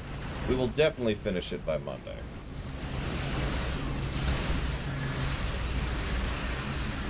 But we're staring at the end here.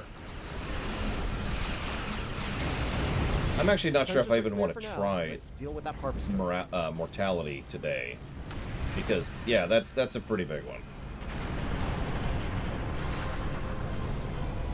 Yes, as a fresh reminder, we will not be streaming tomorrow, but we will be streaming Sunday.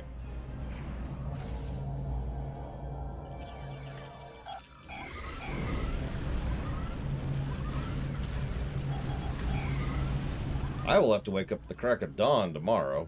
I'm not looking forward to that.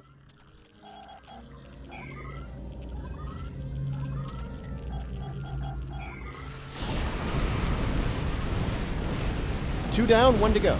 Hope we can deal with it before Ja'ula sends more of her friends to make sure we don't. We'll be fine. Klingons. A lot more Klingons. We're in trouble. We are? Wow, that's news to me. Alliance vessels, we are here to assist you.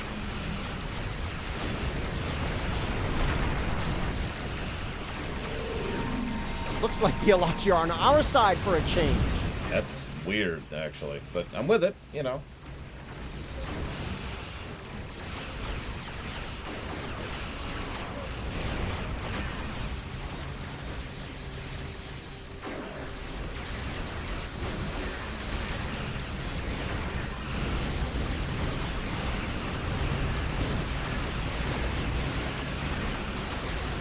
Honestly, yeah, it's kind of overstayed its welcome, but whatever, you know.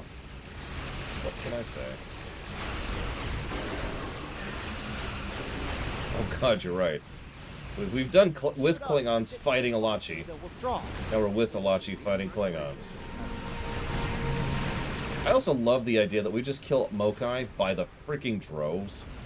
And yet there's always more of them, which I don't really question when it comes to, like, the Klingon Empire. But not that many Mokai were brought forward into the future, you know? So where did all these yahoos come from?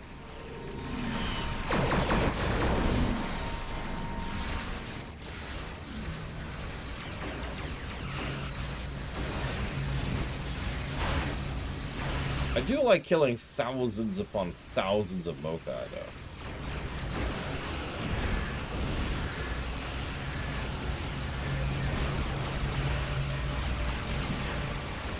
Something really satisfying about it, you know what I mean?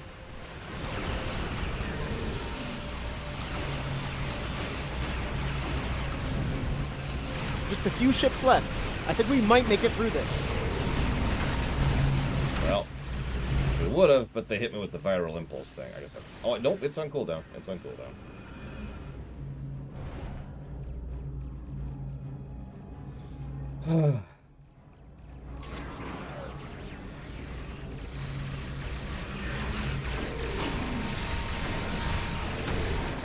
I'm gonna write down some notes really quick while we're doing this.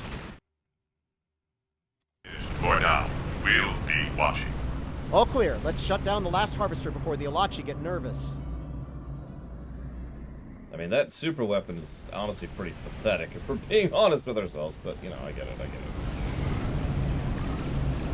It's really pathetic except for the fact that it can kill all life in all of the multiverse.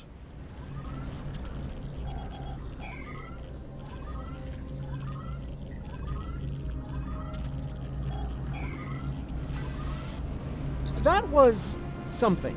Still debating whether it was terrifying or gratifying or both, but it was something. We'll want to keep an eye on this system until the whole Ja'ula situation is dealt with. I wouldn't put it past her to send more ships and more harvesters once she thinks the coast is clear. Right.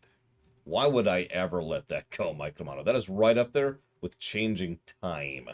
Or, sorry, math. We need to change math.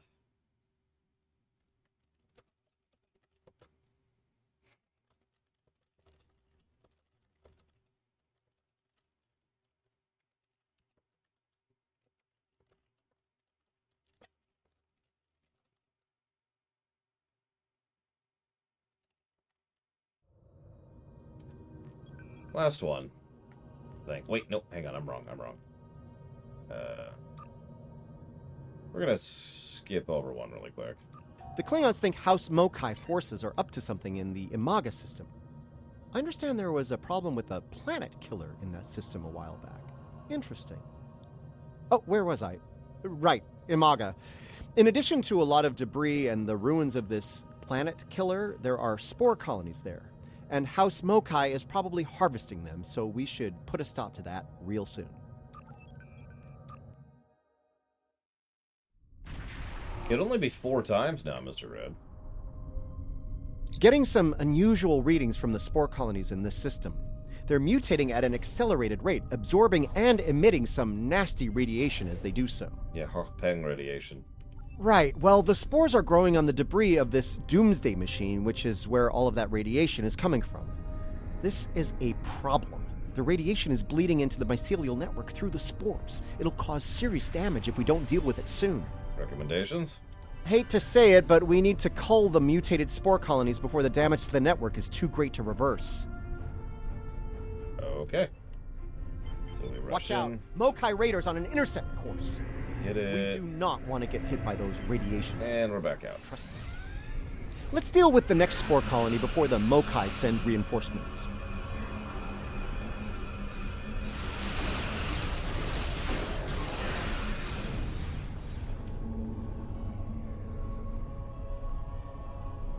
Wait, really? You would have think someone would have done something about the debris of the Doomsday device. Or studied it, you know? You can't tell me nobody in both the Federation and the Klingon Empire have no interest in where this thing came from, right?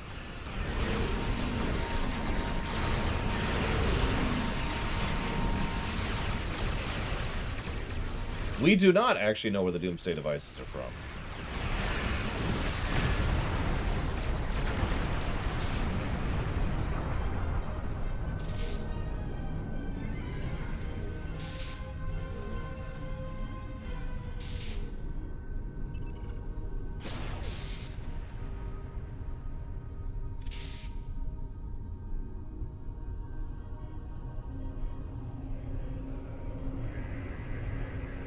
Colony neutralized. Let's head toward the next one. That's actually a good point, Mike Mokai Kamano. ships on long-range sensors. We're about to have company. I used to run several Neutronium consoles, just as part of my regular build.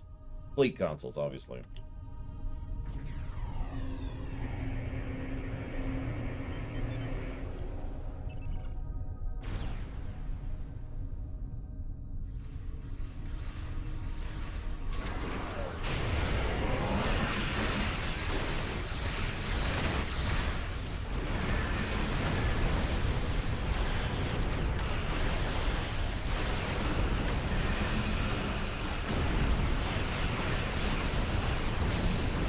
Where do they have all the ships?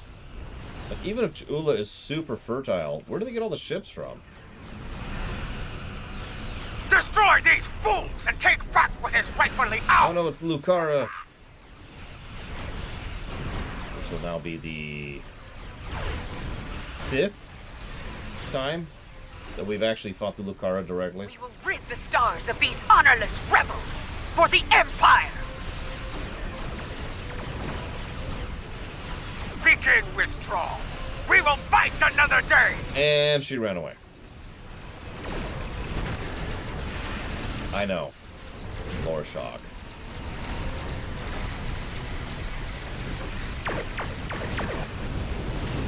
Glad the newest Klingon arrivals are on our side. Yeah, well, we got some history. Yeah, that was literal seconds. Just whatever.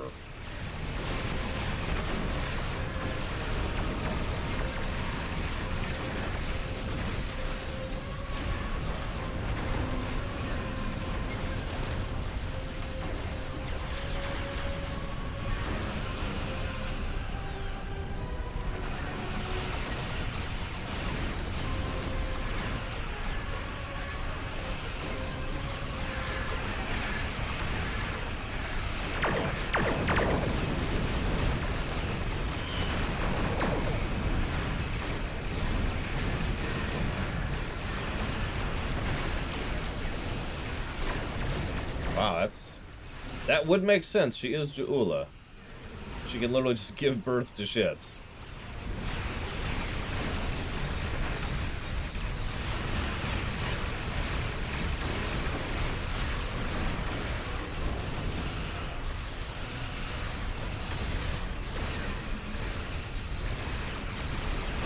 I'm trying not to make a joke about the kind of... The rebels are breaking! Let us dispose of this Bakhtak and be done with it! Of the quality of companionship that Ja'ula is willing to accept into her bedchamber, but let's leave that one out.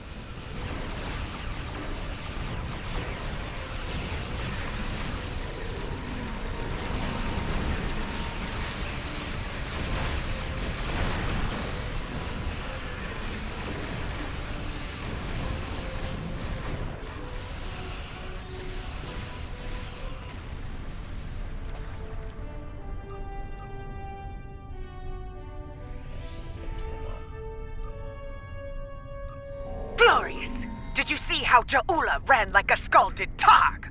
She is not Klingon, and a disgrace to the memory of her honorable brother. We shall remain vigilant. If the coward Ja'ula shows her hideous face here again, I will finish what we started here this day.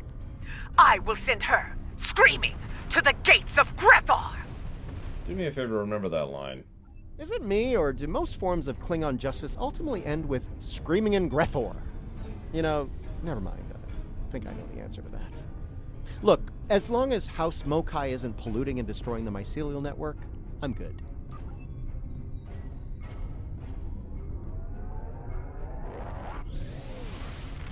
So,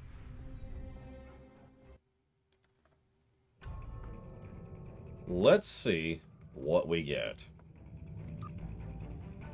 for the 9th rule. There's a Starfleet distress signal coming from the Kinger system. The USS Birmingham was investigating pirate activity in the area while on patrol. There's a large concentration of spore colonies in that system. If pirates are in the spore business now, we have a new problem to deal with. We better see what's going on there. Pirates, it's hairy mud all over again.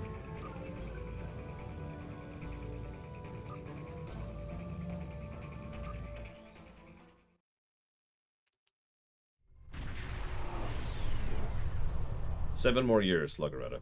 Looks like there was a fight here recently. I'm not picking up any House Mokai ships on the sensors, though. If they're here, they're under cloak. You're getting a hail from the Birmingham. Good to see you. Admiral Cabret, at your service. As you can see, we're dealing with an unexpected breakout of hostilities here. What happened? We came here to determine the status of a rather unusual variety of spore. As we were getting our bearings, a Ferengi marauder dropped out of cloak and unleashed hell. I'm sorry, a Ferengi who had a cloak? Afraid so. Fortunately, the Carter and Shurgat were able to respond before the Ferengi finished us off. Once they arrived, the Daemon pursued the better part of Valor and went back under cloak. Now that you're here, I believe the Ferengi will cut and run, assuming they're still out there hiding. Odds aren't in their favor. Sorry to interrupt, but I'm reading low-level radiation coming from a nearby asteroid. I think your Ferengi is out there harvesting spores, Admiral. Okay. Take the Carter and Shergat with you. The Ferengi will think twice about attacking a group of ships, and you might be able to put an end to all this without firing a shot. The Carter is ready to assist you. Thank you, Trafin. Lead the way, and the Shergat will follow. I will put that Reading down. a single Ferengi vessel, Marauder class. They've decloaked. Towards the Metroid block.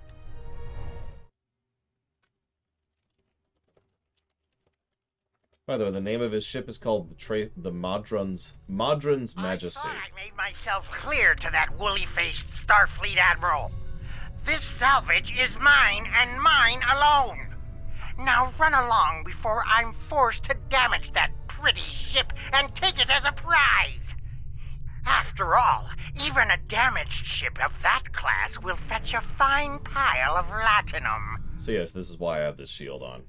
I think you're overestimating your chances a little bit there, Modron. That's what you get for doing your own thinking, friend. Allow me to show you the error of your ways. Okay. Leave enough of their ships for salvage. I'll be under cloak.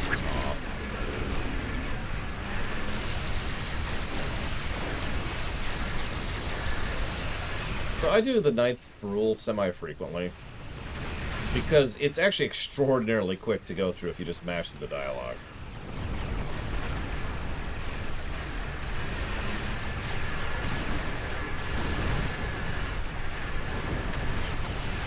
And lucrative and fun and yada yada yada.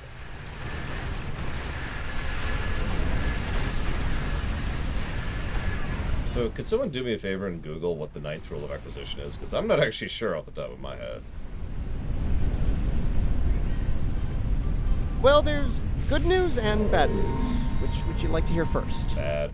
Bad news, the Ferengi managed to harvest a spore colony from the asteroid before we arrived.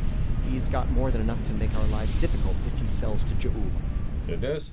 The Ferengi ship just dropped out of Cloak, and by the look of things, they're suffering a full propulsion system breakdown. No impulse, no warp, thrusters only. So, how do you feel about taking those spores off their hands? Yeah, I like that idea.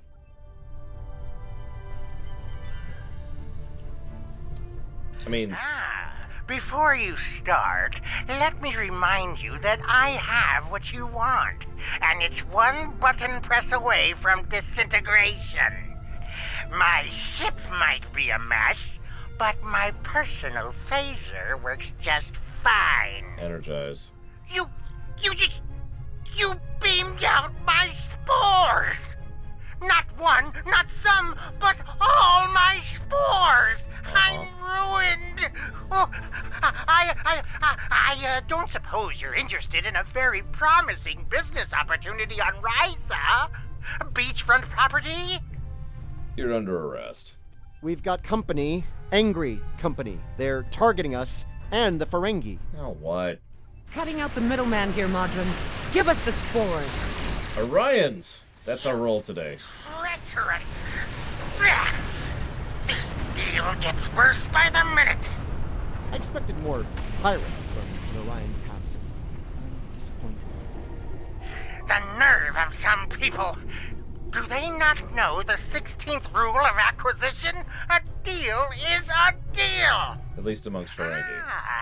But you're not a barbarian like those... Never mind. You've got class, I can tell. Thanks, but you're still under arrest. Now, don't be so hasty, my classy, well-armed friend. Before you haul me off, let me tempt you with a one-of-a-kind offer. That Ryzian timeshare I mentioned earlier, plus a full barrel of Tranya. 2386 vintage. That's easily worth my weight in latinum. No, it isn't. Ops, get a tractor beam on them.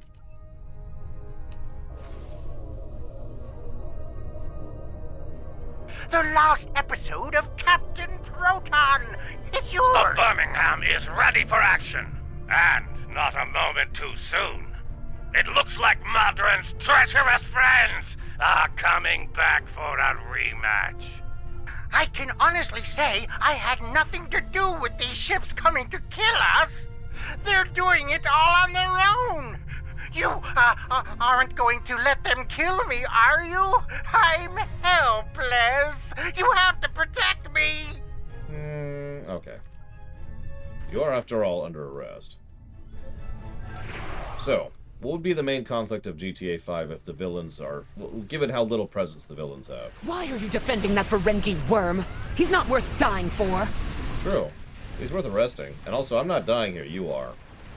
By the thousands. So maybe you should reconsider your position, lady. Anyways.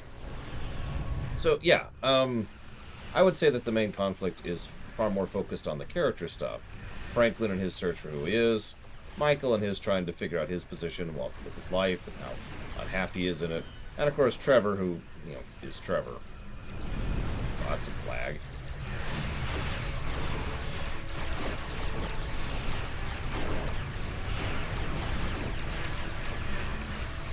I'm fine with, you know, not killing Modron here. I'm also fine with killing thousands and thousands of Orions, so... It's kind of a win-win, really.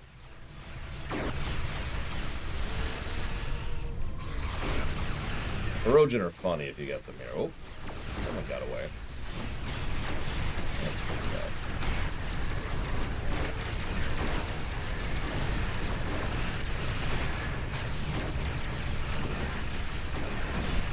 This is another excellent mission to bring the jellyfish to, by the way.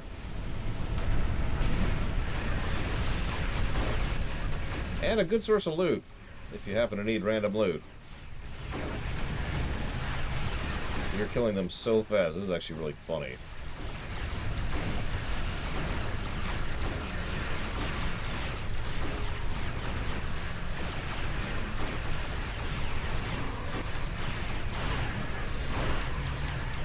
Or if you need to level a ship. Yep.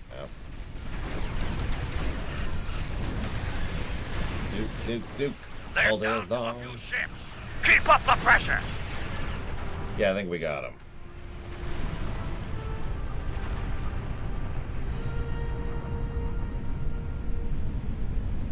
Well fought indeed. They'll think twice about coming after us again. I'll let Alliance Command know what happened here today. If Ja'ula or any of Modron's friends try to harvest the spores in this system, we'll make sure they have a nice welcoming party waiting for them. And Modron?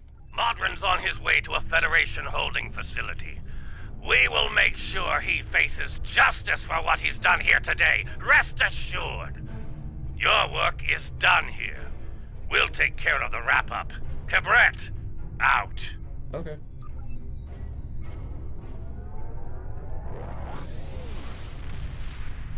And also all three of them with each other, Sluggeretta, don't forget, because they each have their own interpersonal dynamics.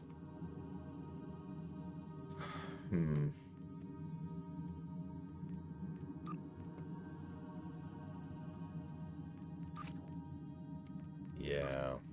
So I hate to do this, but I think I'm actually going to chop off early. There's no way we're going to get anywhere in Measure of Morality, even Part 1. Never mind Part 2. I'd rather do those in a bundle anyways. So as a reminder, there will be no stream tomorrow, but Sunday at 9 a.m. Eastern Standard Time, we'll go ahead and continue with Measure of Morality. Bragwin, could you invite Warpcore to the Discord, please? No, you are correct, Ross. And otherwise, I'll see you all Sunday. Hopefully for the conclusion.